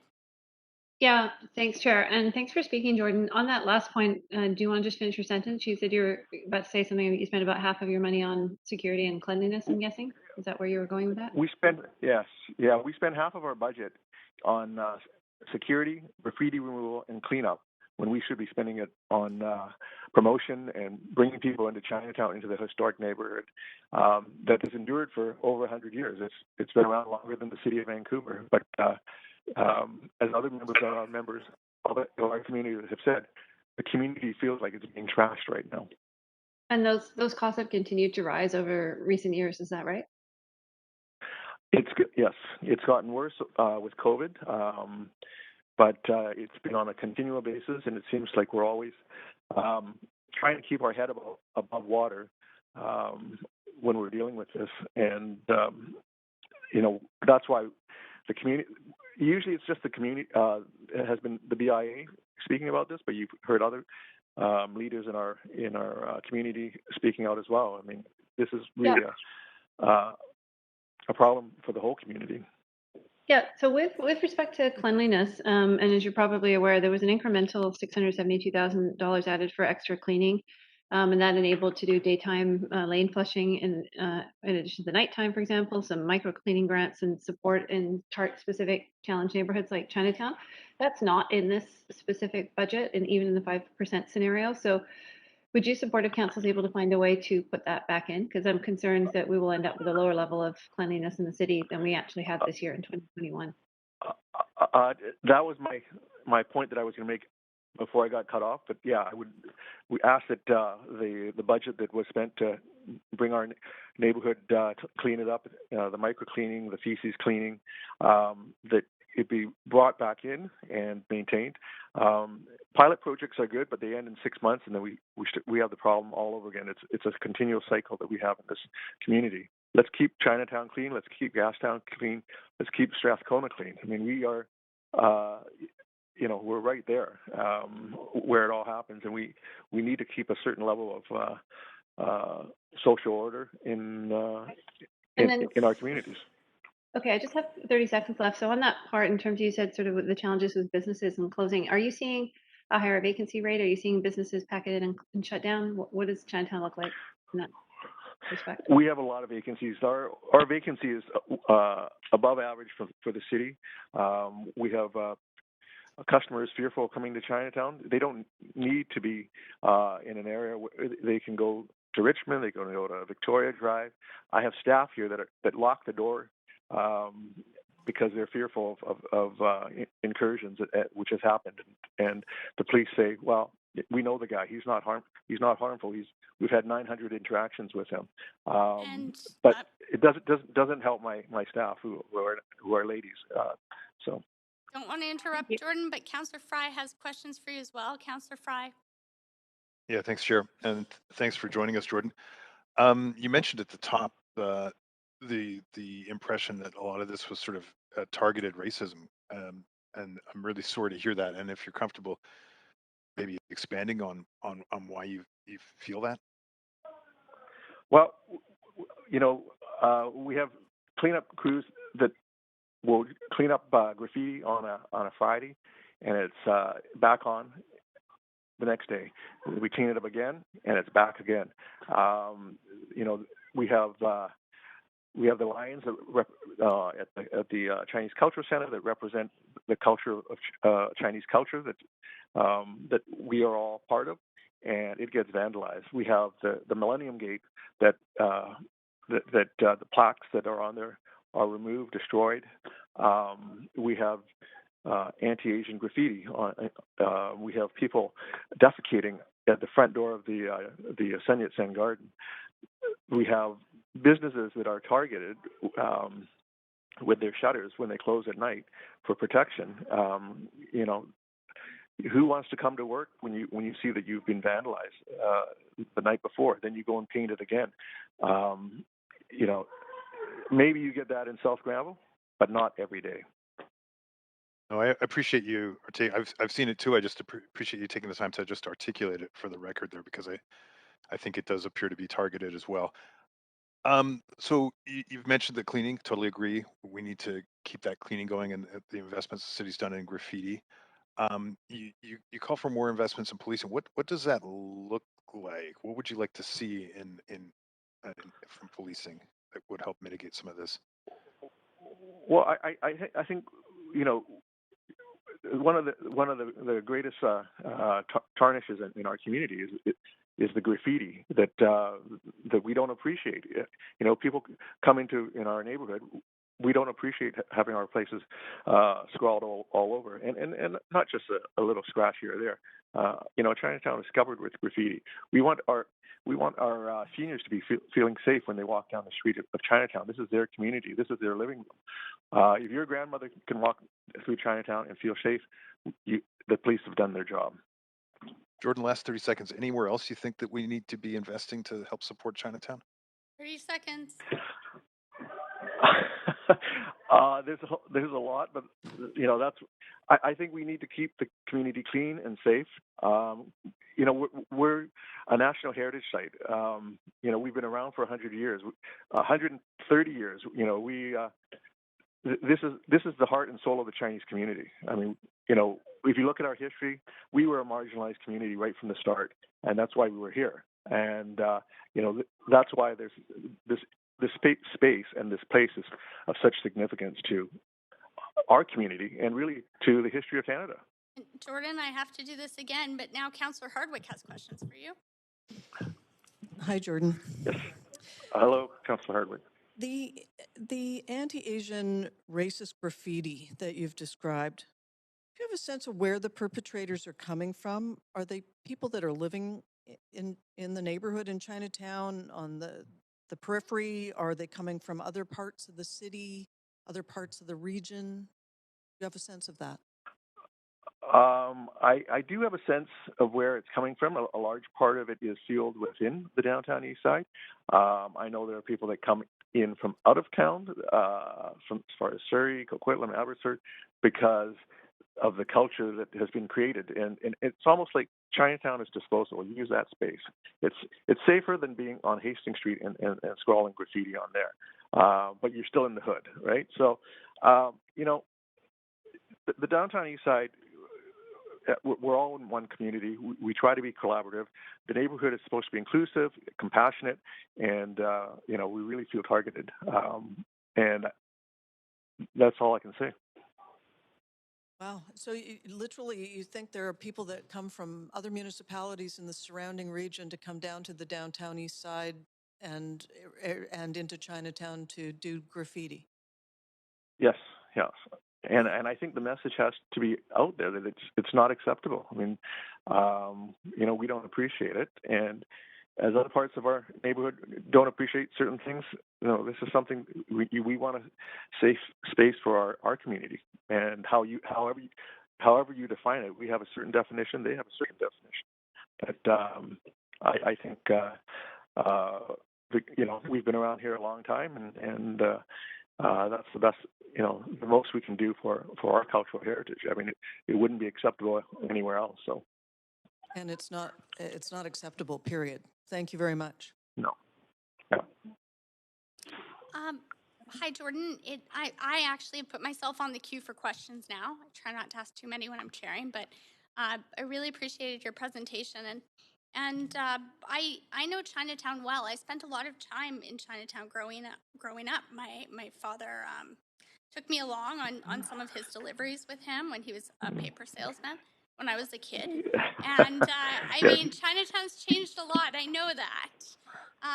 But in moving forward in the transformation towards UNESCO World Heritage status, and considering when we look at, even though in this budget, the transformation we've been told might have to kind of be staggered, do you think that with public safety and the issues that you're describing, the street disorder, the cleanliness, but you know, in general, people's feeling of safety, do you think that impedes, you know, the goals to move forward as an official World Heritage site? I definitely think so. I think it's really important that we have clean, safe streets for visitors that are coming. You know, Chinatown is an international tourist site. As my earlier colleague from the Gardens mentioned, all you have to do is look at the TripAdvisors and what is the perception that people have of Chinatown, and it's not good. If you're going to a UNESCO site, you're going to check TripAdvisors. Are you going to go there? Not if it's not safe. You know, and our community has aspirations as other communities. You know, why is ours any less than anyone else's? You know, Chinatown has evolved over the last 135 years, where we were a marginalized community, where we were stuck here because we weren't appreciated or weren't allowed anywhere else in the city except to live within this community. So.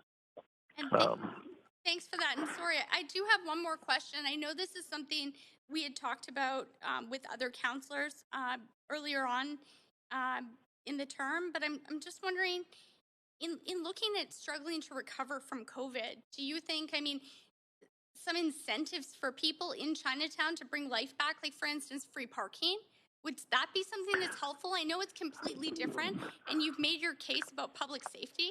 I'm just wondering if things like that might be helpful as well to the businesses. Yes, no, free parking or lower parking rates has been something that we've been harping on for many years. And if city staff or city council could help us with city staff on that, it would definitely be a positive. You know, people go to Chinatown used to be a neighborhood where you had to go to Chinatown to buy things, products, Chinese products. You can go anywhere. You can go to Richmond and you park in a mall and you get the same stuff. People pay $5 an hour to visit Chinatown. And I have to hold myself to at least the same standards as everyone else, so that's my time. But thank you for speaking to council, and appreciate you answering all of our questions. Thank you, Council. And the next speaker is Steve Canafari. Is Steve on the line? Speaker 74? Speaker 74 is not on the line. Speaker 75, Amrit Rande. Yep, I am here. Hi. Please go ahead. You have 5 minutes to speak to council.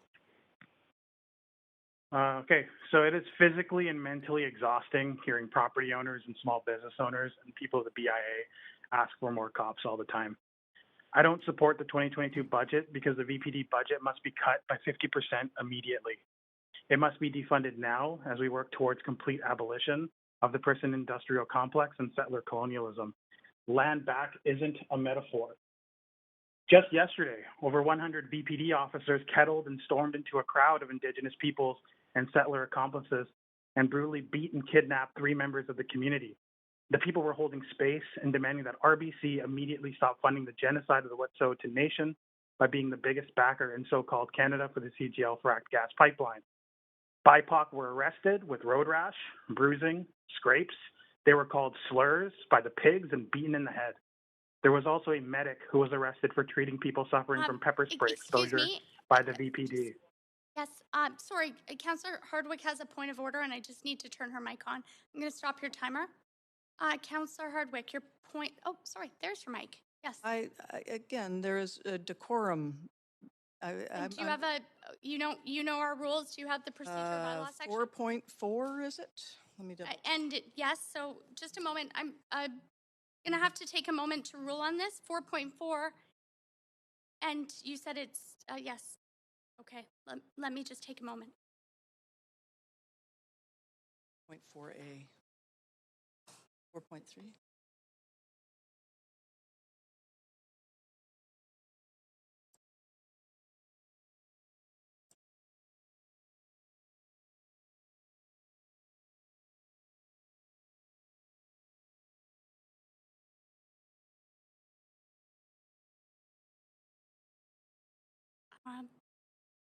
Just 1 second. I'm just going to confirm.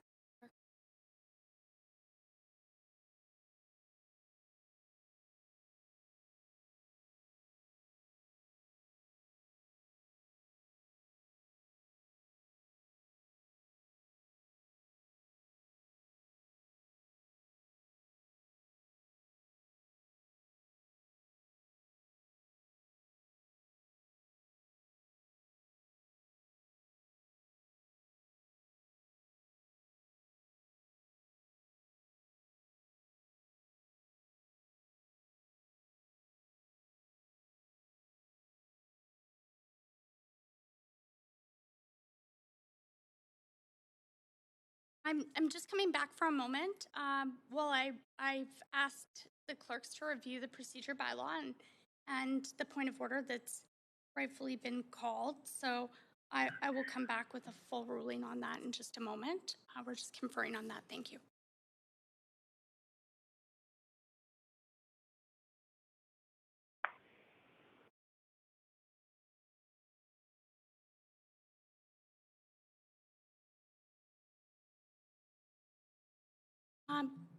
All right, so Councillor Hardwick, to your point of order, 4.4, Section A, that the chair of the meeting must maintain order and decorum. In reviewing this with the clerks, and I'm going to not only mention this to this speaker, Amrit, but also to all speakers, there cannot be any name calling.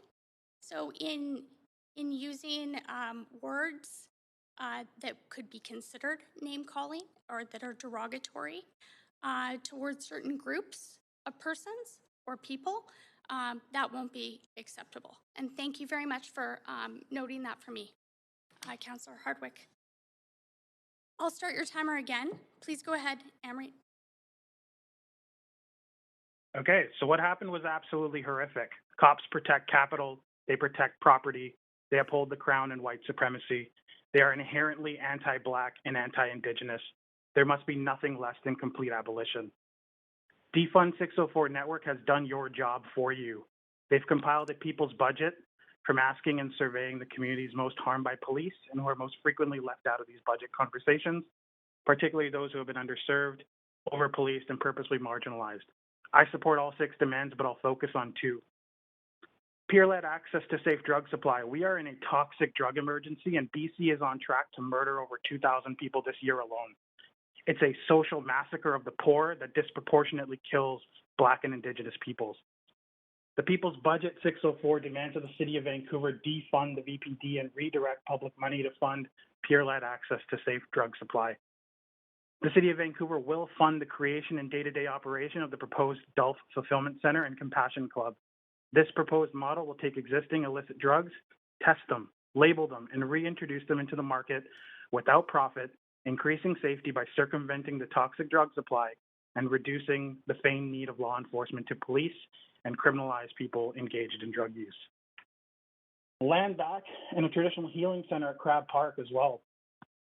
Instead of the VPD and city workers and the Parks Board and Donnie Rosa forcibly removing people on stolen land and throwing away their homes in the garbage, you can just give the land back. Speaker, I'm going to stop your timer right now, but you cannot say things that negatively reflect or attack or call out specific members of City of Vancouver staff or related boards. Thank you. Please go ahead. VPD constantly steals and throws away encampment residents' belongings. Crab Park residents and accomplices were at the BC courthouse today demanding an end to these violent evictions on stolen land while the City of Vancouver continues to seek a court injunction to remove people from Crab Park. People need beautiful homes. It's as simple as that. As I said earlier, land back isn't a metaphor, it's an action. The People's Budget 604 demands that the City of Vancouver defund the VPD and redirect public money to fund initiatives that give land back to Indigenous communities, including but not limited to the creation of a traditional healing center at Crab Park. The City of Vancouver must give land back to Indigenous communities. Decolonizing stolen Musqueam, Squamish, and Tsleil-Waututh land is one important way to provide much-needed space for Indigenous forms of justice and community wellness to reemerge and bloom. The police only protect and serve capital, that is your property. time. There are no questions for you at this time. Thank you for speaking to council. The next speaker is Speaker 76, Jamie Richardson. Is Jamie on the line?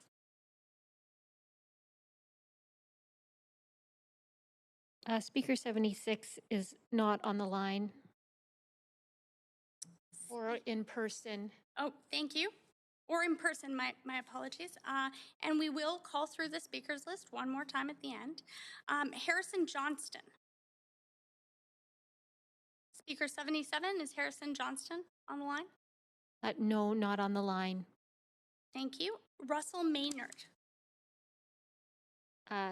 Speaker 78 is not on the line. Speaker 79, Ali Chaudhry. No, Speaker 79 is not on the line. Speaker 80, Karen Aitchison.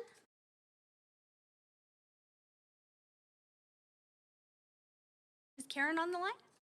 Just one moment, we'll check with the staff.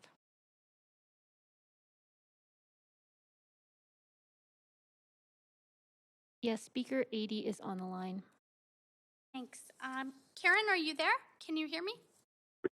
Hello? Hi, you have 5 minutes to speak to the City Council. Please go ahead. Thank you.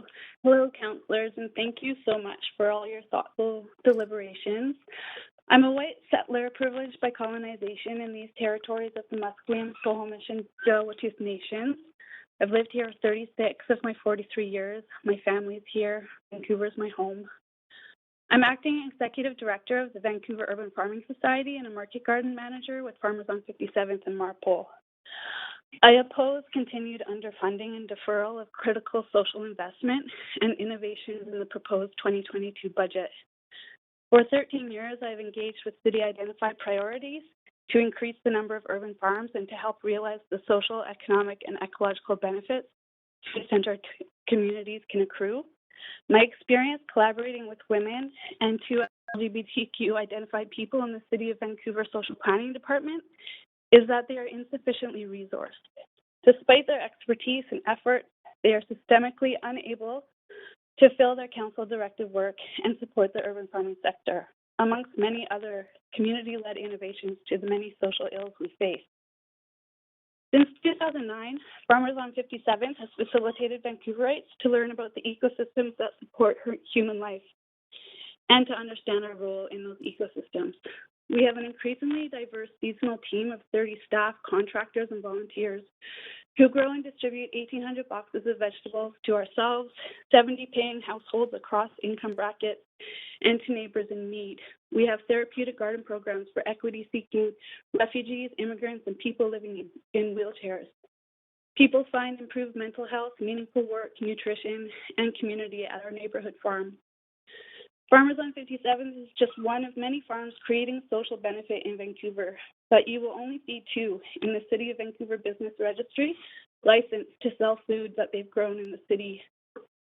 In 2010, farmers formed the Vancouver Urban Farming Society, seeking to legalize farming in the city and to grow urban farming. 6 years of research, public forums, and advisory to the city resulted in the 2016 Urban Farm Guidelines that re-allowed selling food grown across city zoning.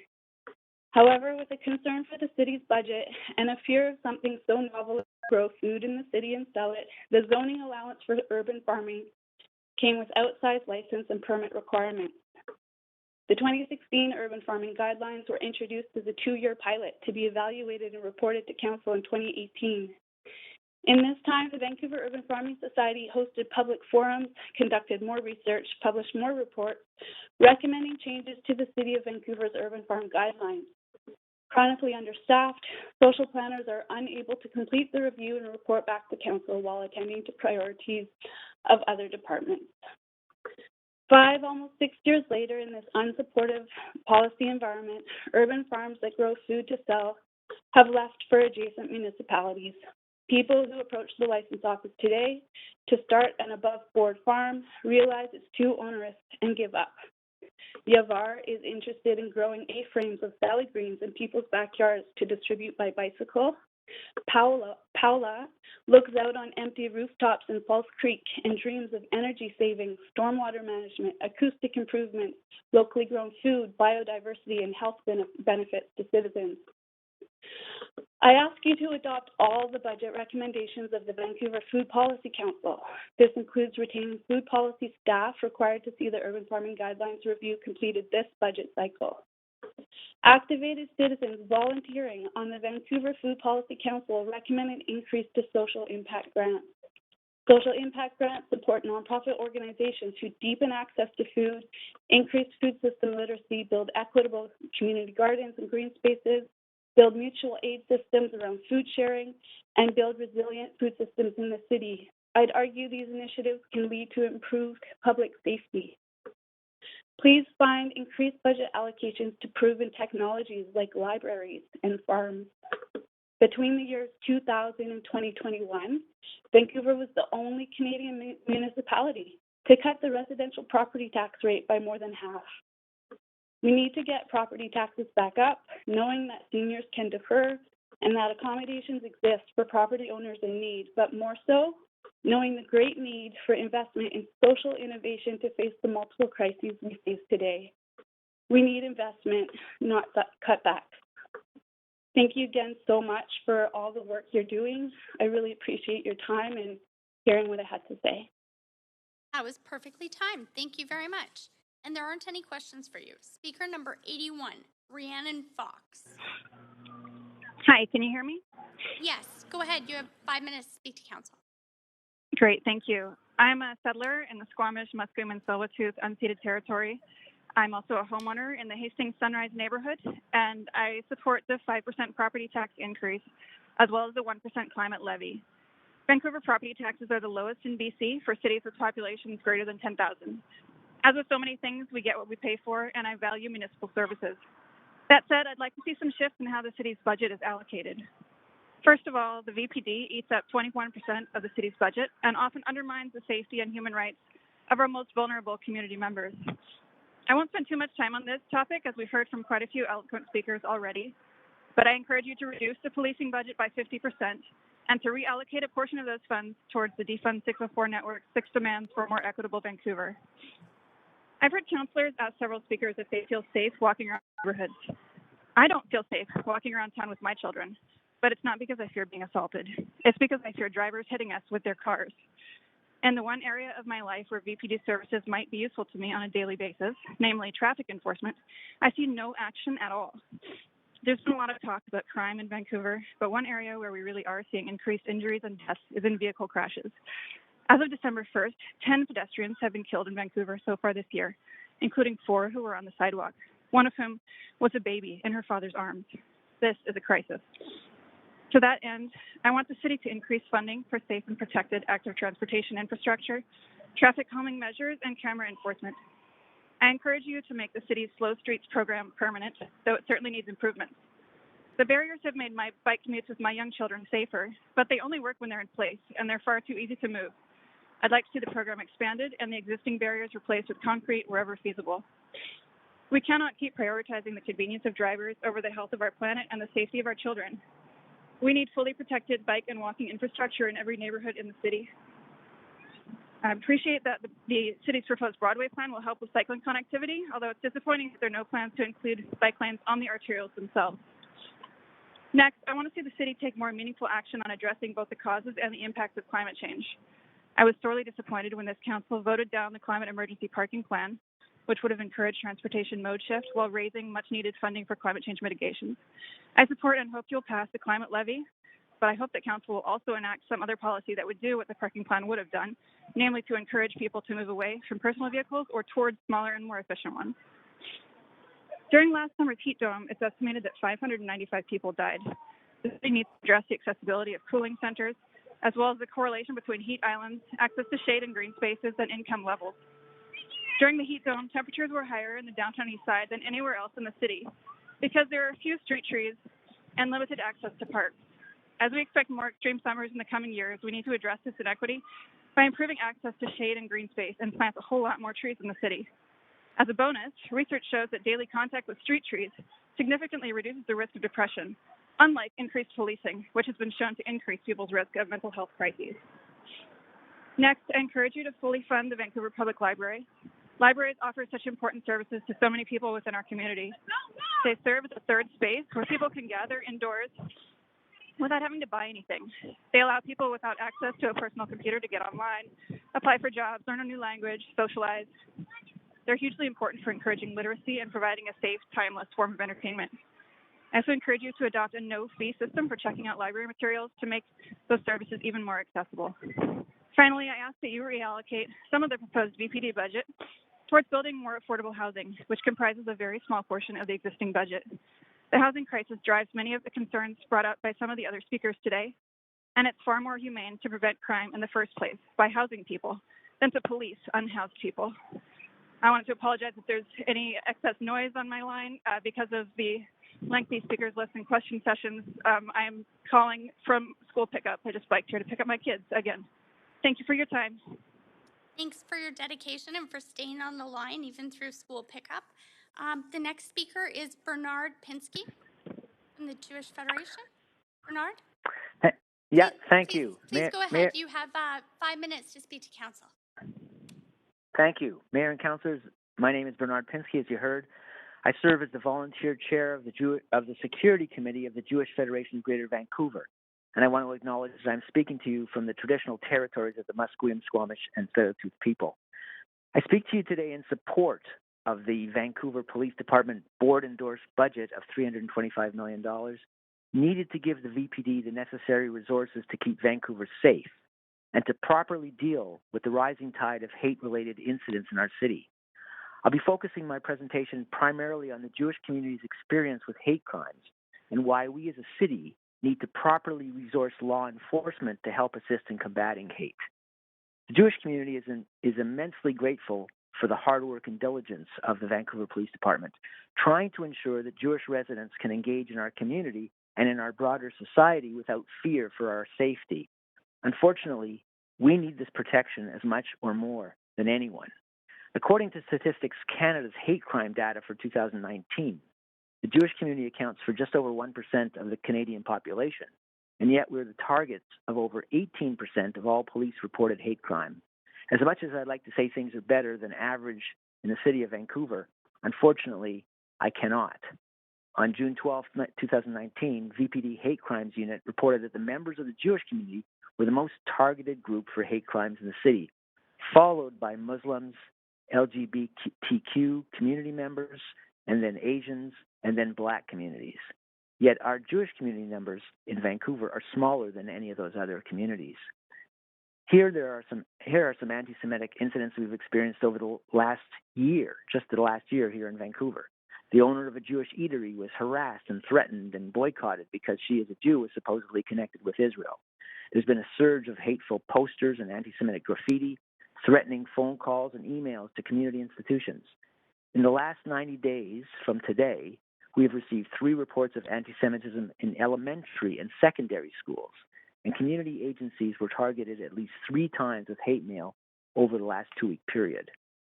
Anti-Semitism often takes the form of graffiti in public places, such as hate-filled graffiti that was found in the Riverview Park in Marpole in February 2021.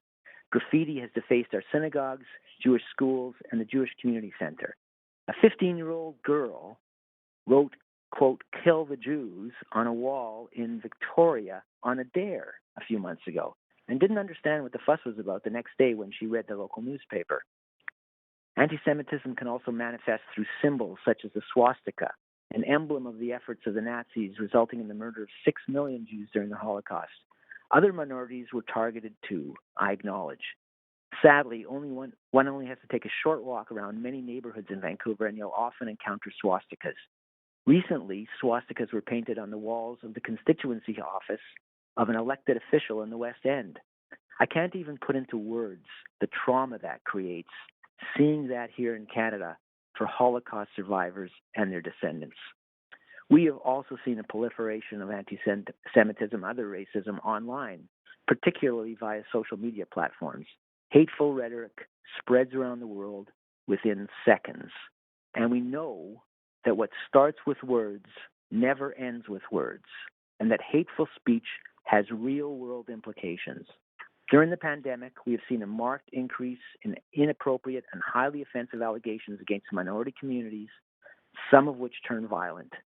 My community is not the only one subject to racism. Vancouver incidents motivated by hate, prejudice, or bias increased dramatically between 2019 and 2020, an increase that was driven primarily by anti-Asian motivated incidents that went from 12 in 2019 to 98 in 2020. In my view, zero tolerance for racist incidents is the only policy that works in a responsible democratic society. And the VPD needs to have the resources to respond and enforce that policy. Designated hate crime units ensure that such incidents are investigated by officers who are equipped with the knowledge, experience, and resources to do so. VPD has a designated unit that does a great job with the resources they get, but additional resources are still needed to bolster them.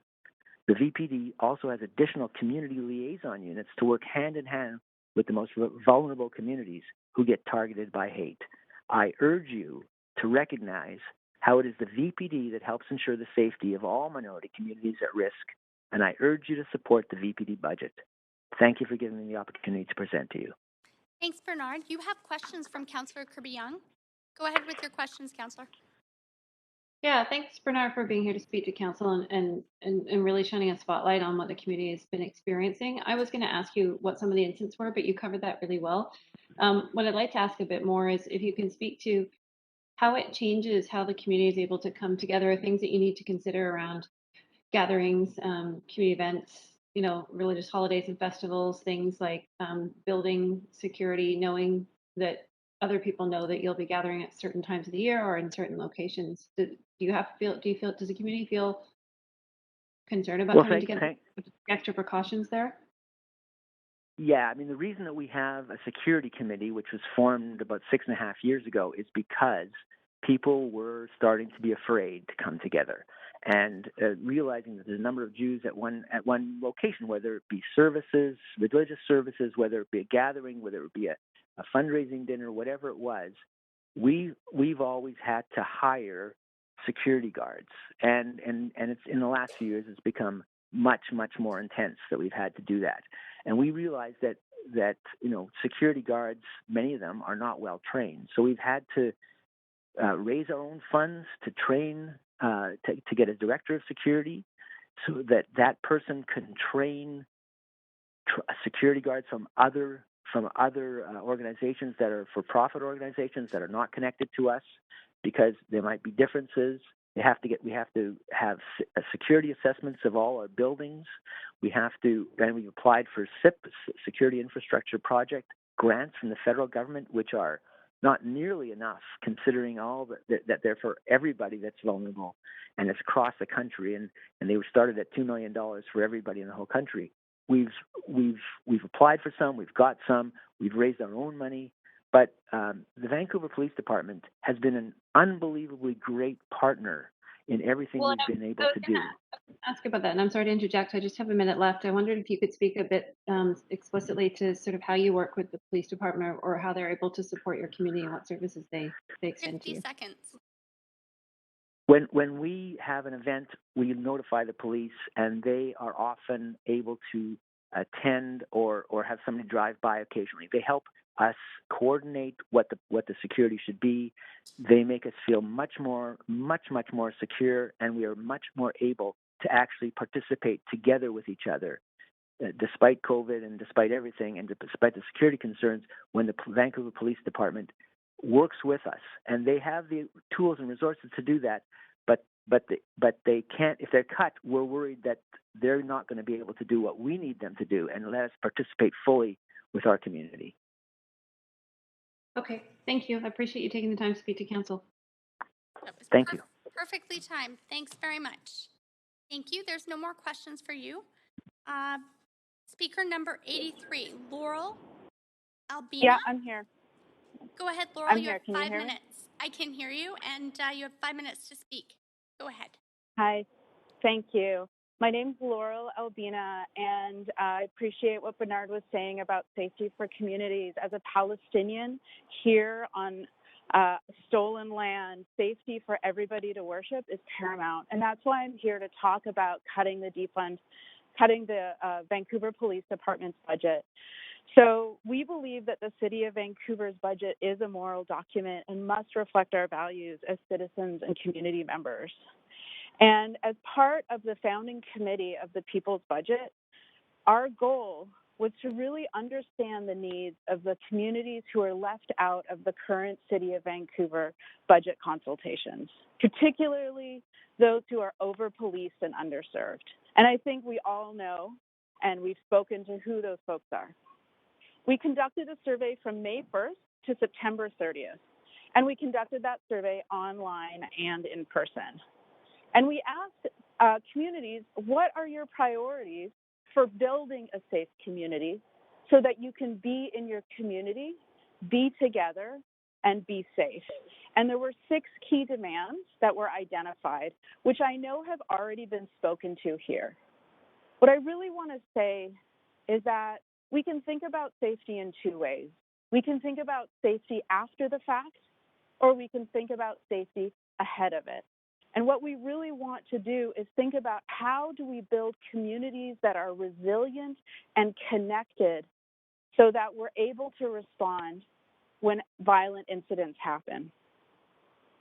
The 6 demands of the People's Budget and the people are peer-led, nonviolent mental health service supports and wellness checks. So what we're talking about here is having folks show up when somebody is having some kind of break. Folks show up who don't have guns and who are trained. And we know that the VPD, they've said themselves that they're not equipped to respond to this. We know that part of the problem and part of what's being spent in the VPD budget is displacing houseless people, moving them. And I was in a conversation on a radio show, and I heard the VPD spokesperson say again and again, we just need people to move along. And what I say to him, if he's listening right now, is move along to where and to what? So we know we have a housing crisis, and we have to end the displacement of houseless people and build non-market housing, however that shows up. From the sex work community, sex workers have asked that they have a safe place to ply their trade. And that way they can build their own peer safety networks and their own safety protocols. For folks who are using drugs, they're asking, again, for a safe place to use drugs and a safe supply. So this is not rocket science. This is not beyond our imaginations or the scope of our imaginations. These are all real solutions that the People's Budget is offering to Council. And I would say that we have done Council's work, and we are offering real viable alternatives. We're demanding a 50% budget cut to the VPD. And last but not least, we're asking for an end to the fake land acknowledgement and real land back. So this is stolen land.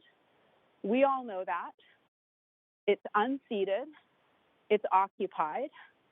And it's time for the Vancouver City Council to take some leadership in this direction and to give land back and to stop the displacement of primarily Black and Indigenous people from this land. So the People's Budget, it charts a path forward. We know that the VPD is causing harm in communities. We're saying the status quo is not acceptable. And really, alternatives to the police already exist. They're already here, they're functioning, they are underfunded. So why not take some of the VPD budget and really fund it? And we know that Deputy Chief Howard Chow, he's already told the police board that the crisis of public drug use, mental illness, and homelessness are not the jurisdiction of the VPD. So why do we continue funding the VPD to do this work? It makes no sense. It's time for the Vancouver City Council to be real leaders in alternatives. And just before you you take questions, if you choose to, from Councillor Swanson, I'm just going to need to pause for a moment to check in with the clerks on procedural matter. Please. Thank you. That's fine.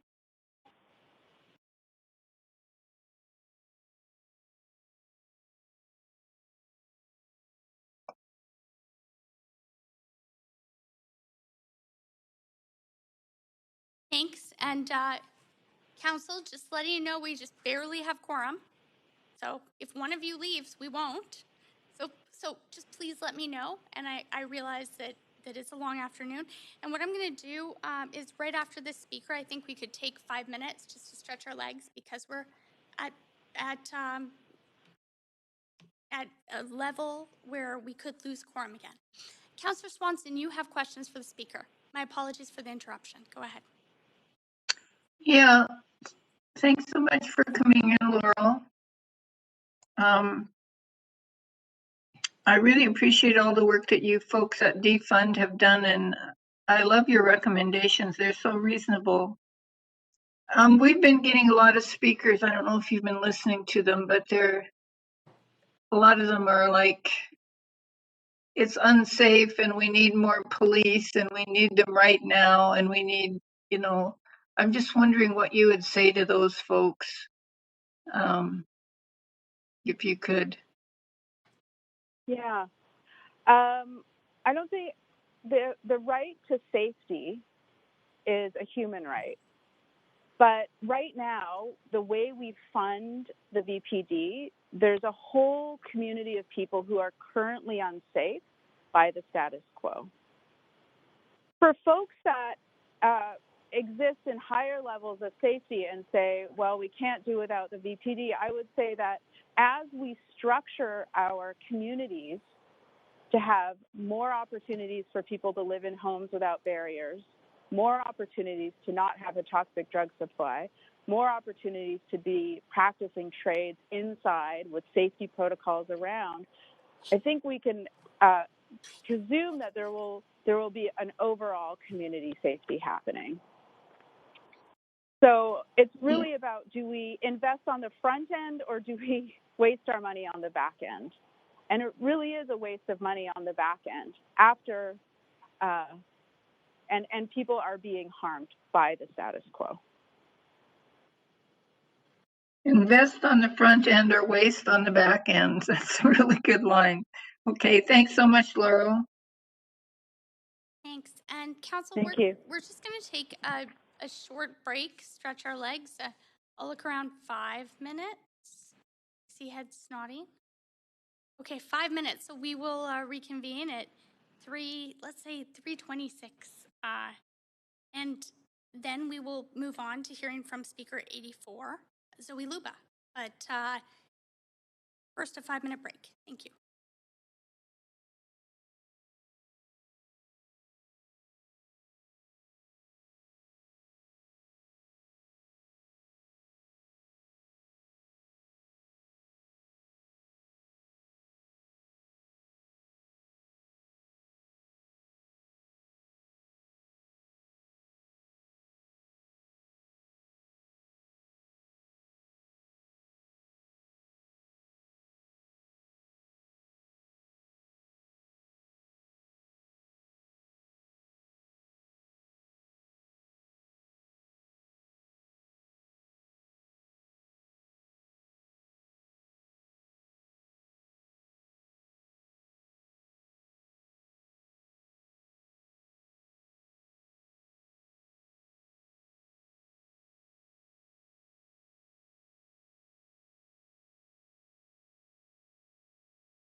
the delay is Speaker 84, Zoe Luba. Is Zoe Luba on the line? Can you hear me? Yes, go ahead. You have 5 minutes to speak to council. Hi. So I just wanted to quickly acknowledge I'm on the unceded and occupied territories of the Musqueam, Squamish, and Tsleil-Waututh peoples. I'm speaking today not in or against the proposed budget because I do not support any funding for the Vancouver Police Department. I believe in abolition of the VPD and all police departments. I've been involved with supporting a lot of tent cities and unhoused communities over the years, and I've seen if they were located in what's known as Vancouver in colonial terms, if they're located within those geographic bounds, I've seen the VPD trample and destroy every single one of those homes. And that just makes me really, really sad to think about. In addition, the way I've seen the VPD treat friends and comrades and people at demonstrations, and the way they brutalize, in particular, Indigenous youth and racialized youth in general, is really, really, really heartbreaking. So I do not support any money going towards that murderous institution. I'm sorry, we have a point of order from Councillor Hardwick. Just a moment, please. Clerk, could you please stop the timer at 1:13 for the speaker? I can't seem to do that right now. Councillor Hardwick, just a moment. I'll turn your mic on. Your point of order. 4.4 in the procedures bylaw, please. Okay, and that would be under the chair of the meeting to maintain order and decorum. Sorry, I've just pulled it up. The chair of the meeting must maintain order and decorum. And could you please cite what it was that you felt that put the meeting Inflammatory language. Inflammatory language. Okay, I will, based on the previous ruling that we had, caution the speaker about the language and the words that are being used. And we'll start your timer again. Here.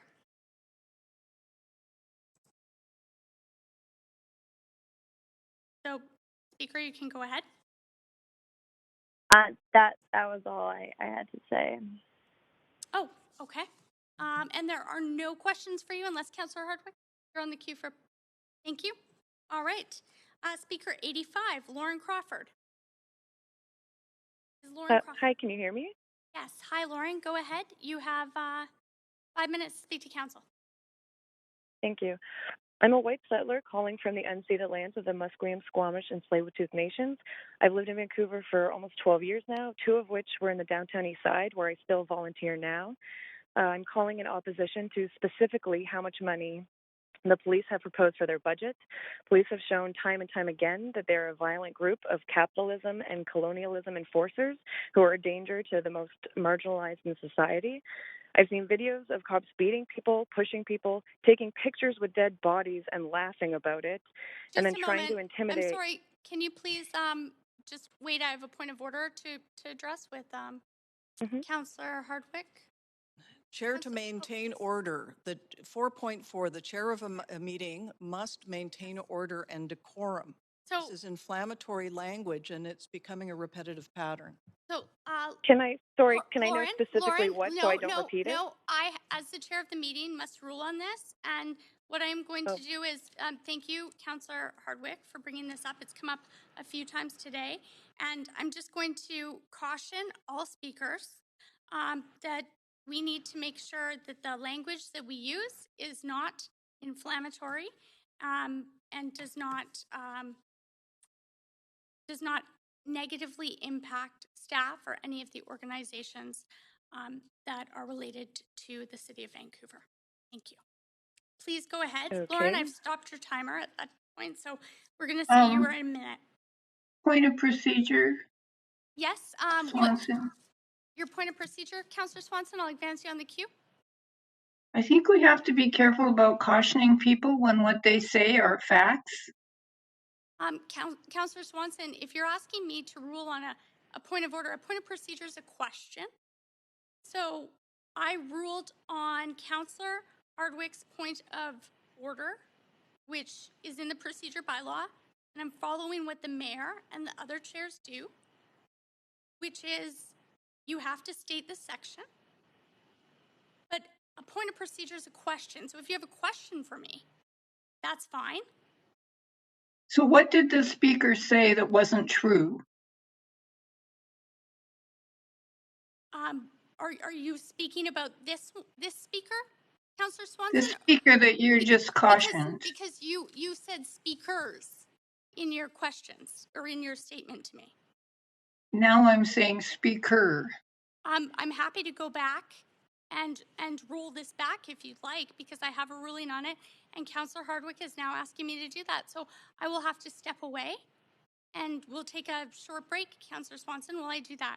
But I also want to note that I did get advice from the clerk on this during the last 3 times it happened. So this ruling is coming from the clerk. Thank you. So I'm saying that there's a difference between. No, Councillor Swanson, you asked a question, and I will be back with that answer. Thank you. I hope you consider what's true.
Council,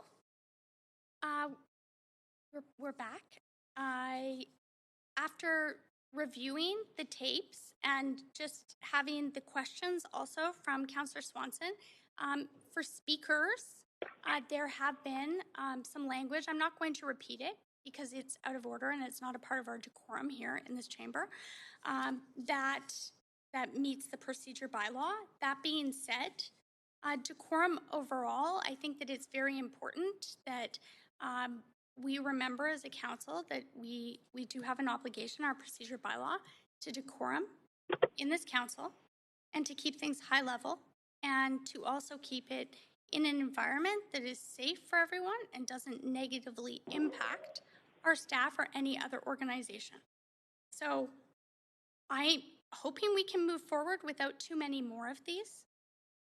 But I do have an obligation to consider this. And also, Councillor Swanson, although it was a statement at first and then a question. So your questions, I hope that you're satisfied with that answer and we can move forward. And could the clerk remind me how much time the speaker has left?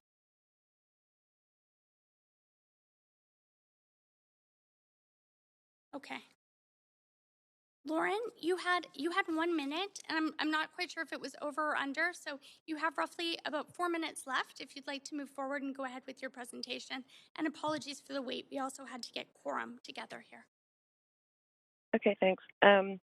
Well, okay, I'm not sure what facts I'm not allowed to say anymore, so I will do my best. Using city budgets to fund the police is repugnant.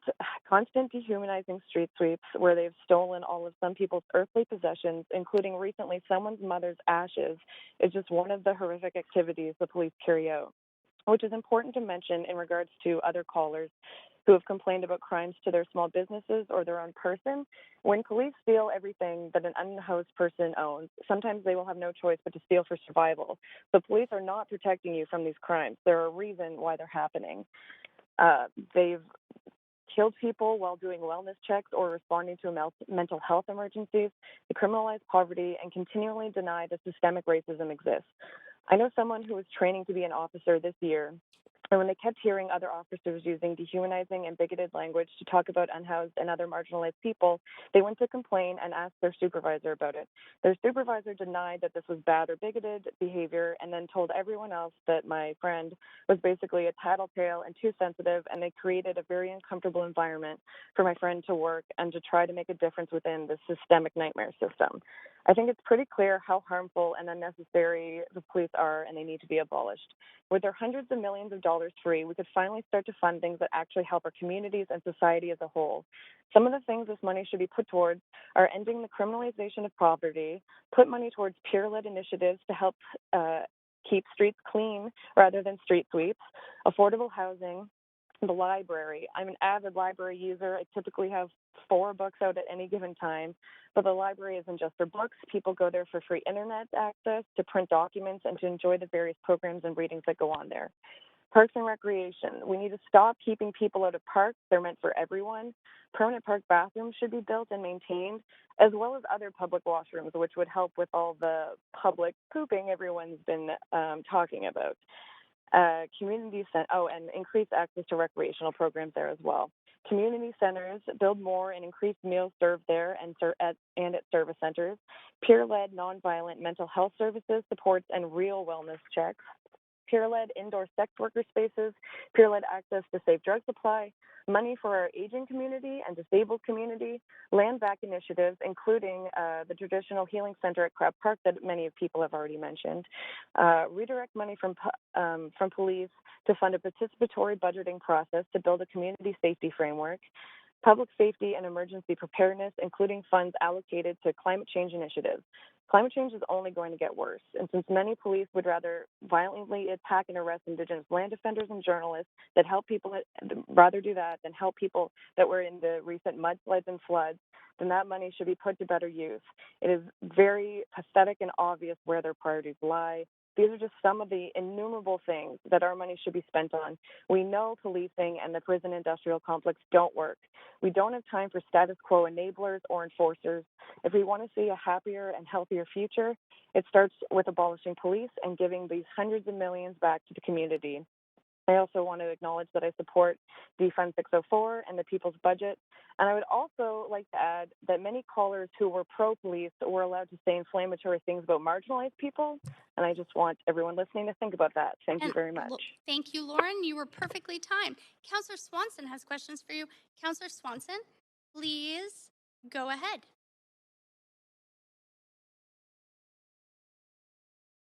Councillor Swanson, are you on mute maybe? I'll just wait to make sure we have Councillor Swanson. I'll reset your timer. Sorry. There you go, Councillor Swanson. Yeah, thanks for coming in, Lauren. I just want to start out by saying that I do believe all workers should be treated with respect, but also that low-income people, unhoused people should be able to speak their truth and not have procedure rules silence them. So the question that I have is, how do you feel about having rules of procedure being used to stop you from saying what you wanted to say and what you believe to be true? Well, especially when it's not explained specifically what the issue was, it just seems like they just don't want to hear people speak poorly of the police, like the particular people who are bringing these points of order. Because, like I said at the end, so many people were speaking horribly and derogatorily about unhoused people, about like other people, lots of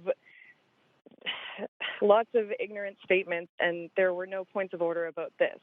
So I just find it very biased and obvious what those intentions are. Okay, well, I hope I've allowed you to get that opinion out there, and I agree that we should really be funding community-led services. They're so essential. Thank you. Thank you so much. I appreciate you a lot. You have another 30 seconds, Councillor Swanson. I don't want to interfere, so let me know when you're done. I'm done. Joanna G., speaker 86. Do we have Joanna G. on the line?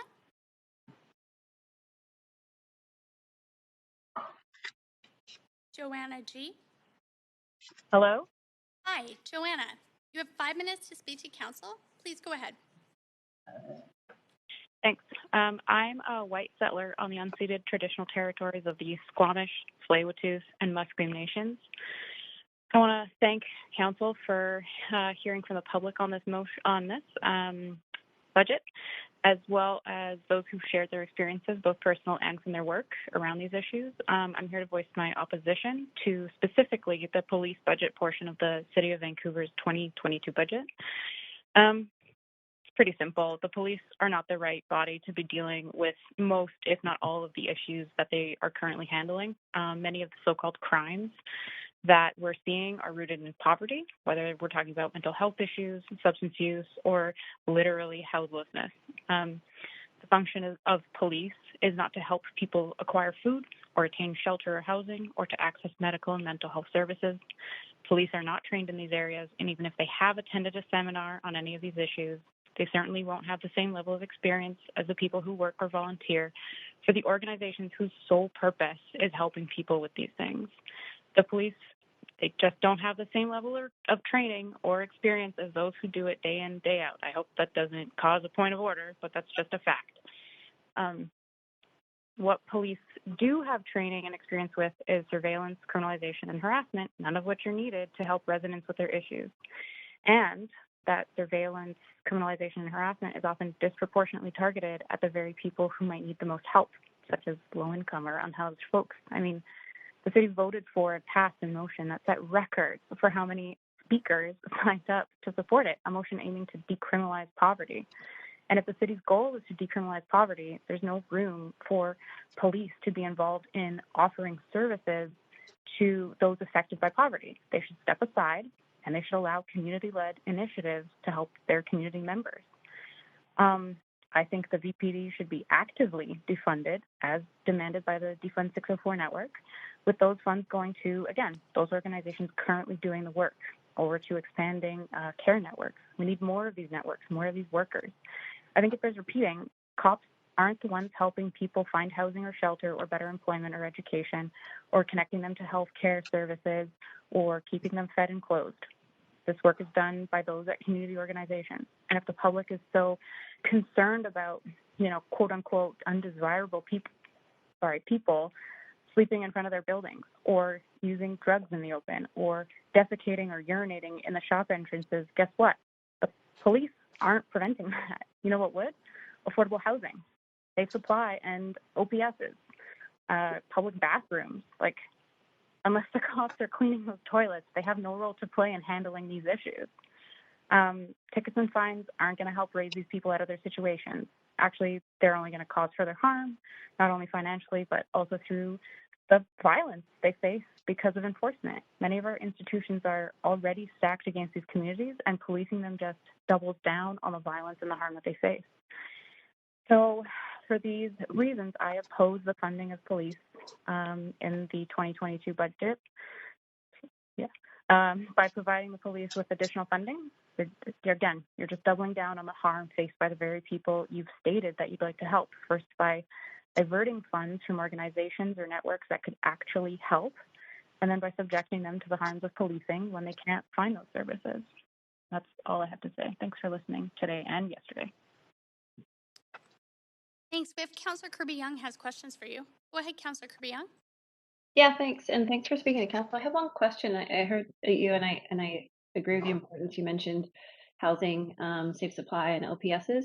I don't hear mention of treatment or otherwise. Safe supply obviously will stop people from dying, but people will still obviously be using drugs, and potentially having episodes related to that. And I'm wondering where you see treatment factoring into this mix. Honestly, I believe that you should ask drug advocates about this. I'm not going to claim to be an expert on this. You should be asking the experts in this, people with lived experience, people who've been through those systems, people that, advocate for safe supply and OPSs and all the rest of it. I'm not an expert. You can, as council, I'm sure you can find very good, reliable, informed experts on this. Okay, no problem. You had mentioned that you're advocating for safe supply and that, so I just wondered if you had an advocacy position with respect to treatment as well. But thank you for speaking to council.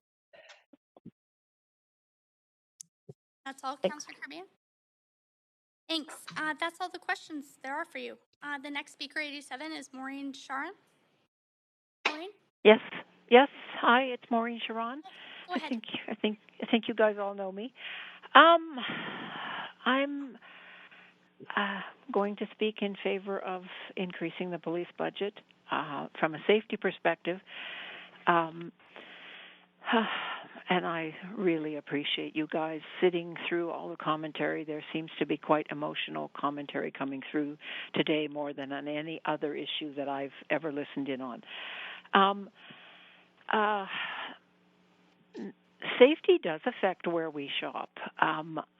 I actually have something that I need to get repaired that can be done at a block off of Pender around Main Street, and I'm seriously thinking whether I want to take the bus down there to do that or whether I want to take my car to Richmond. And good Lord, before the last year, I don't think that would ever have been a consideration for me. I would have just hopped on the bus and gone down there. And similarly, and I've mentioned this already, that after going to council meeting or to the park board meetings for 7 years on the bus, I have to question whether that's a safe thing to do now, standing at Denman and Davie and at Granville and Davie, sometimes at 10 o'clock at night. I'm not so sure that I should be doing that. I hate to be thinking this about my city. There's a pact that everybody shares when they live in a city, and it's to kind of be in a place of civil decorum, and it doesn't seem to be happening these days, which is quite sad. But the main point that I want to talk about, and I'm going to address it to some of the speakers that have spoken already and are coming. for those of you that want more services and think you aren't paying for property taxes, so who cares how much property taxes are going up? You're sadly mistaken. Taxes, first of all, if you're a renter, taxes are an expense for your landlord. If all the expenses go up 5%, and right now they seem to be, a rent for a person going into an apartment for the first time is going to be 5% more expensive. And how does this help affordability? It's not, taxes aren't free. So either homeowners are paying them, or business owners are paying them, or landlords are paying them, but in fact everybody is then paying for them. So prices at the grocery store are going up. They're paying taxes. Going to your hair salon, to the restaurant, it all gets more expensive. When taxes go up, every person living in the city or doing business here or shopping here pays more. And I don't want to pay higher taxes either, but I do want to comment. Somebody made a note today that said taxes going up is a risk for increased rental rates. I have sad news for you. It's not a risk. It is actually going to happen. So if I understood correctly the new proposals that were part of the Broadway plan, that affordable housing rents when the suites were to be occupied would be based at, I believe, 30% lower than the average market rent. If we've driven up the average market rent, we've then also unfortunately driven up the cost of affordable housing. So if an apartment is being rented for $2,000 a month at a 5% increase,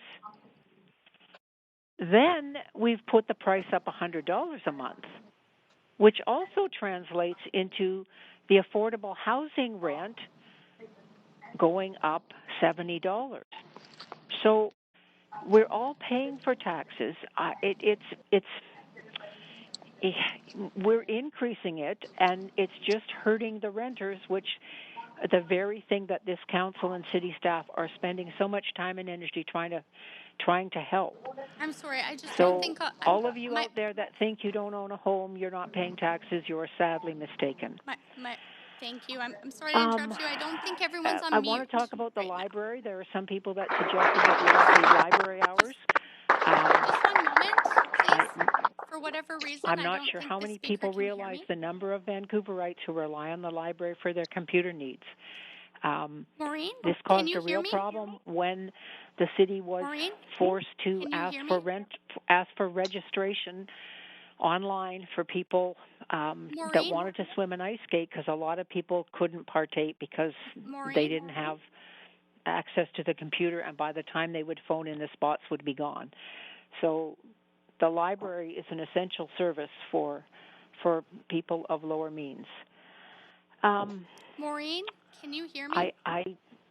The fellow that spoke about being hearing and sight impaired, whatever it costs to put in closed captioning for meetings, if we're still going to have them online and on Zoom, I think is something that needs to happen. And let's see what else.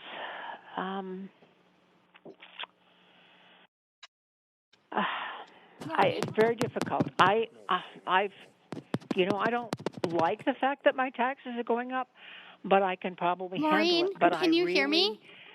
Get concerned when the taxes keep getting added up to affordable housing, which we're trying desperately to make happen. So I don't envy the decision you guys have to come up with. Okay, that's enough. Maureen, can you hear me? Hello? Hi, Maureen. Hello? Hello? Hello, please hold on 1 moment. I believe we're experiencing a technical difficulty.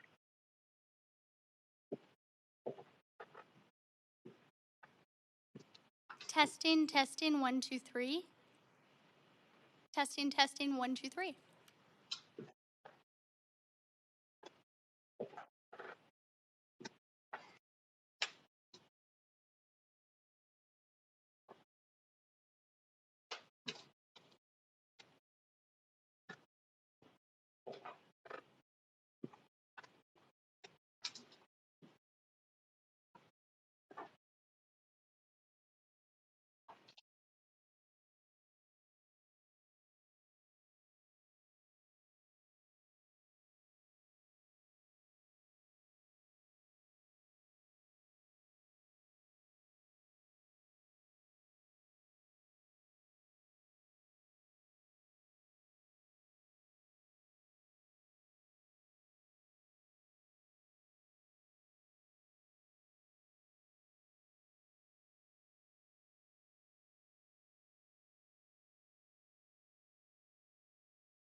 please hold on the line. We're just reconnecting to the portal.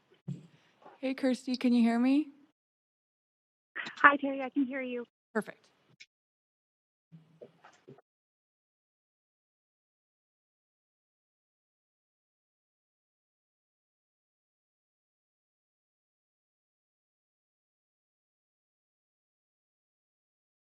Testing 1, 2, 3. Melissa, it's Maureen. Testing 1, 2, 3. Maureen, can you hear me? Yes. Did you hear my Thank speech, you. or was it? We heard your whole speech, but you could not hear me. So you might have gotten a little more than 5 minutes because of technical difficulties. Okay. But Councillor Boyle, I believe, is on the queue to ask you questions. So Councillor Boyle, go ahead. Yes, thanks so much for your time. I'm just curious to hear, because you spoke both to an interest in more police funding and a concern about the tax rate, how you would suggest we balance that. Would you support the tax rate being higher to fulfill that budget ask from the police? That's why I'm glad I'm not in your shoes at the moment. Fair enough. You don't have to solve that for us. We have to solve that. I probably would, because I do think that maintaining safety for people on the streets is important, and businesses as well. Okay. Again, really appreciate your time. That's all your questions, Councillor Boyle? That's all for me. Thanks. Next speaker, 88, Barbara Reed. Is Barbara Reed on the line? Hi. Hi, Barbara. You have 5 minutes. Please go ahead. Okay, thanks so much. Good afternoon, Council. My name is Barbara. I'm a settler, a student, a worker, and a resident in Vancouver. I'm calling in support of the 5% property tax increase and against the increase to the police budget, which is what I'd like to focus on. I support Defund 604's network. Defund 604 Network's 6 demands and the call to reinvest half of the police budget into community-led services. I've been listening as much as I can since yesterday, and I've heard other callers cite their anxieties around drug use and what kind of amounts to the sight of poverty as reasons that the VPD needs more money, and I don't agree.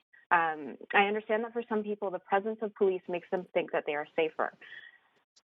But I want to tell you about something that I witnessed a couple weeks ago. So I work in the downtown east side, and I was standing on the corner of Main and Hastings waiting for the lights, and these 2 women next to me got into an argument. And there were 2 VPD officers on the steps of the Carnegie talking to security there. So these 2 women get like a brief outburst, and just as quickly they sort of agree to disagree, and they start going their separate ways. And then I hear from the steps an officer yell at them, "Hey, settle down." So as anyone with any understanding of de-escalation would expect, his yelling sets them off again, and now they're yelling. And because they were about to part ways, I'm now standing in between their fight. So this officer has made me less safe than I would have been if he hadn't interfered at all. He's made the street louder and more chaotic than if he just hadn't been there. And it was fine. Like, they sorted it out and I crossed the street. But I bring this up because it's the most recent example of what has overwhelmingly been my experience with the VPD, which is strangers coming into neighborhoods that they wouldn't live in, having these hostile interactions with people they have no relationship to and whose lives they have no investment in, and by virtue of those facts, making the situation worse, either immediately or in the long run. So that's why I'm in favor of directing funding towards peer-led support services, and why I was excited by the promises made last summer with the motion decriminalizing poverty and supporting community-led safety initiatives. Also, yesterday, I heard Chief Palmer's comment about not listening to people off the street and rather listening to experts on the topic. And I just want to say first that it strikes me as pretty telling if someone from a city department is asking you not to listen to what residents are saying about their experience with their services. But also, I want to stress that people on the other end of policing are experts. People in over-policed communities are experts. They're experts when it comes to their experience of policing, and they're experts when it comes to what they need to avoid those experiences. So that's why I'm grateful for things like Defund 604's People's Budget Survey, and I'm in favor of the ideas that came out of it, like peer-led support services, repatriation of Indigenous lands, crisis response systems that are actually led by the communities impacted, and housing people instead of paying a bunch of six-figure salaries to force encampments to a different part of the city every 3 months. I'm also in favor of things like the Slow Streets program becoming permanent, like all of these things that can actually build a climate of community and safety in the city, rather than saying, oh, throw more beat cops at this and that problem, because it's not working.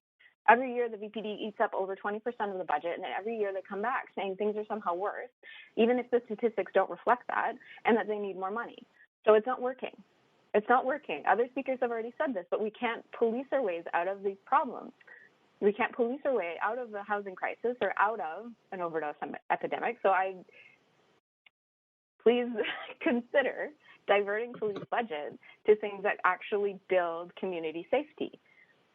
And just as an aside, I have been really thrilled to hear all of the people demanding more budget for the library and the fine-free opportunity. I work in another municipality as well at the library, and they've already introduced fine-free, and it's been really delightful to see the way that's impacted circulation. It's been nice.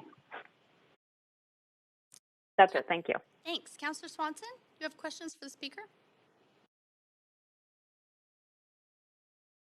Yeah, thanks so much for coming in. Did you say that you were an overdose academic or something like that? Maybe I heard it wrong. No, I said overdose epidemic later on. Oh, just that we can't epidemic. police our way out of it. Yeah. Yeah. No, Okay. I'm not. Okay. I'm not related to drug research at all.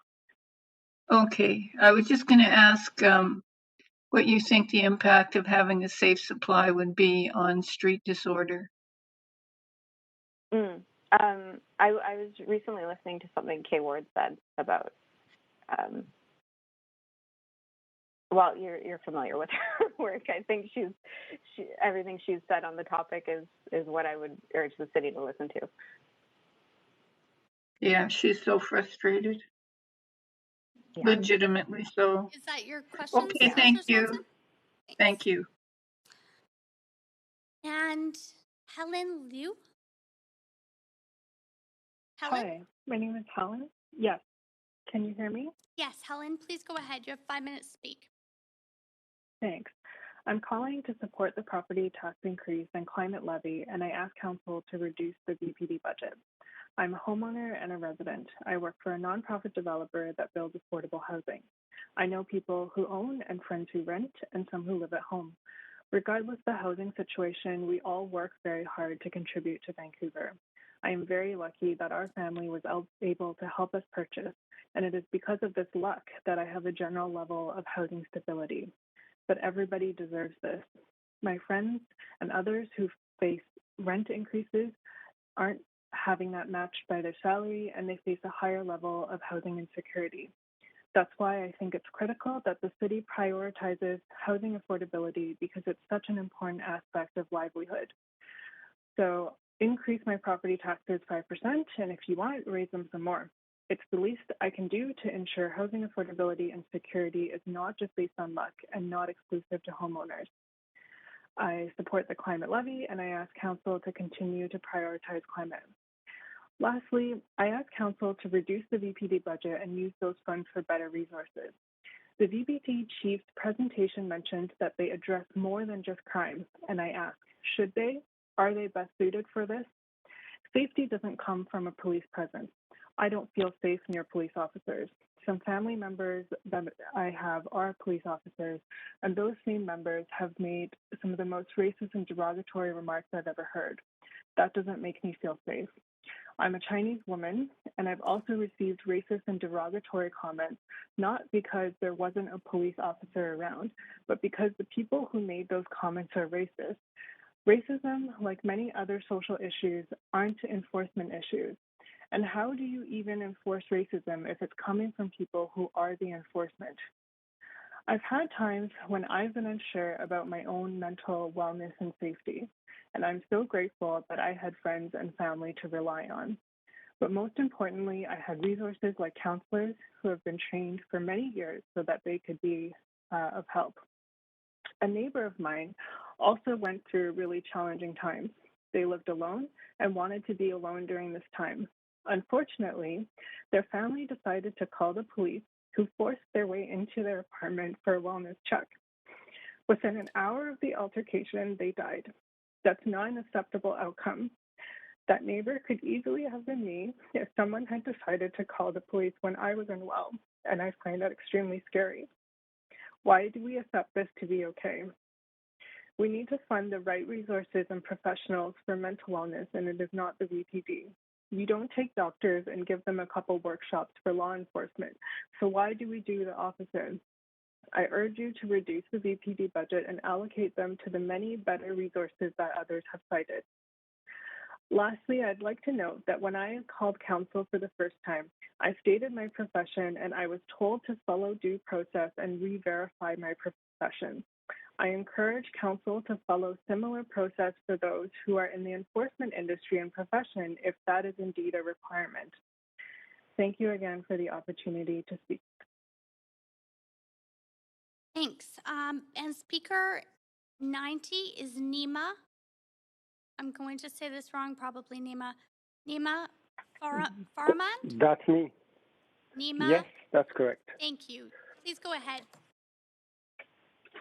Well, good evening to everyone, and thank you for the opportunity to speak today. My name is Nima Farman. I own and operate a business on West Cordova Street in Gastown. 11 years ago, I decided to move my business to Gastown, and what attracted me to this neighborhood was the diversity of its people and the sense of togetherness and community amongst them. However, that sense of community and togetherness is slowly fading away and is being replaced with fear, vandalism, theft, and slow disappearance of our safety. In the last 4 years alone, I've lost well over $20,000 in window replacement, theft, and other vandalism and petty crimes. I've witnessed multiple vehicle break-ins in broad daylight. I've had several people threaten me with knives and needles when I've asked them not to do drugs on the doorway of our business while we were open. I've had to clean blood, vomit, feces, and many used and unused needles from my storefront more often than I should be. And I've had my staff attacked and harassed by people well known to the police for the repetitive criminal activity. I no longer feel safe to take my kids to work, and also not to take them to any of the public parks in Gastown due to the fact that they're all covered with needles, broken crack pipes, left exposed on play areas and grass. And also people openly shooting drugs in and around playgrounds in the neighborhoods.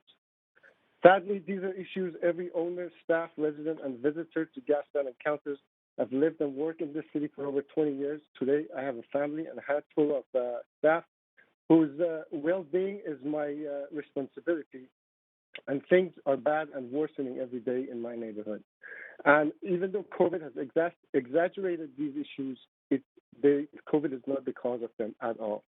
In the last 10 years, I've gotten to know many people in this neighborhood who suffer from mental illness and issues, as well as poverty. Like many other business owners in Gastown, I do my best to help each and every one I can, and will continue to do so despite all these issues we face every day. Many people need our help. There's no denying that, but ideas of dismantling the police, handing out drugs, and pushing people into SOs are not long-term solutions.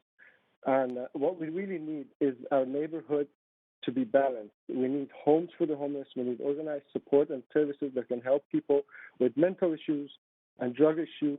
And we also need police to help us with the safety of this neighborhood. I hope that the councillors can leave aside political games and do what is right for us all. Lastly, I've been listening to everybody talk, and I feel very bad about having to mention this, but despite what some may have suggested yesterday and today, business owners, landlords are not cold-hearted, money-grabbing capitalists. We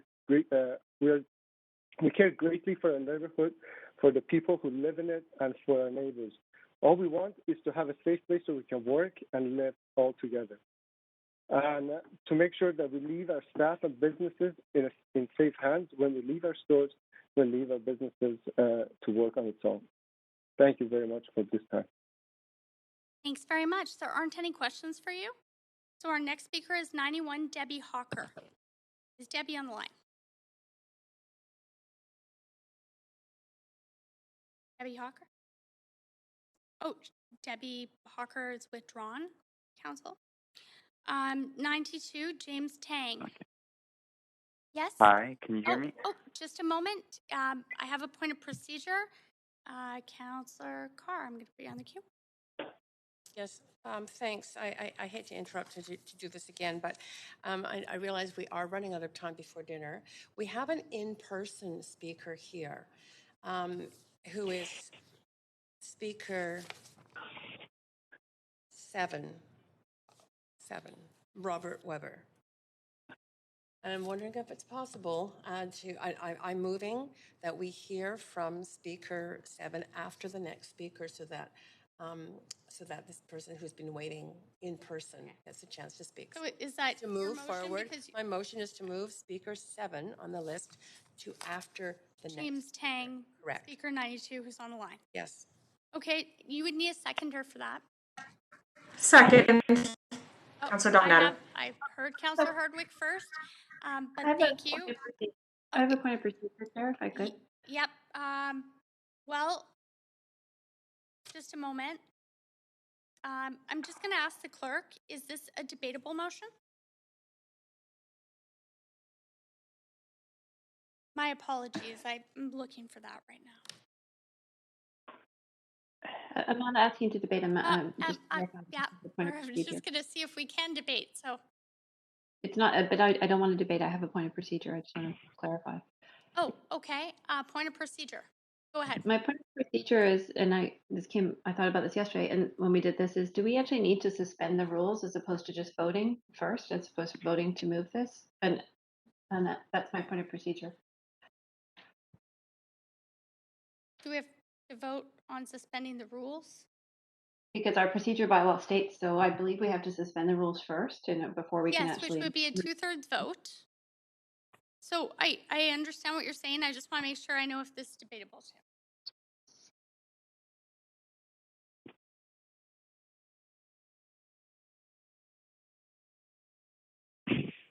Oh, and it needs to be sent in writing. I've just been informed. Oh, so maybe James Tang could start speaking, but right now we have a motion on the floor. We have to, actually we don't because it hasn't been sent in writing. Thank you. So maybe we'll have a motion afterwards, but right now, even though we have a seconder, we don't actually have a motion. Is my understanding. I don't see anything in my inbox. So council, there's just, let me.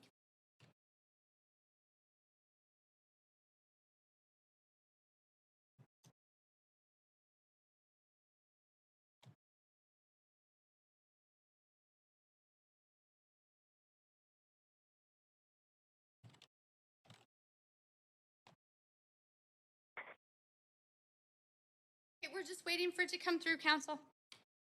I think per the procedure bylaw, the motion is to be in writing. We can't. Yes, it's right? and Councillor Carr is typing it up, but it's been seconded. But we don't usually allow councillors to do that. They have to have it in writing before we can. But it was seconded. So that's the difference. And I asked the clerk. Thanks, Councillor Kirby-Young. I hope that answers your point of procedure. And it's received. So, Council, the motion is to move to suspend the rules of procedure to hear in-person speaker number 7 after the next speaker. I note the irony that we might have been able to do Second, Councillor Dominato. Thanks, but we already had a seconder, so appreciate that. I'm just going to call first for a verbal vote, and then we'll move to a vote on screen if we need to. Chair, I'm on the queue. Can you confirm if this is debatable or not, please?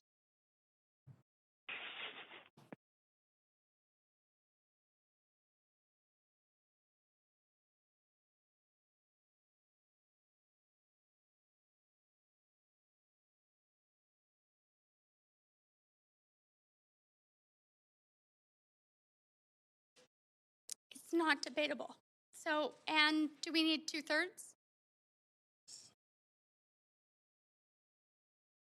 I want to say yes. Yes, okay. So council, I'm just going to start with a verbal vote, but if not, we're going to move to a vote on screen, and then we may be at 5 o'clock. So, all in favor of hearing Speaker 7 after, who is here in person, after speaker 92, James Tang, say aye. Aye. Aye. Aye. Any opposed? Say nay. Nay. Okay, so we're moving to a vote on screen.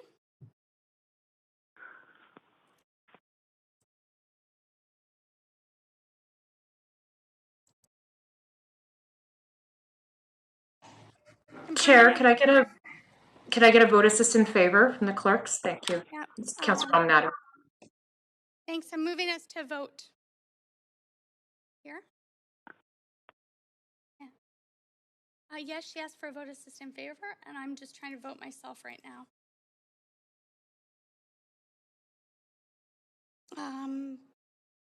What is this?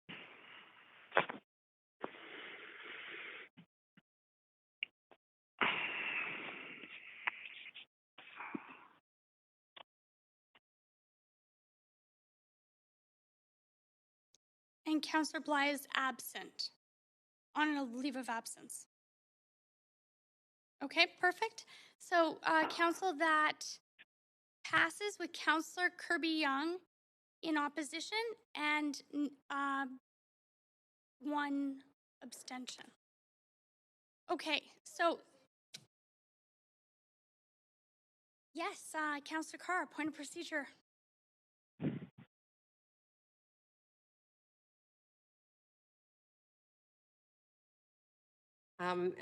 We did pass a motion. I've sent it in. We did pass a motion by this council to have a third round of questions following speakers. Staff are waiting and for us to finish the speakers and to enable them to not. I'm actually, so they can be freed up. I'm moving to rescind the third round of questions after speakers. And I just want to note for council that we all have the opportunity to ask further questions when this item is again on the council table agenda on Tuesday. And is there a second? Have you sent that in writing? I have. Thank you very much. Second, Fry. I heard Councillor Hardwick first, in all fairness. And my understanding is to do this, we just need a simple majority. Yes. So I'm just going to call for a vote verbally first and see if we can manage this way. But if we receive any in opposition, I will go to a recorded vote. So all in favor of this motion? Aye. Aye. Yay. Aye. Any opposed? Okay, that passes. So I just want to note that that will mean that staff will not be required to stay afterwards to answer questions, and that instead we will have an opportunity through points of order, or council could suspend the rules on Tuesday to ask, is my understanding, for another round of questions. Those are the ways forward that Councillor Carr articulated and outlined. So we will, however, be moving on and finishing the speakers list. With that being said, we are back to James Tang. James, are you still there? Yep. Thank Can you hear me? And thank you for bearing with us there. I'm going to start your timer. You have 5 minutes to speak to City Council, and then we will move to speaker number 7. Okay, thank you. Overall, I support the budget with some caveats. I'm an 18-year-old that grew up in Vancouver that hopes to be able to afford to move back after university and want to see a budget that invests in the future of the city. I'll start by saying I support the increase in property taxes, and I support greater increases too. With so much wealth in the city's land and property, with huge increases recently, it would be foolish not to leverage that to make much-needed long-term investments that will pay off in the long term. People without the liquidity to pay their property taxes have the ability to defer them using loans. There's also a program from the province. And so the real concern that displacement will occur is not an issue. I strongly support the Climate Emergency Action Plan, and I think the public shares that view. And now it's time for the budget to reflect that. Since the parking permit program isn't going to be implemented, it looks like, there has to be another form of revenues. And whether that's the proposal from Mayor Stewart or any other levy. All that I want to say is that more has to be done on that front to meet the city's goals. Also, in alignment with Big Move 2, that by 2030, 2/3 of all trips in Vancouver will be made on foot, bike, or transit. I want to call on the council to make permanent and expand the Slow Streets program.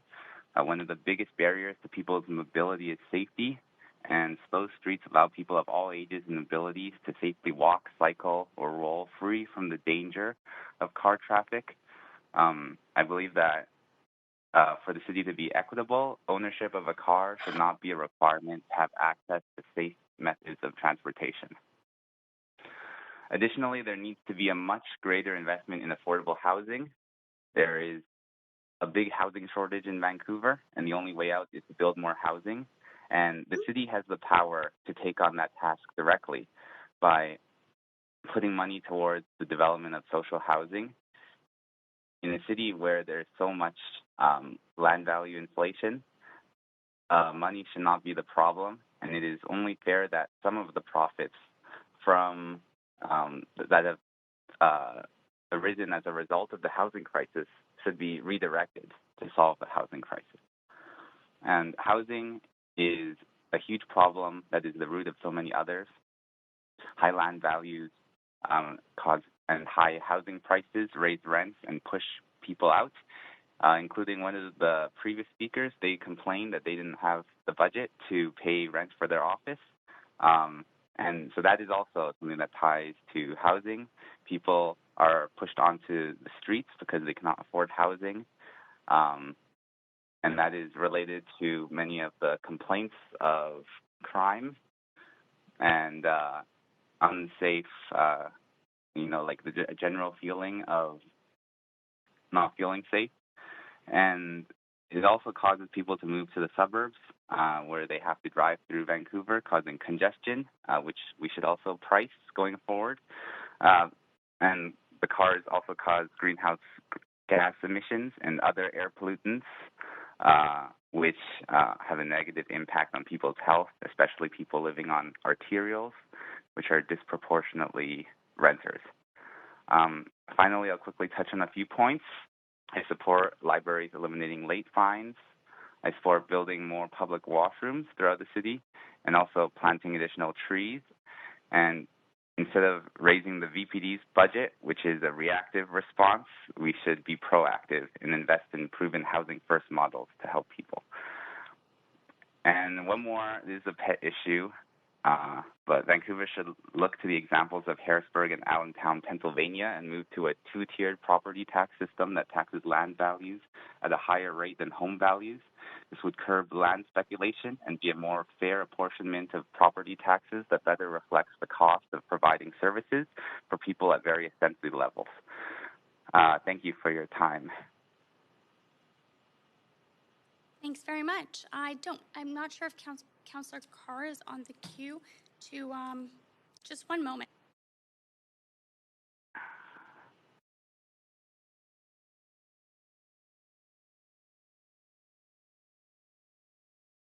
So you don't have questions for this speaker? Okay. Thank you very much. Okay, Councillor Carr, you're on the queue. For what reason? Oh, yes. There's a second part of the motion, correct? There's a follow-up motion that was not completed. So the motion that we passed unanimously to rescind or to reconsider that motion, it was actually to reconsider, now has passed. It was passed unanimously, but we now have to actually vote again on the original motion, which is to have a third round after the So to speakers. actually not have a third round of questions, we would have to vote against. That would have to be voted down. Thank you. Thank you, Chair. That is exactly favor, right. You're voting to uphold the motion. Right. And have staff stay. If not, you'd be voting against, which would mean the opportunity on Tuesday at a regular meeting to ask questions.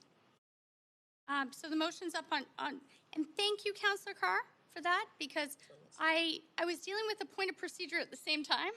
So I had forgotten the second half of that and wanted to get to the speaker. So council, that's up, and we would need a seconder for that. Councillor Hardwick has seconded. All right, Chair, can I get clarification on what the motion is? Because the motion that we approved was to rescind, not reconsider. I'm looking at the language. So what is the motion on the floor now, please? The language was up on the screen before, and it is correct, and I've checked with the clerk. My screen is not working and I don't have What an we're email. voting on now, Councillor Kirby-Young, is the original motion. So the original motion was to have a third round of questions. But as I've explained and Councillor Carr's articulated, just so everyone knows what we're voting on. So we voted to come back to this motion. I'm answering your question if you let me. We voted to come back to this motion. We've gotten back to this motion. If you vote no to this motion, then we have opportunities to talk to through debate and decision, to ask questions of staff through points of information on Tuesday, or as I mentioned, you could suspend the procedure bylaw. If you uphold this motion, then staff stay and answer questions at the end of this meeting. So I still have a point of clarification, if I might, Chair, yes, because I'm not clear. And my question is two parts. It's this, which is that we voted to rescind. I'm looking at the language. The third round of questions after speakers. So we have rescinded it. I cannot see the new motion. I'm not sure how we can reconsider something that we have rescinded, but I can't. My screen is not working, and I don't have a written response. Would it help me to read it out for you? The council asked an additional round of questions after all the speakers. That's what we're voting on now. So if you vote yes, you're upholding that, and staff stay. If you vote no, staff don't stay, and you don't uphold that. And we come back on Tuesday for debate and decision. So I have 2 points. Is that one, I thought that we had again, maybe perhaps I'm not asking the question clear. I thought we had already rescinded that motion, so therefore that's complete. And my second point is, does it not have to be sent in writing? Because I'm not seeing it.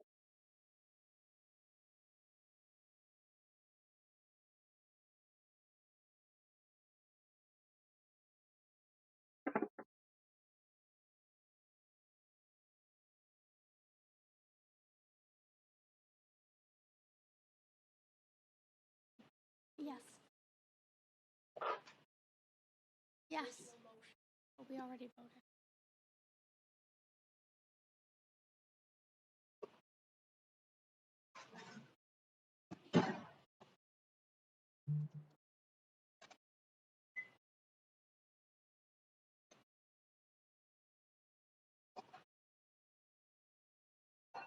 So Councillor Kirby-Young, you don't have it on your screen right now? My screen is not working. I'm looking at my email, but I'm still not clear on the answer to the question. We voted to rescind, so therefore, is there not, I can't see how there's a motion on the floor. That is my question. Doesn't it not require a new motion? Reconsideration and rescind are the same thing. I've just confirmed that with the clerk. So we've already voted on one half of this. We're just voting on the other half. And Councillor Kirby-Young, what I'm going to ask the clerk to do to avoid further delay is to email you the motion. And if we were going to hear from speaker number 7, I would probably need a motion to extend. Motion to But I can't deal with that until we've dealt with this motion. Council? So I'll wait till Councillor Kirby-Young has this in her email, because all councillors or all council members should have the information they need to vote. Can you please let me know as a point of privilege, Councillor Kirby-Young, when you receive that? Yes, I'm waiting. I will let you know as soon as I do.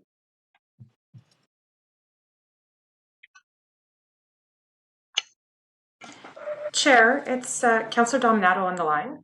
I'm on the queue. Yep, I see And, that. I'm dealing with Councillor Kirby-Young first, but if it's a point of privilege, I can deal with that. it was just a point of parliamentary procedure, which I think might help address maybe the confusion. I think we've addressed that reconsideration and rescission is the same thing. So I think that's been addressed. We're just waiting for Councillor Kirby-Young to receive this via email, as she can't view it right now.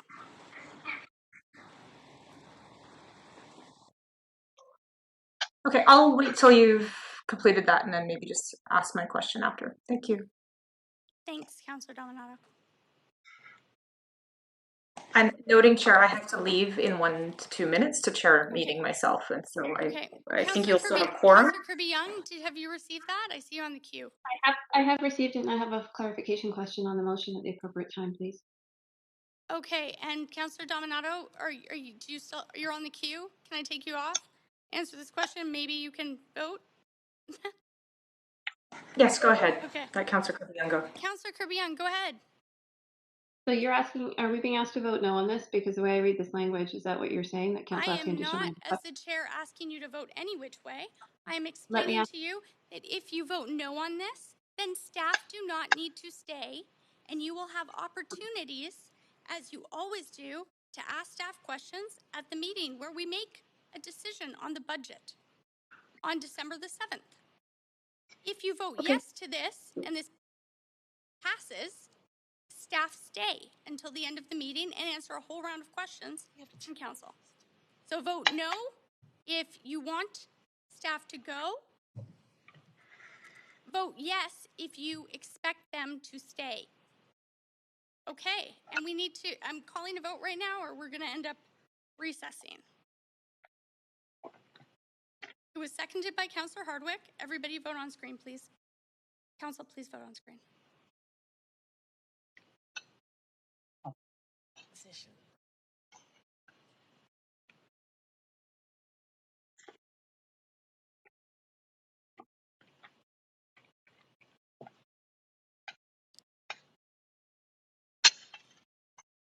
I'm trying to vote. It won't allow me to. I'd like to vote in opposition, please. Thank you.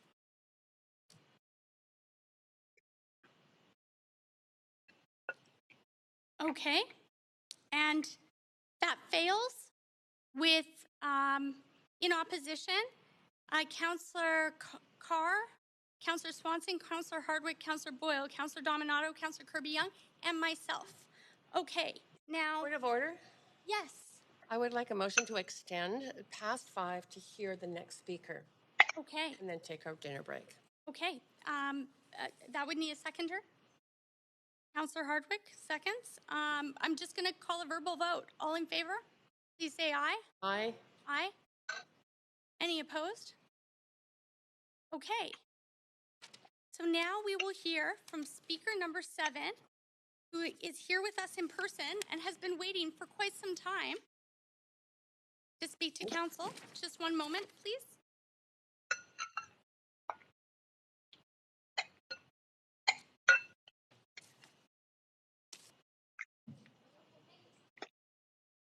Robert Weber, you have 5 minutes to speak to council, and you may have questions afterwards. I'd also just like to note that not everyone is on mute, so if you could please mute your microphone when you're not speaking. Thank you.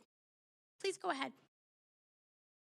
Hello, councillors and Mr. Mayor, if you're there. I'm a resident of Vancouver and I'm opposed to your proposed increase in property taxes. I live in a small one-half duplex in a high-density neighborhood. Still, my taxes for my small unit are twice as high as for my friend's single-family house in Port Coquitlam. His house is more than twice the size of mine and is on a huge lot in a neighborhood complete with 2- and 3-car garages. To go green, I ride my bike everywhere and don't use a car except for a couple times a month. In his neighborhood, everyone drives a car everywhere. I don't blame my friend for fleeing Vancouver, but why am I being punished while suburban sprawl and all its associated monetary and environmental costs are being incentivized? I am 67 years old. I was laid off from my job in 2018. To earn a living, I took on freelance work from home. That ended abruptly in March 2020 due to COVID, when my livelihood collapsed when the government shut down the economy. I have not worked since then. I receive no government or private sector pension. At last review, my CPP will be $833 per month. My property taxes will go up to an estimated $728 per month, leaving me with very little left. Property taxes are by far my largest living expense. That is why I want the property taxes reduced, not increased. I try to scrimp and save to make things work financially. I stopped riding the buses and ride my bike everywhere instead. I lowered the thermostat to 16 degrees and wear multiple sweaters to lower heating costs, and I cut back on my prescription medications. But every time I achieve some savings, these savings get wiped out by your tax increases. Why don't I leave Vancouver and get out? Well, I've made many friends in my neighborhood over the last 30 years. At my age, it's very difficult to find new friends and good neighbors, one of which saved my life and rushed me to a hospital when I was on death's door only a few years ago. I do not want to be forced out of my community. In 2015, the city budget was $1.26 billion and is now approaching $1.7 billion. So that's more than $500 million in 6 years. Surely this is what is called out of control spending. Every time the city gets a windfall pile of new money, it gets immediately absorbed by new spending on staff hirings. The more staff you have, the slower the production of housing. Taxes have never been higher, and the housing crisis has never been worse. Quoting from a 2020 article by Kenneth Chan of the Daily Hive, the regional burden that Vancouver taxpayers face is highly disproportionate, let alone the added burden of a sizable share of BC and country's homelessness. Furthermore, BC received only $7.4 million from the federal government for a social housing program, whereas Toronto received $1.34 billion. It is incredibly unfair that our 675,000 residents of the City of Vancouver have to pay for the social services for the rest of the Lower Mainland, the province, and much of the rest of the country. We already have the highest property taxes per square foot in the country. Instead of waging war against the City of Vancouver taxpayers, yes, I know we're easy targets, why don't you fight to get the rest of the cities and municipalities in the Lower Mainland, the provincial and federal governments to step up and address the issues of unaffordable housing, homelessness, and climate change? Surely this is within their jurisdictions too, and not only the jurisdiction of the 675,000 residents of Vancouver. Am I angry with you, Mr. Mayor and Council? No, all I feel is fear. Thank you. Thank you, and thanks for coming and waiting. You do have questions. First from Councillor Hardwick. Councillor Hardwick, go ahead. I hate to ask this question, but have you considered deferring your taxes? That's not available to elderly gay people. Are you sure about that? Because I'm pretty sure if you own your own property that you are in a position to defer your taxes after 60-odd.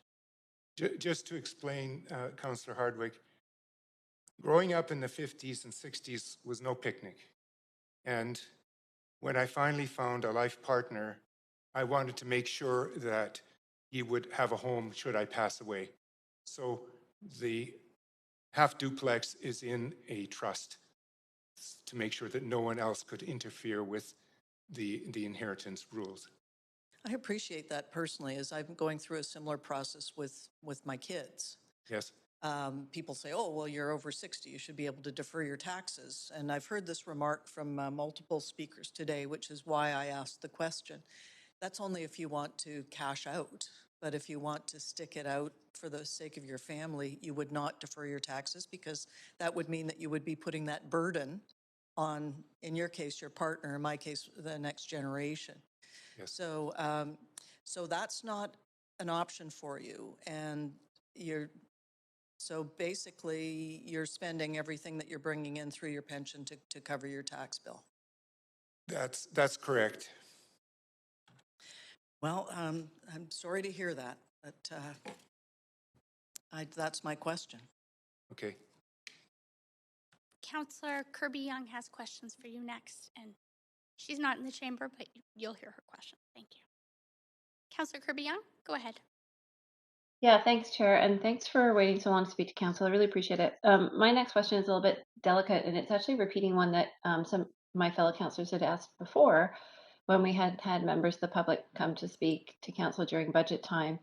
And it was this, and it's Councillor Hardwick had sort of started to touch on the options that you had available. But I remember a couple of years ago at budget, we had one single mother who had been widowed with her kids who came to speak to Council, was speaking about hardship and the importance of trying to keep her family in her home. And she was asked a question by one of my fellow councillors at that point, well, you have equity in your home, so why don't you sell? Because you could realize that equity. And I was really struck by that question at that time. And I think you sort of touched on it in the sense of your personal situation that you had put it in a trust. And I'm wondering how you respond to that viewpoint or that philosophy, and people suggesting that if you can't cover your daily expenses, you should just liquidate your asset. Well, it, after living decades in the same community, to leave all my friends behind and to leave the support network I have would be really, really difficult. It would be very, very stressful. So I want to be able to stay so that our neighbors are close knit and we take care of each other. Yeah, I appreciate that. Thank you, Robert. And thank you for sharing your personal circumstance. I really appreciate it. You're welcome. And we also have Councillor Fry on the line to ask you questions. Councillor Fry, please go ahead. Thanks, Chair.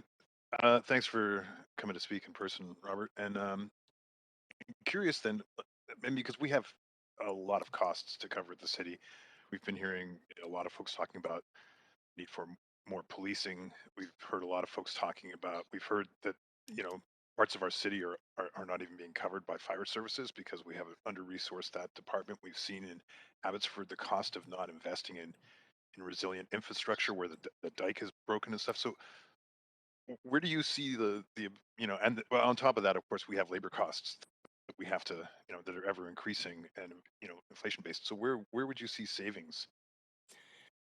Well, I used to work as a draftsperson technician in the field of architecture, and I know that it takes longer and longer and longer to get rezonings and development permits and building permits, and there could be huge efficiencies made in those departments. It's called community services now, and I don't mean to be insulting, but it seems like the more funding towards community services and the more staffing, the slower things get. And this micromanaging of people wanting to build a garage and taking 5 years to get a permit, in other cities, this doesn't occur. So you've got a lot of staff that ultimately ends up slowing down the whole process. That leads to another issue of the production of housing. It's always behind the curve. It's never in Vancouver in the last few decades has enough housing been created.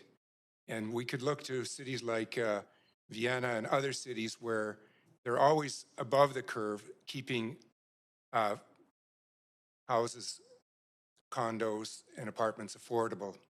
And by the way, their tax rates are 1/10 of what they are here. I'm so sorry to interrupt there, Councillor Fry. I'm going to stop your timer, but I'm going to need, Council, we've lost quorum. We just lost quorum, so please bear with us as we, if someone could turn on their camera. I know that there are a number of councillors on leaves of absence. That's totally fair. But we need 6, Council. We have 5. Okay, we're good. Thanks. Go ahead, Councillor Fry. Sorry for that interruption. Yeah, no, that's okay. I think that was good. I mean, I get the issues that the speakers articulated. I'm not sure how that necessarily impacts our, yes, there's efficiencies. Yes, we've hopefully committing to an auditor general in this budget that could look for further efficiencies. But sorry, I don't really. Yeah, I guess I don't have any further questions. Okay, there's no other questions. So Council, we will now break as per the motion for a dinner break, and I'm going to suggest we come back at 6:10 because we usually take a full hour, unless anyone has an issue with that. We'll see you at 6:10. Thanks.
We're ready here in the chamber, Mayor Stewart. Great, thanks so much. So I'll call the meeting back to order. And Council, we're just working our way through the speakers list, and clerks are keeping track of who we'll have to call at the end of the meeting. But at this point, we're going to start with speaker number 93, who is our Mark Bowen. Well, hello, everybody. My name is Mark Bowen. Hopefully you can all hear me okay. Yeah, we can hear you. I'm a resident of Vancouver. Sorry? We can hear you. Please go ahead whenever you're ready. Yeah, I'll start over again. Mark Bowen. I'm a resident of Vancouver. What I want to say is I don't agree with this budget. I think it's too big of an increase. And for years, this isn't a one-year thing. I've seen my taxes and fees go way up, way above inflation. So as a personal point of reference, I'm now paying far more in property tax, home repairs, and insurance than I used to. I'm now running about $30,000 per year just for those categories. That's not even considering mortgage costs. And this is a pretty average size home. So at this point, I'm thinking of moving out of the city.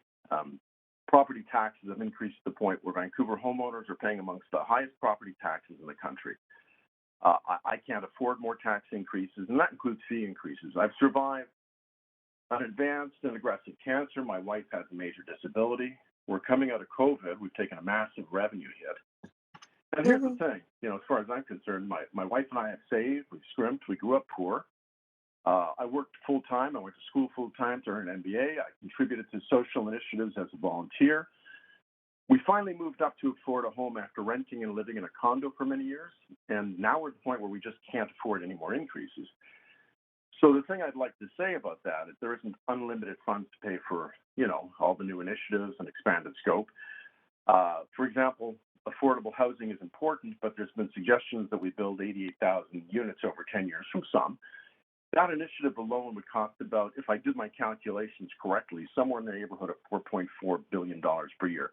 Now, that's based on about a $500,000 per unit cost, and I think that's reasonable. So that's closing in on something like 3 times your annual operating budget. So what I'm going to say about this is that I think the city needs to try to make sure that it's being run on core services.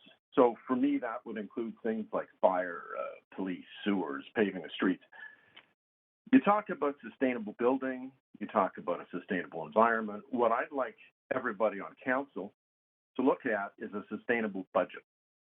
So the way I'm looking at it, the spending seems to be outside of the areas of general municipal scope. Obviously I'd like you to pick up the garbage, keep the streets safe, keep the sewers running, and so on. But you're going to have to work with other levels of government on bigger issues.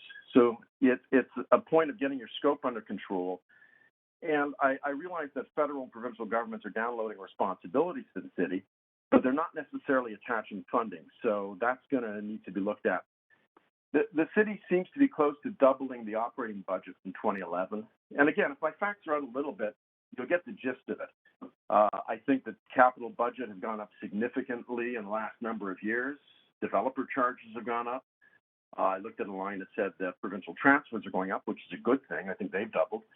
But you still want to go into reserves to pay for things. There's the possibility of going to land reserves, which might be feasible in a small way, but there's going to be a limit. So to me, reserves are for floods and emergencies. In addition, there's other things that I see, just really doing a quick perusal of the budget. You're deferring and postponing budgets in some cases, and that's going to put future pressure on budgets. So again, I think that current spending is just not sustainable. We're spending, or you're spending rather, and our annual population growth right now is about 1%. So you're far outstripping the population increase. So a couple of budget highlights. I'll make it really quick because we've got 5 minutes, which is not a lot of time to talk. But you're looking at an overall 9% increase in operating expenses this year with a 10% increase for next year. Some categories I just don't get, like the corporate general government category, which is now, I think, 60% of the total operating budget increase. It's, if my calculations are right, that's about a 630% increase. Program revenues, and again, if my facts are out a little bit, let me know. Program revenues, 70% increase. Bylaw fines, 23%. So it's not just about property tax increases. I'm seeing every category increasing. And I do want to put things kind of in perspective. We are coming out of COVID. Most people that I know certainly have taken a revenue hit. Other cities that I've looked at and councillors that I've talked to are trying to hold the line to 2 to 3% increases in spending, somewhere around inflation. And I just don't think that the increases you're looking for this year are reasonable. And it's not just this year. The point I'm going to make is year after year after year. So it's getting very, very expensive. And we're probably nearing the end of 5 minutes, so I'll wrap it up. I think the problems still exist. We're not solving them with all these expenditures. And I don't know how we're ever going to be an affordable city with tax and fee increases like this. So, again, just to summarize, I'd like to see everybody on council just focus and lock down more on core services. I'd like to see value for the dollar, no more increases in spending. And I'd like you to, and it probably won't happen, but I'd like you to refocus this budget on core services and probably look at an independent third-party auditor to just ensure efficiency. So I'll thank you. I'll wrap it there. It's fine. Thank you so much. I don't see any questions for you, but I just want to thank you for participating in our budget debate. Appreciate it, Council. Thank you. And I do want to say you do have a difficult job to do. So good luck with everything. Thank you so much. Council, we're going to move on to the next speaker at 94. But first, I wanted to thank Councilor Nova for chairing this afternoon as I was off at a police board meeting. Thanks. And we're on next to speaker number 94, Kathy Shimizu. Hello. Hi there. Hi. Thanks for calling in. Yeah. Good evening, Mayor and Council. My name is Kathy Shimizu, and I would like to begin by acknowledging that I live and work on the stolen and occupied traditional territories of the Squamish, Musqueam, and Tsleil-Waututh peoples, and I am grateful to them for being able to live on their lands and support Indigenous sovereignty and struggle for justice. I'm a member of the Japanese Canadian community and work with the Powell Street Festival, We Press, and Downtown Eastside Response, but I'm not speaking for any of those groups, just for myself. I actually wanted to start by thanking Mayor and Council very, very much for voting in favor of SRO vacancy control a couple of weeks ago on November 17th. This policy means so much to so many, especially tenants living in privately owned SROs, and also to the network of folks in the community who work to support them. And also many thanks to the city manager and all the staff who worked so hard on the research and worked with community to put the report and motion together that led to this historic policy. And so I'm speaking today to add to the call for ensuring that the $500,000 required to implement this crucial policy is included in the 2022 budget through the unallocated funds, and ask that you ensure it is in the budget for the next 10 years, as it is crucial to keep the program in place for the long run. Providing the stability in the low-income housing stock will help reduce homelessness and, as a result, help reduce numerous other expenses for the city and for all the levels of government that result from having so many people without a place to live. And this policy will also help slow gentrification and evictions that will allow tenants and the community to continue our ongoing work to further implement the tenant-led solutions and supports through mutual aid that are already underway. It will buy us the time we need to build our capacity to expand these solutions, as well as the time to advocate for funding from the province and the feds. This stopgap measure provides us the time we all need to develop holistic housing solutions. And housing-wise, we knew that $500,000 is really a drop in the bucket when we consider it costs about the same amount to build one unit of new social housing or cover the cost of about maybe 14 shelter beds for a year. So this is a no-brainer, and supporting housing for 4,000 low-income people is a worthwhile investment in preventing homelessness and providing affordable housing that apparently 75% of residents feel the city should be investing in.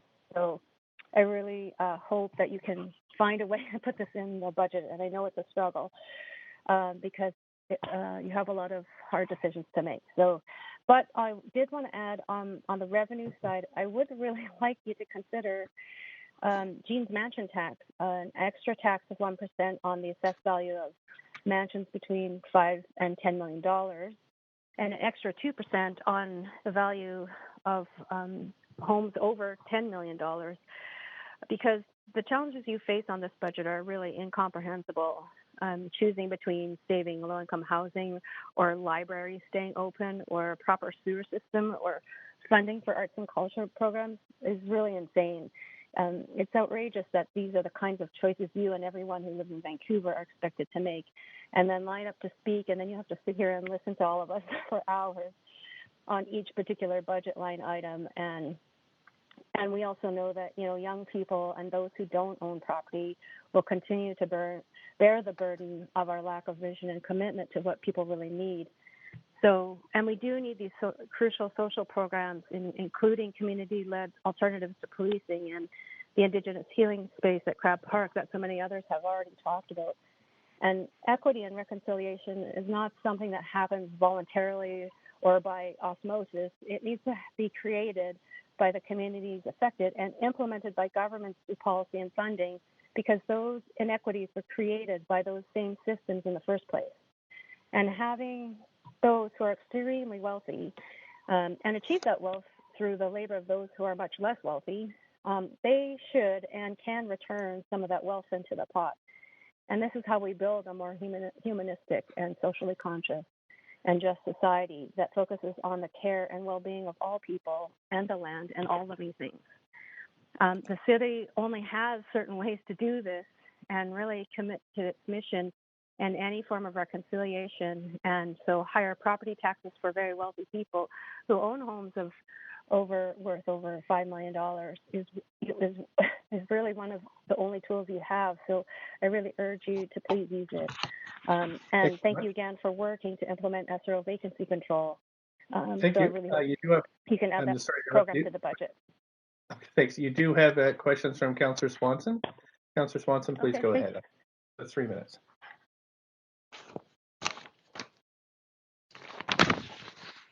Councillor Swanson?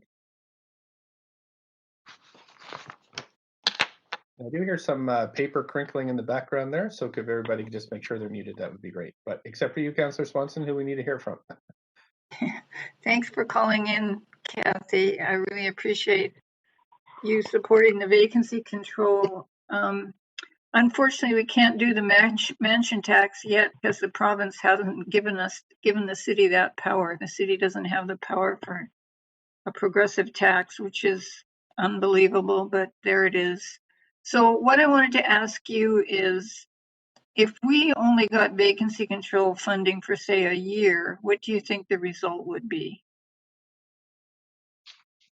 Well, we'd be back here in another year trying to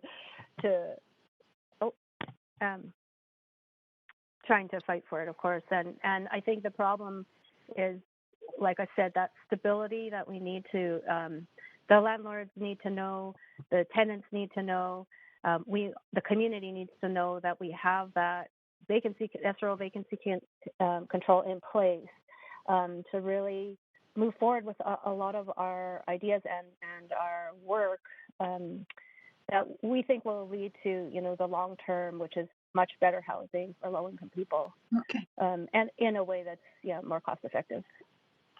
Okay, great. Second question. I've always admired how the Japanese community sticks up for downtown East Side residents and tries to keep them from being displaced. Could you explain a little bit of the rationale behind that?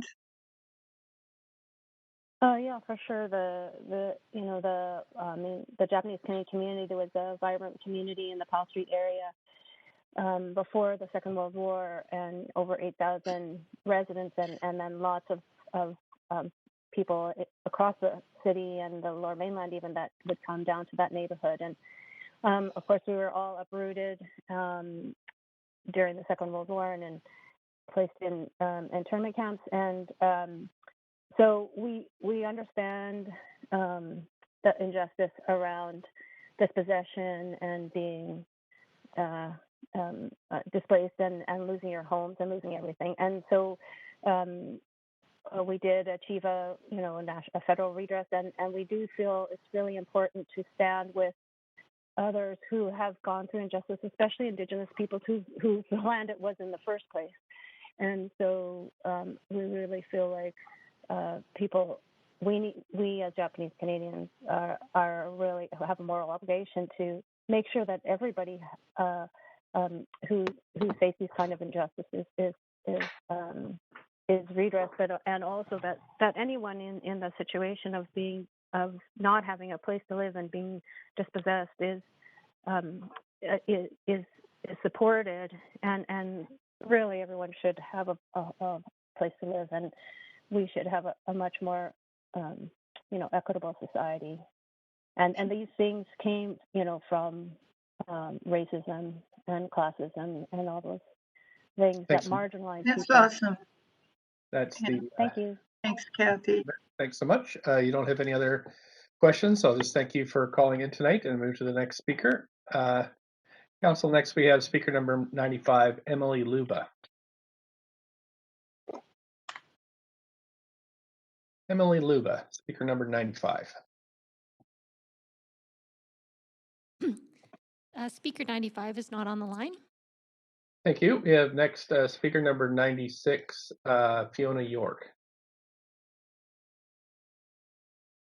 Not on the line. Okay, thank you. 97, Beverly Ho. No, not on the line. Okay, thank you, clerks. Speaker number 98, Haroon Khan. No, 98 is not on the line either. Thank you. 99 is Ada Mass. No, speaker 99 is not on the line. Thank you.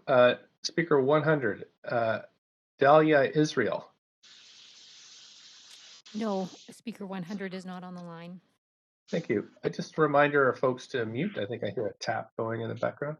Thanks. Speaker number 101, Jeremy Callison.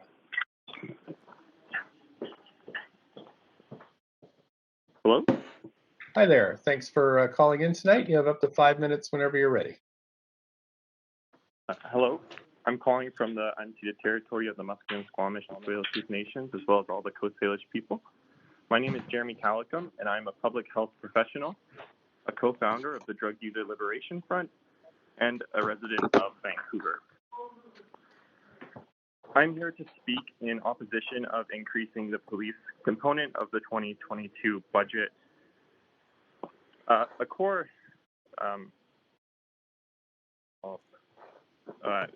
saying in public health, or a story, is that there was a man fishing in a river when he noticed someone was drowning.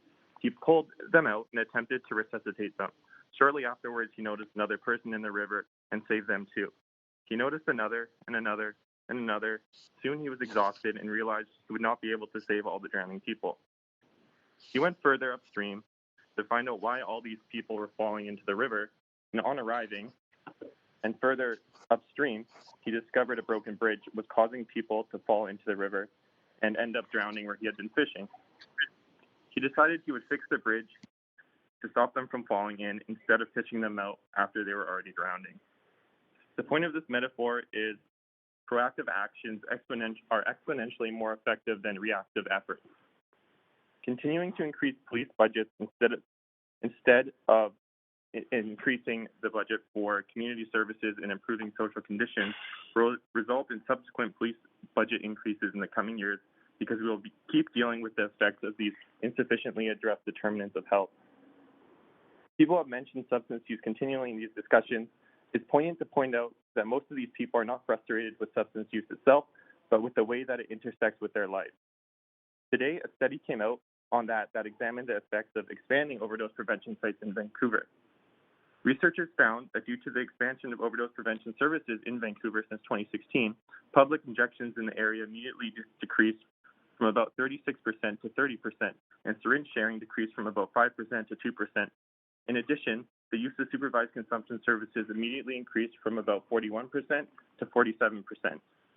The findings build upon previous evidence that overdose prevention services can reduce fatal overdoses, reduce the transmission of diseases like HIV and hepatitis C, as well as improve the well-being of neighborhoods by reducing criminal activity.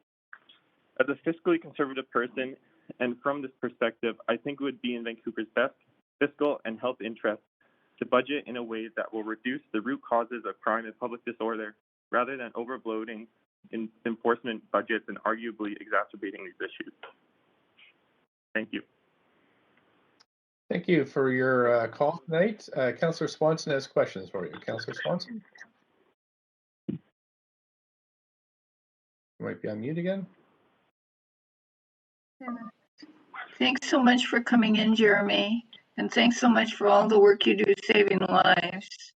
I don't know if you've been listening to the other speakers, but there's been quite a bit of people commenting about how they don't feel safe because of people who are homeless on the street, or people using drugs on the street, or people who are mentally ill on the street. And I'm wondering what you think the impact would be if we actually had the Safe Supply and the Compassion Club model that you and the Drug Users Liberation Front have put forward and that the council has endorsed. What do you think would be the impact of that on street disorder? I absolutely think that having a safe supply would decrease public disorder and things that are kind of exuding out from the effects of chaotic substance use. I think a lot of these things that people are having issues with, like seeing homeless people or open drug use or kind of crime resulting from that. We can't police our way out of it. I could talk for a long time on the effects of safe supply, but we know that it will save people money and it will reduce those kind of financially motivated like petty crimes that people get so frustrated with. Okay, thanks. So the second question is there anything that the City Council could do to advance your adults application for the Safe Supply Compassion Club? I think the City Council has done a lot. I mean, we're very grateful for the support that they put behind our application with, of course, the exception that we get the supplies from a regulated supplier. I mean, continuing to work with us. And, I think if we were able to advocate more to the police to work with us, because we've extended, offers to consult with them and hear what they have to say and see if a way we can move forward together. And the police seem like they don't want to engage, which is another problem with, continuing to increase the funding to institution that does not want to engage with community-based actions or community ways of, reducing disorder. Okay, thanks so much, Jeremy, and thanks for all the lives you've saved and are hoping to save in the future. Thank you very much, Shane. Thank you. That's it for questions. Thank you for calling in tonight, and I'm just going to go to the next speaker. Speaker 102, the last registered speaker on the list, council, is Tarlan Razagi. Tarlan Razagi, I will, of course, go through the list again, council, and call the names of those who weren't here for their turn. Clerks, do we have speaker 102? Yes, I'm on the line, if you can hear me. I sure can. Please, you have up to 5 minutes. Okay, good evening, Mayor and Councillors. My name is Tarlan Razagi. I'm an organizer for Kids Vancouver. For Kids Vancouver is a local chapter of the National Network of For Kids made up of parents, grandparents, and caregivers committed to taking on climate action. As we see, the climate crisis is the single greatest threat to the health, safety, and security of our children, a crisis that will be far costlier than mitigation if it goes unaddressed. I'm a resident of Vancouver also. I understand this is a special meeting rather than a public hearing, which I understand suggests to some councillors that they can listen to speakers absent an open mind to the final decision. And I ask, out of respect of all the 100 or so residents that have taken the time to prepare and wait to speak to today, that you listen to every word with an open mind and an open heart. I want to address 2 key points today, and that is, 1, the need to begin to defund policing and redirect those resources to support the vulnerable population in our community. And 2, it is in support of the climate levy. We support a 5% tax property increase in direct recognition of a significant amount of wealth in this city is held in home ownership, and it should not be ignored. We are extremely disappointed in Council's decision to withdraw from its 2020 decision to approve SEEP with a citywide residential parking permit, which not only would provide much-needed funding for climate action, but would also reduce the greenhouse gas emissions to meet the city's climate emergency target and free public space for more equitable use. If Council believes that the climate levy is a more equitable means to address these issues, we support the levy as long as it is tied directly to concrete and quantifiable reductions in greenhouse gas emissions, and the funds go directly to support the implementation of SEEP, which we understand is now operating under a funding gap for big moves 2 and 3 regarding active transportation and zero-emission vehicles. Secondly, I want to talk about BPD's funding. I understand that there's a consistent increase in police funding in the city. We parents across this country were angered and distressed to see the scenes of police power in the name of resources extraction, not only in Wet'suwet'en and ceded territory, but in Fairy Creek and climate protests in the city. While you may feel unconnected with these events, you shouldn't, as you are directly responsible for placing societal value through your funding decisions on policing people. There's a clear and widespread understanding and consensus that police funding across the board needs to be redirected at the root cause of social, economic, and health problems rather than an increase in policing, which we know is not addressing these issues. Poverty, inequality, addiction is not a crime that requires policing. As you heard many speakers today, this is now widely accepted. As we see with the recent gas rationing, shutdown of highways, shutting Vancouver's ports, and the flood of our prime agricultural land, we know that we are entering into precarious, uncertain, and costly times. And we're all facing a fundamental shift in our societal values in terms of what is abundantly clear that what we've always done is not working. The way we have done things in the past is leading to significant inequality, isolation, social ills, and environmental destruction to the point of our existence as we know it is now under threat. My plea to you is to see the budget not as a budget divorced of context. The budget isn't just about property tax dollars, it's about investment. And we ask you to place your vote and invest in what you value. And that, to us, the values is that we value the people in Vancouver, we value community in Vancouver, and we value the environment in Vancouver. As such, on behalf of our children and future generations, we ask that Council support an investment in change and get us off this trajectory of climate meltdown, climate inequity that we know is just not working. Approve the 5% increase, support the climate levy, and reject the increase in BPD funding and redirect those resources to fund social and community services for vulnerable populations. And those are my comments. Thank you. Thanks for your time tonight. I don't see any questions for you, but I'll thank you so much for your participation. And I will now, Council, start going back through the list of speakers who missed. So clerks, I hope you're ready. So I will start with speaker number 3, Kit Rothschild. No, speaker number 3 is not on the line. Thanks.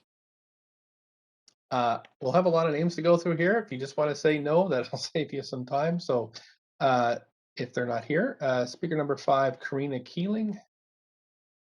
Hi. Hi there. Thanks for calling in. You have Hi up there. to 5 minutes. Hey. You have up to 5 minutes whenever you're ready. Yeah, thanks. My name's Karina Keeling. My pronouns are they, them. I live on Squamish, Musqueam, and Squamish territory, and I'm speaking in opposition of the budget increase to the BPD. It's been really wild listening to these conversations. Jean mentioned that there's this tale of two worlds happening, and I see an opportunity to sort of see what common ground is. We all want safety, and we don't agree about what safety actually is. You know, we have grown up steeped in stories that the police are who we turn to for safety, and it's not a story that's true for everyone. I was really glad to hear a conversation about the difference between discomfort and danger, witnessing the fact that poor people exist, witnessing the fact that people cope with trauma in ways that are distasteful to someone, that people meet their basic needs in a way that disrupts the aesthetic of the city. That's not something that makes us unsafe. It's not dangerous. It's just uncomfortable. We've had proceedings interrupted with a quote that said, to caution to all speakers that the language that we use need not be inflammatory and doesn't negatively impact the city staff, I think is what was said. But the thing is, people are dying. And they're dying at the hands of police.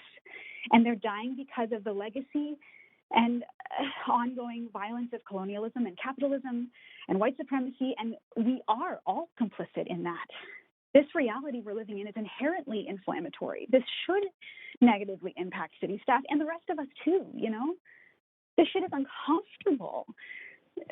And it gets even more uncomfortable when we point out that the people who have spoken in support of the VPD budget as proposed are like typically homeowners and business owners citing safety that's actually discomfort, who are more concerned about broken windows and mismatched cobblestones, which is a whole other story, and like shoplifting, like rather than in joining into what could easily be a shared concern about people losing their lives, either directly through experiences of police or because they fell through the cracks of being criminalized due to lack of funding in other areas, And I know that there are a lot of people who believe that the police are creating safety. I know that many cops went into this work because they wanted to be good people and be the good guy. And I know that some of you have cops in your families. And I know that it's probably devastating to reckon with the ways that the police have been complicit in violence and racism and inequity and death. But the elephant in the room is also that it's scary to consider that part of the hesitation of that is that if the police are defunded and those funds are reallocated to community-led and peer-led services that we know are more effective, that people might lose their jobs. And the thing about that is I know that deep down you realize that that's scary because that might mean that they also lose their home and that they might also be forced to turn to strategies that are criminalized in order to survive. And thanks to some of the stories and the attitudes from the speakers over the past 2 days, we know exactly how poor and houseless and criminalized people are treated by the city of Vancouver and the VPD. So it makes a lot of sense that this whole thing feels really intense and really scary and really uncomfortable.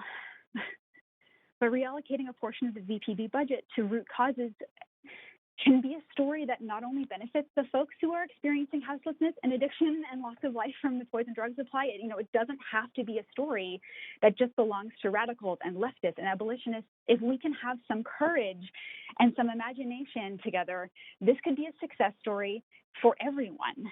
I keep hoping that I'll be able to find the words to get people to understand that if we fund what is being called for in the people's budget, if we have the courage to let go of this punitive carceral approach that is broken and rooted in colonialism and rooted in racism and supremacy and fear, and if instead we together imagined full tilt what could come next, that could actually mean that everyone will be okay, including members of the council, including homeowners, including business owners. Like, this is for everyone. We're all reckoning with ourselves, and I know it's deeply uncomfortable. And for those of us who haven't been steeped in these conversations for a long time, even just the language around it can cause us to have like a really powerful knee-jerk reaction that makes us want to like cling even more tightly to the story that we're used to. But what we actually know is that the police are not equipped to handle many of the things that are currently part of their jurisdiction, including wellness checks, including mental health calls, including street sweeps. They said so themselves. And we know that what reduces like so-called quote unquote crime is to address inequity and root causes of poverty and health. Part of real accountability means thanks so much. reallocating power. Excuse me, you are your 5 minutes, but you do have a question. Councillor Kirby-Young. Thank you. Councillor Kirby-Young. Hi there. Thanks for speaking to council, and I appreciate your comments with respect to sort of approaching it from a common ground point of view and noting that everyone wants community safety, but that might be different for different people and what that looks like.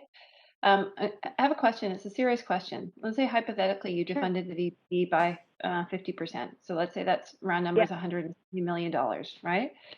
And it was put towards a lot of what was advocated for last summer, specifically identified group of nonprofits in the downtown east side. And, a similar suggestion, I understand, the people's budget. And it's reported that reputedly there's 3 to 4 times that amount that's invested into different NGOs and social services in the downtown east side now, and we're still where we are. So how do you see that 170 million, if it's going to sort of a similar number of NGOs that are doing similar work now, making such a systemic difference? Yeah, thanks for your question. I think it's not just about NGOs. That's a piece of the puzzle.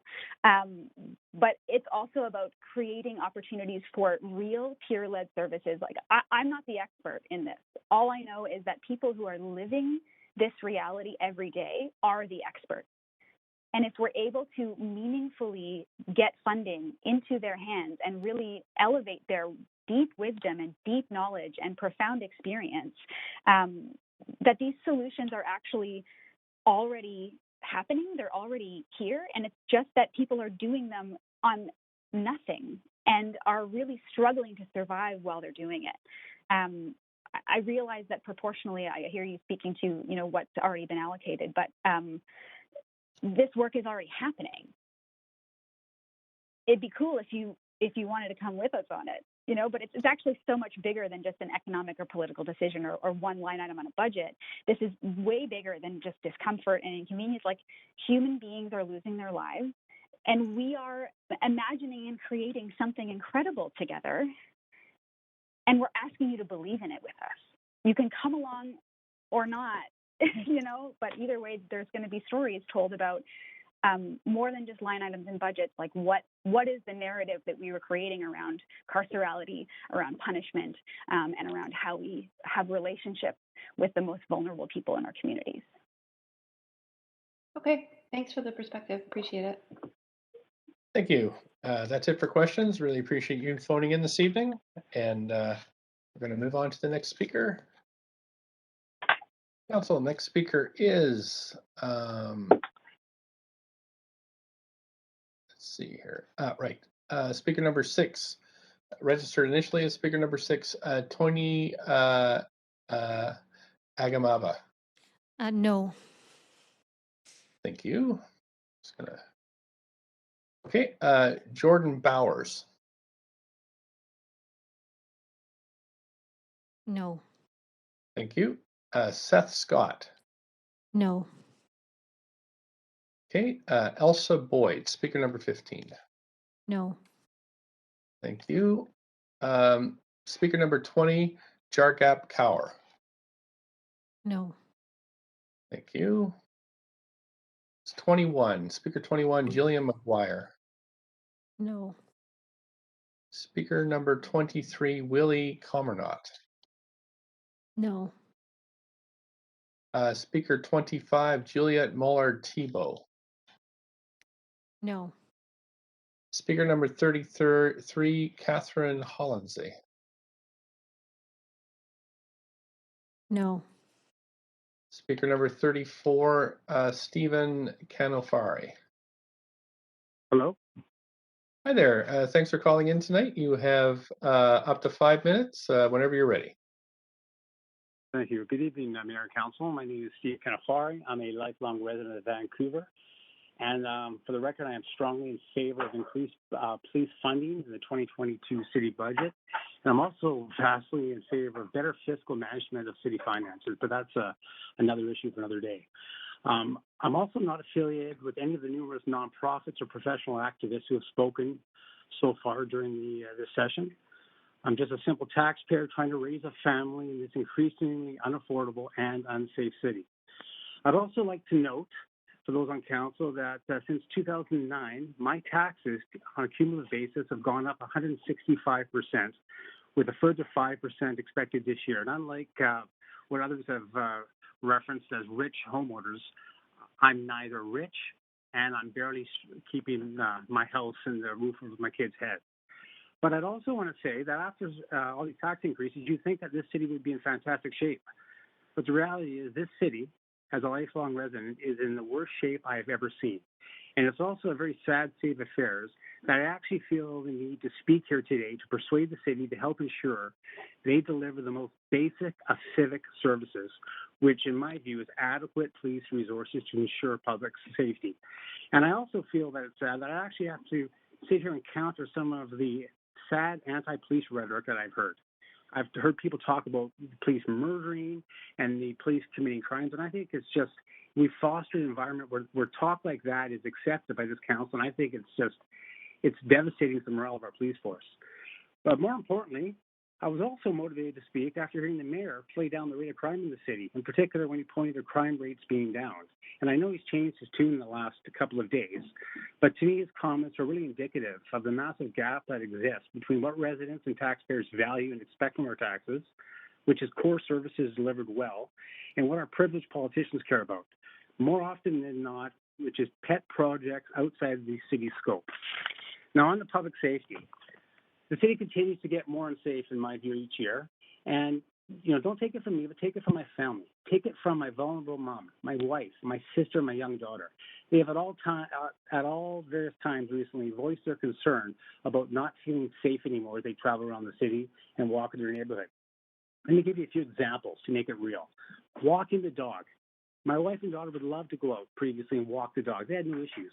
Now, it's no longer a stress release, but it actually creates stress. Where do you go? Who's walking behind me? Is someone near me? Is someone looking at me? Who's the stranger at the corner? They have to plan their walk. They have to walk in pairs, especially at night. I ask everyone, is this the type of inclusive and equitable city we want?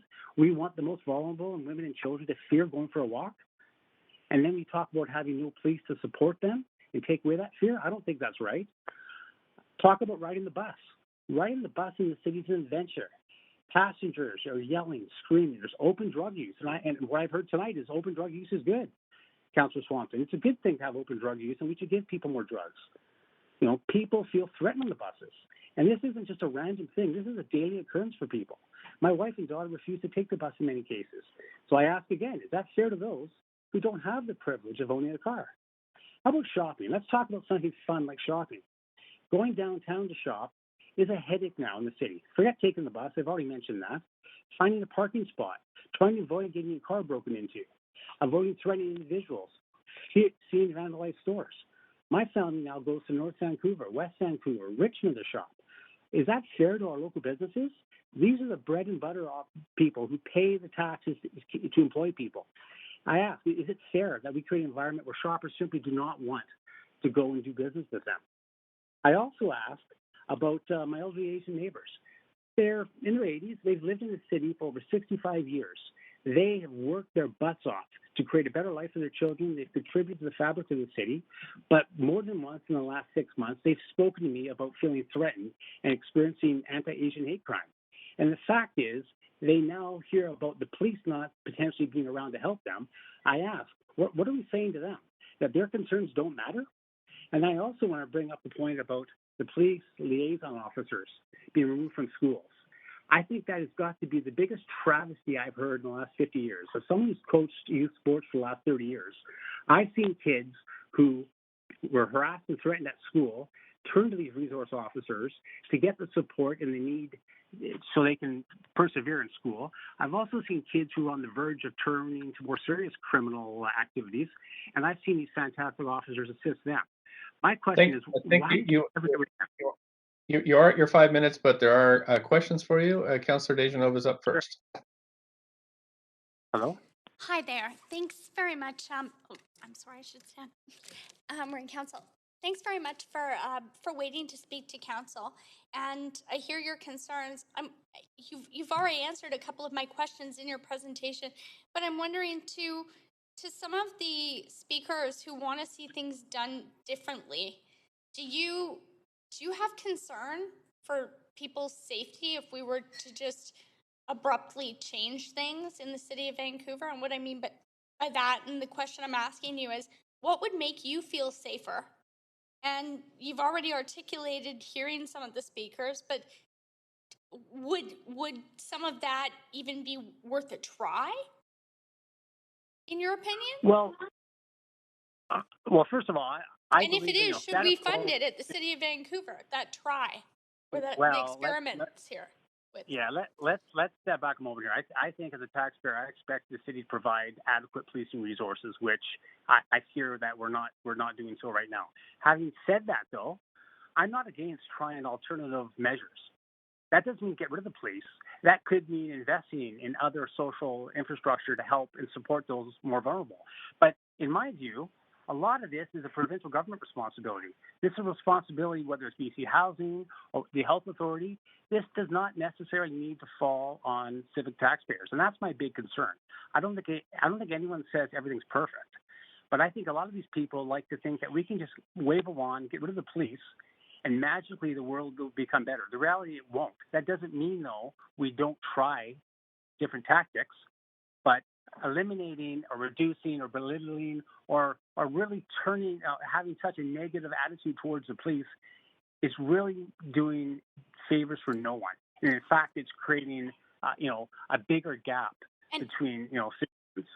I'm so sorry. I only have one more minute, but I'd like you to answer this question. In our Vancouver Charter, it talks about law and order, but it also talks about, sewers, water. It talks about zoning, and those are what I know. That's what I signed up to do. But that being said, yes, council makes decisions. What is it that you think we should be doing? Should we be doing the things that are in our charter? Should we be considering that? Do you think we need to take a look at what our core services actually are legally here in the city? Absolutely. I think you need to stay in your lane. The reality is pick up my garbage, provide me fire service, police service, parks. Our parks are a travesty. Look what's happened in the last couple of years. Now, having said that, there are other areas that we can participate in, but the reality is this city has gone so far towards other non-civic responsibilities, in my view. You've ignored the reality that, we need to run the city properly. And if I can't flush my toilet or if I can't call 911 and get a police officer to my house, why do we even have a city? Why am I paying taxes? Thanks so much. I'm We're at the over 3 time. minutes. Thank you. Councillor Hardwick. Thanks. I'll pick up where you left off on that. So local government, civic governance, based on the land within our boundaries, roads and sewers, schools and parks, police and fire. Would you agree? Absolutely. Have you heard, listening to speakers, how have you been listening throughout? Unfortunately, yeah. I've been on for 9 hours, so yes, I have listened. Okay, so you've heard there are people there that want more money for activities, and when they're saying that these are things that the city needs to be done that, as you've observed, are really under the responsibilities of particularly the provincial government. For example, the Ministry of Health. So what I keep hearing, and maybe you can tell me whether this is what you've observed, is that there's people that want more money for a bunch of things, and they point at the people that are the source of that money, namely the people that pay property taxes and user fees, and point to them as being rich and capable of paying for all of this other stuff. Isn't that kind of where it's going? Oh, absolutely. And I'd like to point out that we have a big homeless issue in Vancouver, and I think everyone accepts that. But the reality is all these homeless they weren't born and raised in Vancouver. They're from other parts of the province. So a lot of the cost and the expense of dealing with the issue, and a lot of the requests that a lot of these speakers have made for additional programs should be provided at a provincial level. They should be going to Victoria, and they should be lobbying the provincial government. Because the reality is this city can barely afford to maintain, basic civic services, let alone anything else. So I agree. I mean, everyone wants everything, and there seems to be one taxpayer. But the reality is, it's going to end at some point. This city is going to be for the ultra rich, and that's it. The average middle class person will simply not be able to live in this city. And if people think that that's a good thing, look around the world. It's not. We need a diverse community, and by driving out hardworking taxpayers, you're not going to get that. So, I guess the message then is stick to civic governance, areas of local responsibility, and use your power as a local government to lobby and ensure that the senior levels of government are doing their jobs. Yeah, I agree absolutely. But the sad thing is, Councillor Hardwick, is and I listen to a lot of council meetings. There's probably 3 or 4 councillors, your colleagues, who I have yet to hear them even speak about any basic civic function at all. They go down the rabbit hole of everything else outside of Vancouver's responsibility, and they simply have absolutely no interest in running this city based on what the Trump expects. Yeah, I think we better park it there. Thank you for your comments. Councillor Kirby-Young, 3 minutes. Yeah, thanks, Mayor, and thanks for being here to speak. Councillor Hardwick touched on a couple of my questions around sort of the importance of advocacy and to kind of fill these gaps in terms of some of the broader challenges we're having in the city. So I'll just follow up on a couple of points, and one is really around respect to things like infrastructure. I would have been pretty concerned that we're behind, for example, on renewal of our sewers, sewer separation, things like that. We've seen obviously with the catastrophic weather events that we're having, and what's been happening kind of in the valley and others, the importance of that civic infrastructure. Do you think that we should be focusing more on those sorts of things that support not just sort of the core services, but also support resiliency from a climate perspective? Absolutely, I agree 100%. I mean, and on top of that, if we ever want to consider increasing densification in the city, if we don't have the basic infrastructure to support that, we can't build more housing. So again, these are very core services that we need to spend money on. I have no issue as a taxpayer investing money in these core civic services. Absolutely, no problem whatsoever. And density and densification supports that too, right? In terms of more complete communities, less reliance on automobiles, so on and so forth. Absolutely. Okay. I also heard you comment, and I wonder if you could, with respect to sort of, the increasing amount of taxes, and sort of a two-part question here. The first one is that you said that you've never seen the state of the city worse in the 40 years, I think, or so that you had been here, and you're feeling disconnect between how much the taxes are going up and the apparent outcome of those. Are you hearing that from other people? Because I certainly am. Is that something that you hear from your circle, neighbors, other residents? I hear it from a lot of people. When I reference not shopping downtown, that's just not me choosing to go somewhere else. I know so many people that simply don't want to go downtown. They'll go elsewhere. And it's because they don't feel safe. So their money, which should be going back into Vancouver businesses, who in turn pay taxes and support the city, ends up going to North Vancouver and other places. And this is every single day I hear this. You see it on the news. You hear stories about people taking the buses, feeling unsafe. Like, this is absolutely it's sad, but it's a common discussion anywhere I go. Anytime I see a neighbor with my dog, it's the same thing. Thank goodness we have a dog, so we feel safe. I've heard that more than once from people. Okay. And then my last question for you, if the time's up, is that do you think we often hear people talk about tax rates, and the Vancouver tax rate could be higher, for example, in terms of the sort of equation that's levied on that. Do you think that there's enough discussion, or council should give consideration the fact that housing, we are one of the most expensive cities in Canada. The cost of housing is significant. Just 10 seconds, please. Yeah, I mean, there could be more discussion on that, but like I said, I think the reality is, the city's pulled in double the money they pulled in 15 years ago. So I don't think there's a lack of taxation. There's a lack of fiscal accountability for where the tax money goes. That's the concern I think you guys should focus on. Thank you so much. That's it for the time for the councillors' questions, and thanks for calling in tonight. Really appreciate it. We're going to go to the next speaker, who I think is Terry Smith, speaker number 59. Good evening. Hello. Hi there. Hi there. Hi. You have up to 5 minutes whenever you're ready. Thank you. Thanks for the opportunity to address you all this evening, Mayor and Council. My name is Terry Smith. I'm the Executive Director of the West End Business Improvement Association. We represent approximately 500 small businesses and about 150 commercial property owners along the 3 commercial streets of Davie, Denman, and Lower Robson. I am here this evening, via phone, to lend my support to the police budget. I do understand that the increase does not result in any net additional resources. It's basically keeping our services as is with the police. Although I do believe that based on what we've been witnessing within the downtown and within the West End community, that an increase to police resources could be utilized to create a increased sense of safety.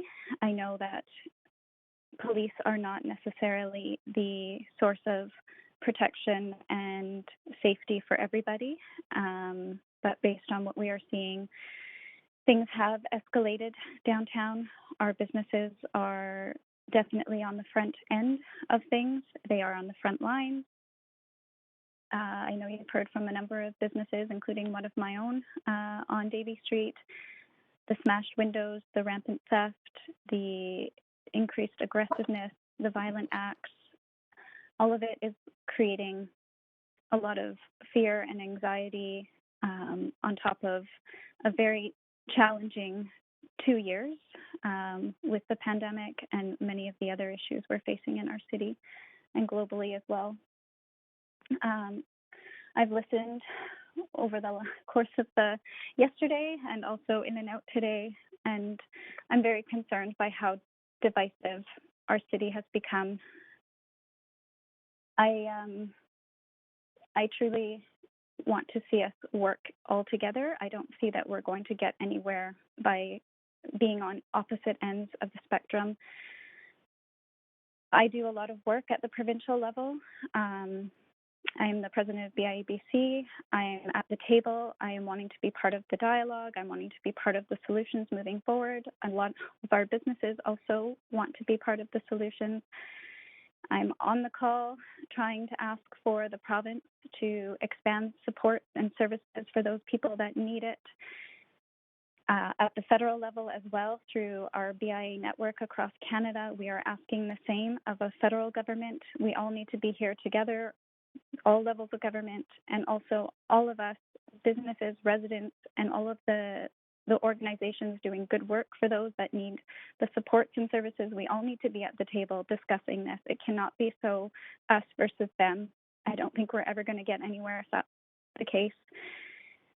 And so while we're here to discuss the 2022 budget, I know there's a lot of other issues that are in front of you, but I do believe that at this point, the police budget is important, and I will continue to do the work at the other levels as well to ensure that the supportive housing, the continuum of care is in place, and the necessary wraparound supports and services are also there to support everybody and to give the sense of safety and security to all.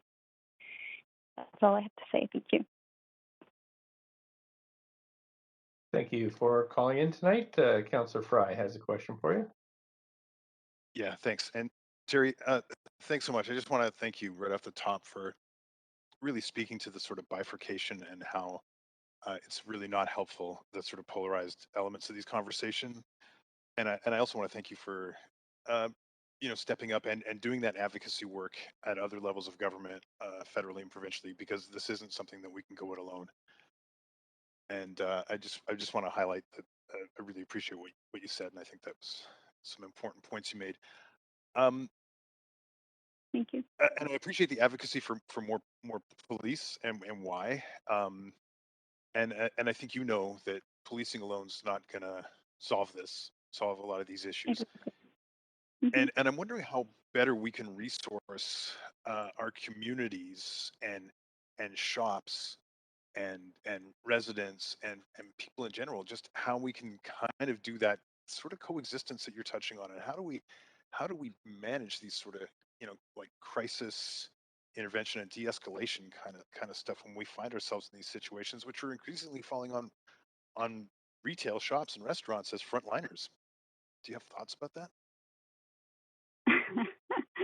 Oh boy, yeah. I mean, I think one of the main problems is that the default is police. There are no 24/7 other agencies or organizations working that we can call on that can help in situations where people are in distress or people are feeling unsafe or people are feeling uncomfortable. And so that's part of the problem right there. And again, we're trying to achieve some sort of solution in silos. So we're all working independently, or business groups are working together, and social service agencies are working together, and government is trying to work on solutions. We're not all at the table together trying to figure this out. And I think if that was something that we could aim for, I think we could actually find some commonality. It's not always us against them or them against us. It's really, I think at the end of the day, we want to see everybody that has a sense of security, whatever that means to them, and for people to be well and our communities to be healthy.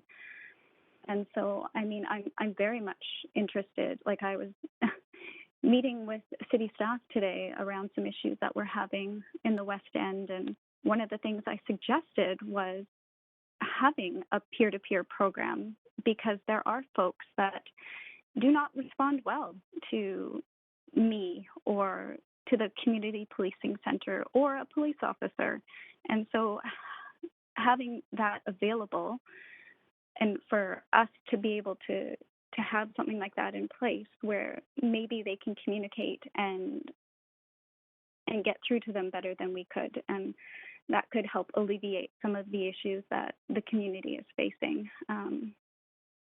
Thanks, Terry. I'm out of time. I'd super appreciate it. Okay. We can follow up later. Yeah. Thank you. Of course. Thank you. There are no other questions for you, but thanks for waiting patiently and speaking to us tonight. Appreciate it. Appreciate that. Thank you. Bye-bye. Thank you, Council. We're on to Speaker 62, Dane Camley.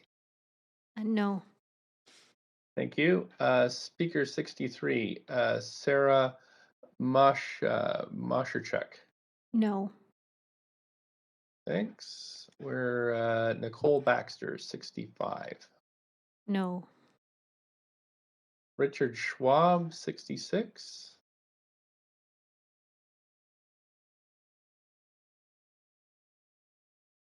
Next speaker on the line is 68. Okay, Alicia Siriani. Yeah, I'm here. Can you hear me? Sure can. Up to 5 minutes whenever you're ready. Sure.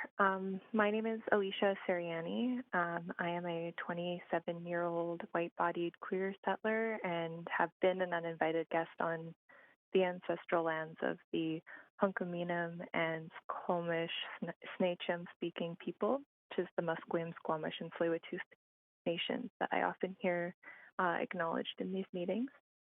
Since 2012, I've lived here as a renter, a student, and now an artist, a worker, and of course a neighbor. I missed my position in line today while I was working with a group of students at Moberly Elementary School in South Vancouver, so I'm happy to have been able to join you after having listened all day yesterday and for all the free moments through today.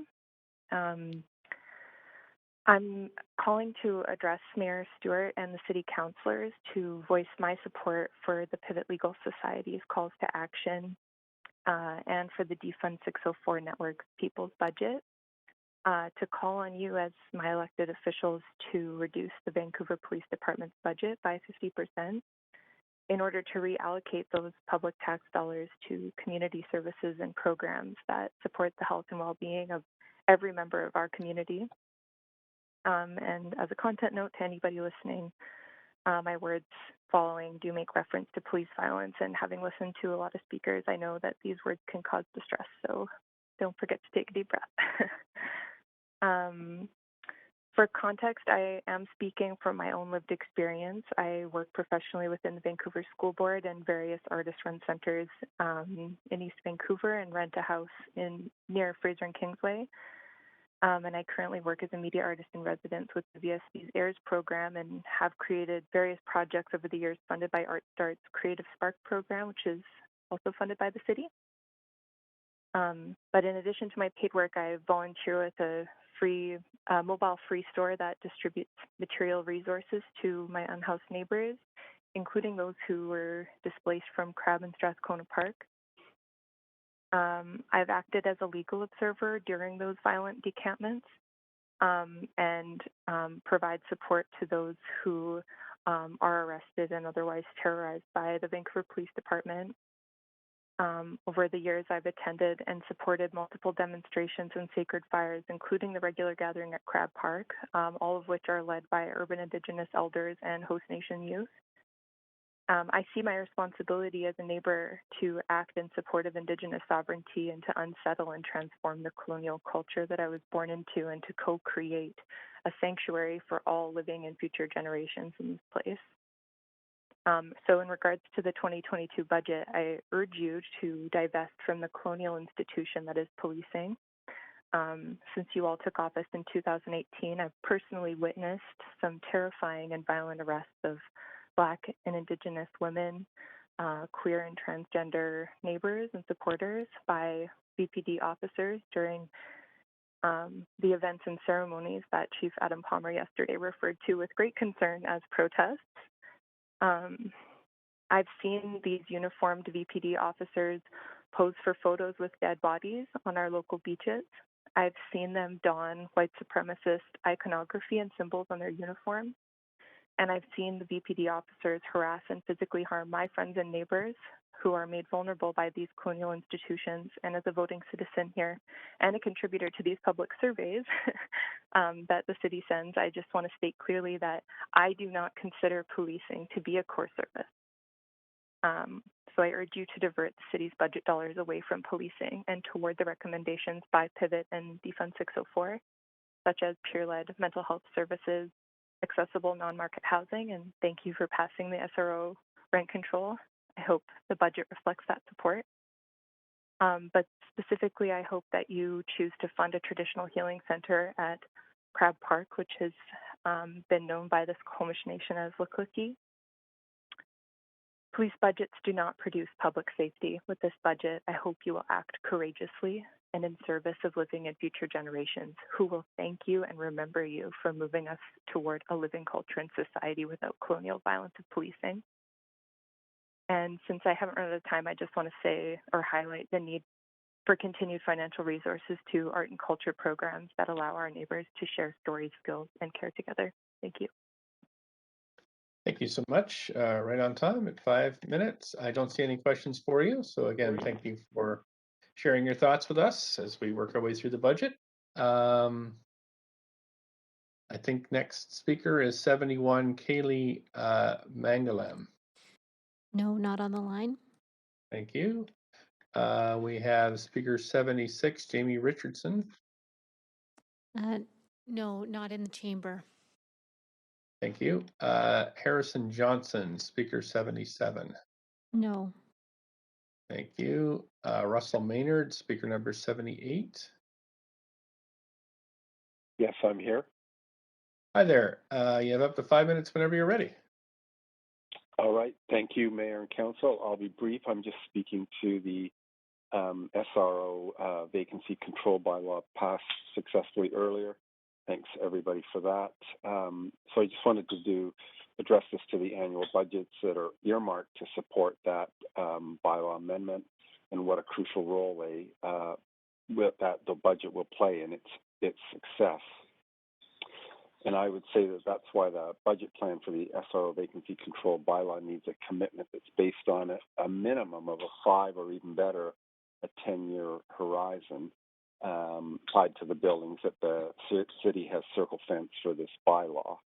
Housing operational budgets in non-market housing are almost always developed in at least 10-year budgets. And this is by design, as this is the scale that's appropriate to housing. I'm sure everyone in council is aware.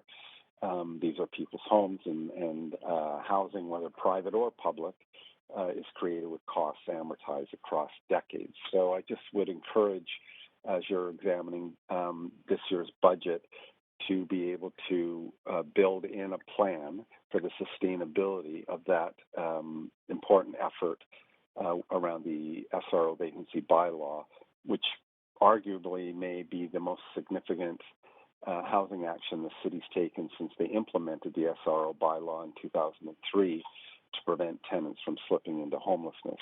And again, arguably, probably hundreds, if not thousands of people will not become homeless if vacancy control is implemented over 10 years and over that kind of long-term horizon. It's an important first step towards fixing the overall housing situation here in Vancouver, and it will be a lot harder to reduce homelessness without this program firmly in place and a sustainable budget to support it.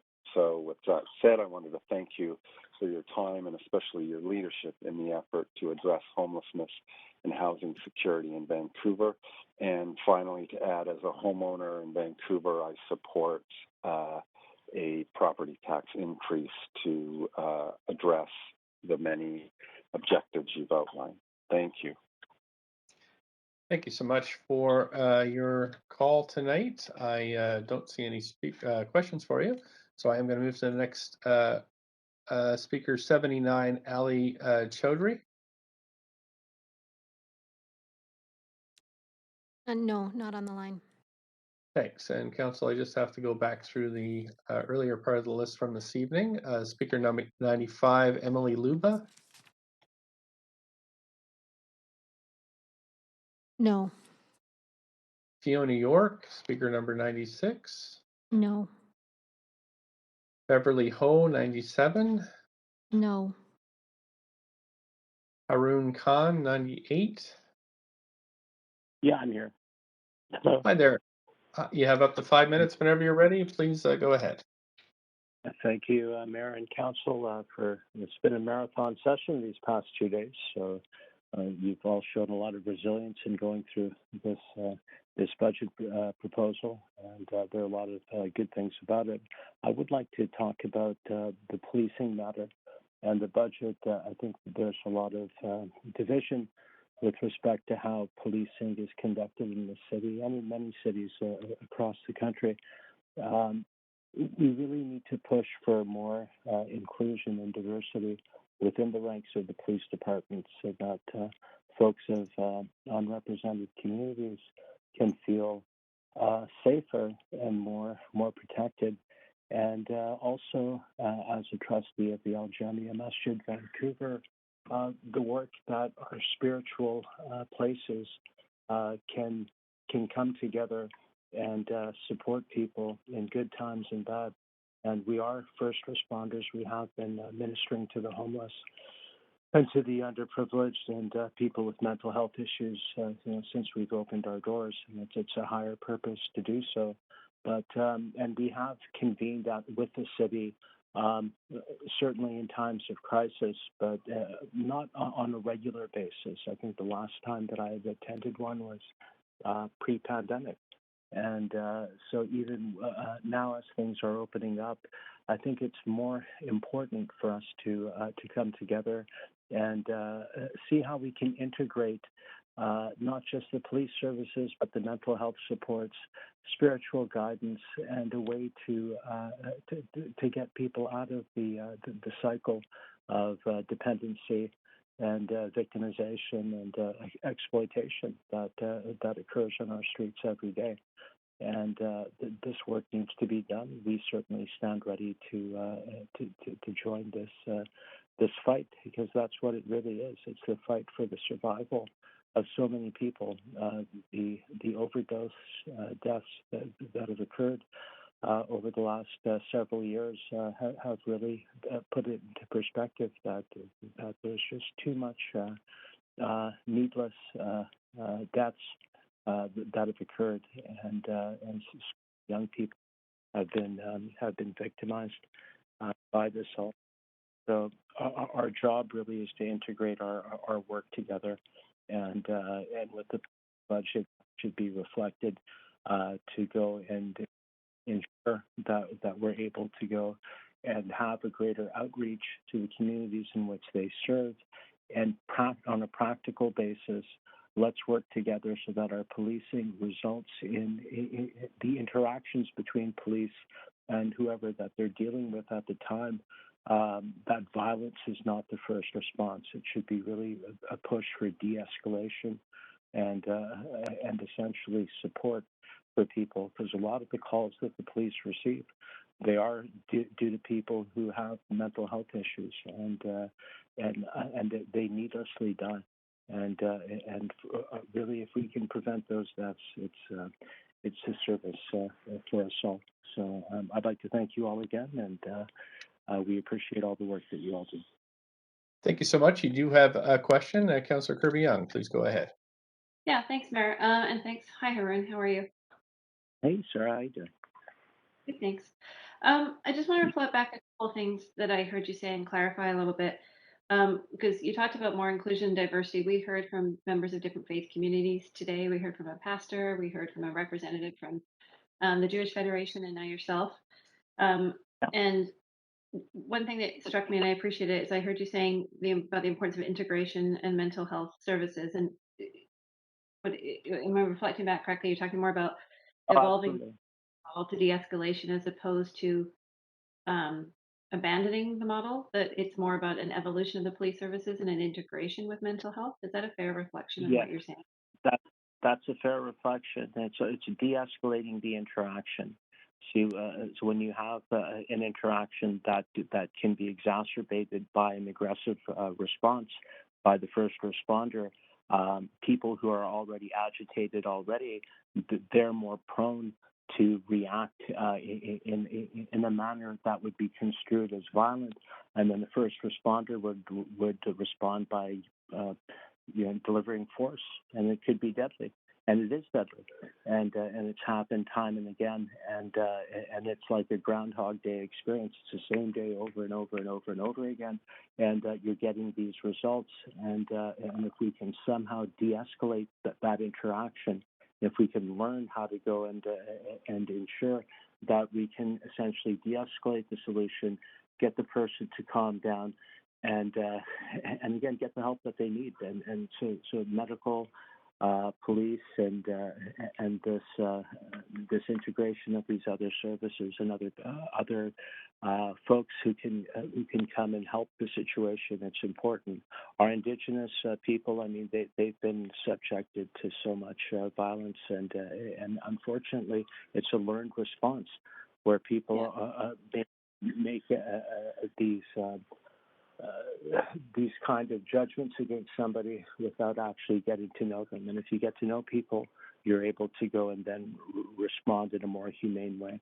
And that's what we need to do. Thank you. I hear you. I'm sorry to jump in. I just have a limited amount of time. So the other question I want to ask to be explicit, because I think your points are really well articulated, is that, to be clear, you're not advocating or supporting a significant defunding of the VP. Like some scholars we've had to suggest we defund the VPD by 50%.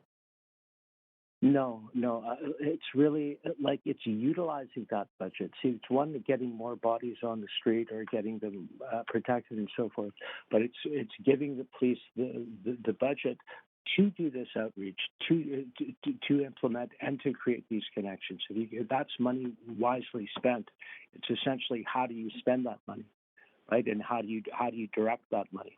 And ultimately, to serve and protect is the mission of the police. And we've certainly had our issues within our own community, and we've certainly been subject to hate crimes and violence. We've been vandalized. We've had all kinds of things happen, and the police have been very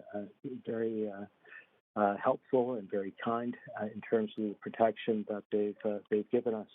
And we do definitely appreciate it. But, like at the end of this month, we have the 5th anniversary of the Quebec mosque shooting, right? And that was a terrible catastrophe that happened. And the response of this city and many cities all over this country shows that people have to come together to go and uplift one another, especially in our times of need. And we do that. So Sorry to the police... I'm sorry to interrupt. Councillors just have 3 minutes for their questions, and we're a bit over here, but you do have another question from Councillor Boyle. Go ahead. Go ahead. Hi, Haroon. Thank you so much for waiting through many speakers to join us. I'm curious, following up on those questions, actually, I know the Al Jamia Mosque does an incredible amount of community service, and you spoke to best using this budget to meet the needs. I'm wondering, in the community work you do, are there situations you imagine where the police may not be the best people to respond? Obviously, there are situations where they could be, but in thinking about who the responders are and how we're allocating those resources to them, I guess I'm wondering, trying to understand your experience in terms of that allocation question and who responds to different calls and crises. Well, we have 911 for a reason, and that's essentially the police are the first people called. You have the police, you have the fire department, you have the ambulance. But it really boils down to what the situation is. And when we're dealing with mental health issues, that's one thing. If a person's acting out, there's some self-harm. But if somebody has a weapon and they're doing something, the police have to intervene. That's the reality of it. But where the other supports come in is that you would at least have some type of team, and you have to work it out. You have to essentially do some role playing. You have to actually do it actuated, do it in public and on the street, and educate people that, look, we don't want to hurt you. You know, this is the outcome we want is peaceful. We just want you to calm down. We'll get you the help you need. Like these kinds of things can help. Whereas stop, freeze, or I'll shoot, or we'll tase you, or we'll do this, or some threat of force.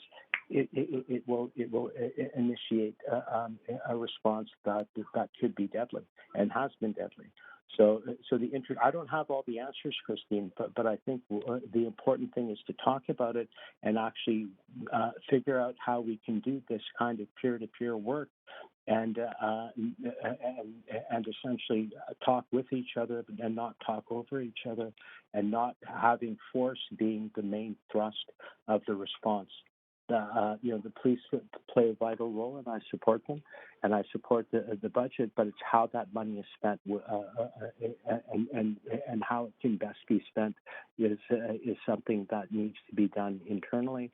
And also, we stand at the ready. Our mosques, our churches, our synagogues, our Indigenous peoples. All these people need to be part of that conversation, just like everybody that has spoken today.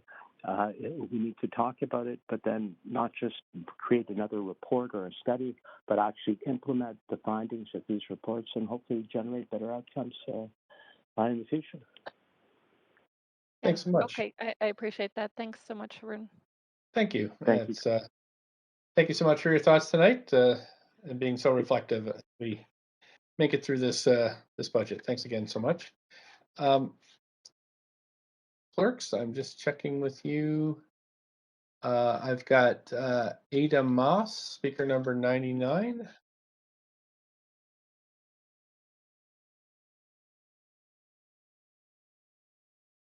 No, not on the line. Speaker 100, Dela Israel.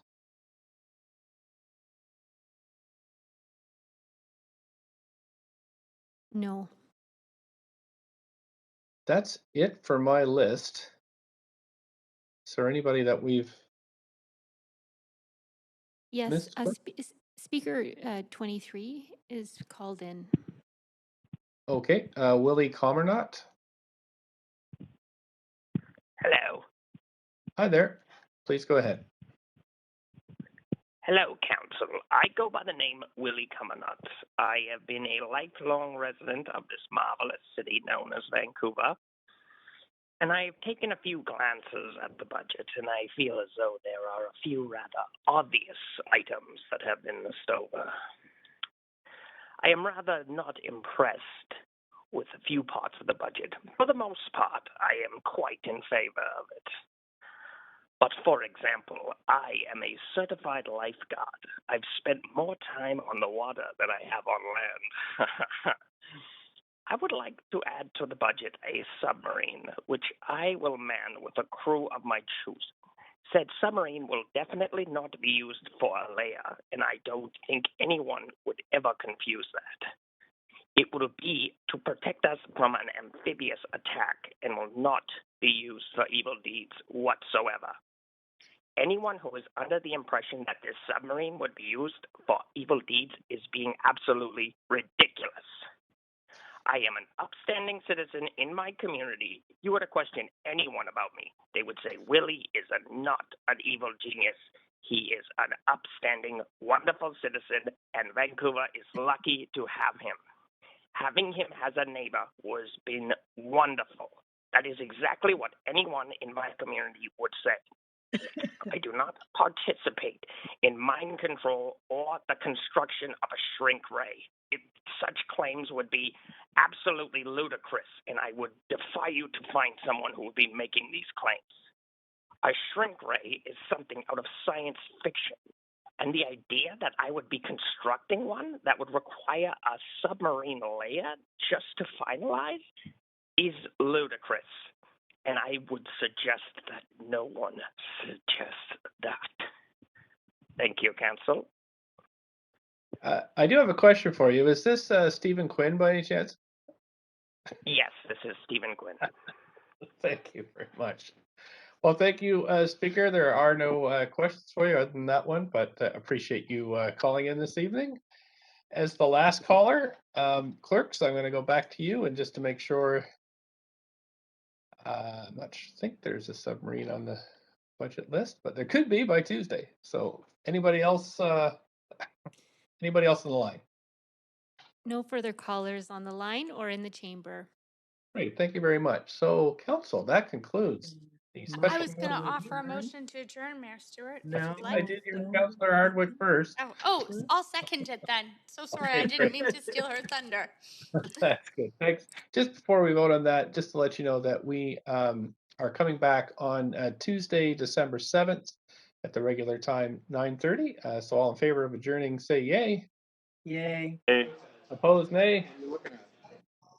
Great. Thanks so much. We are adjourned. Thank you very much, Council, for that. All the clerks and staff and all the people who presented. Happy birthday, Councillor Weep. Thank you. Happy birthday. Have a good evening. What a note to end on. Happy birthday, Weep. Is that really Stephen Quinn? Come on, really?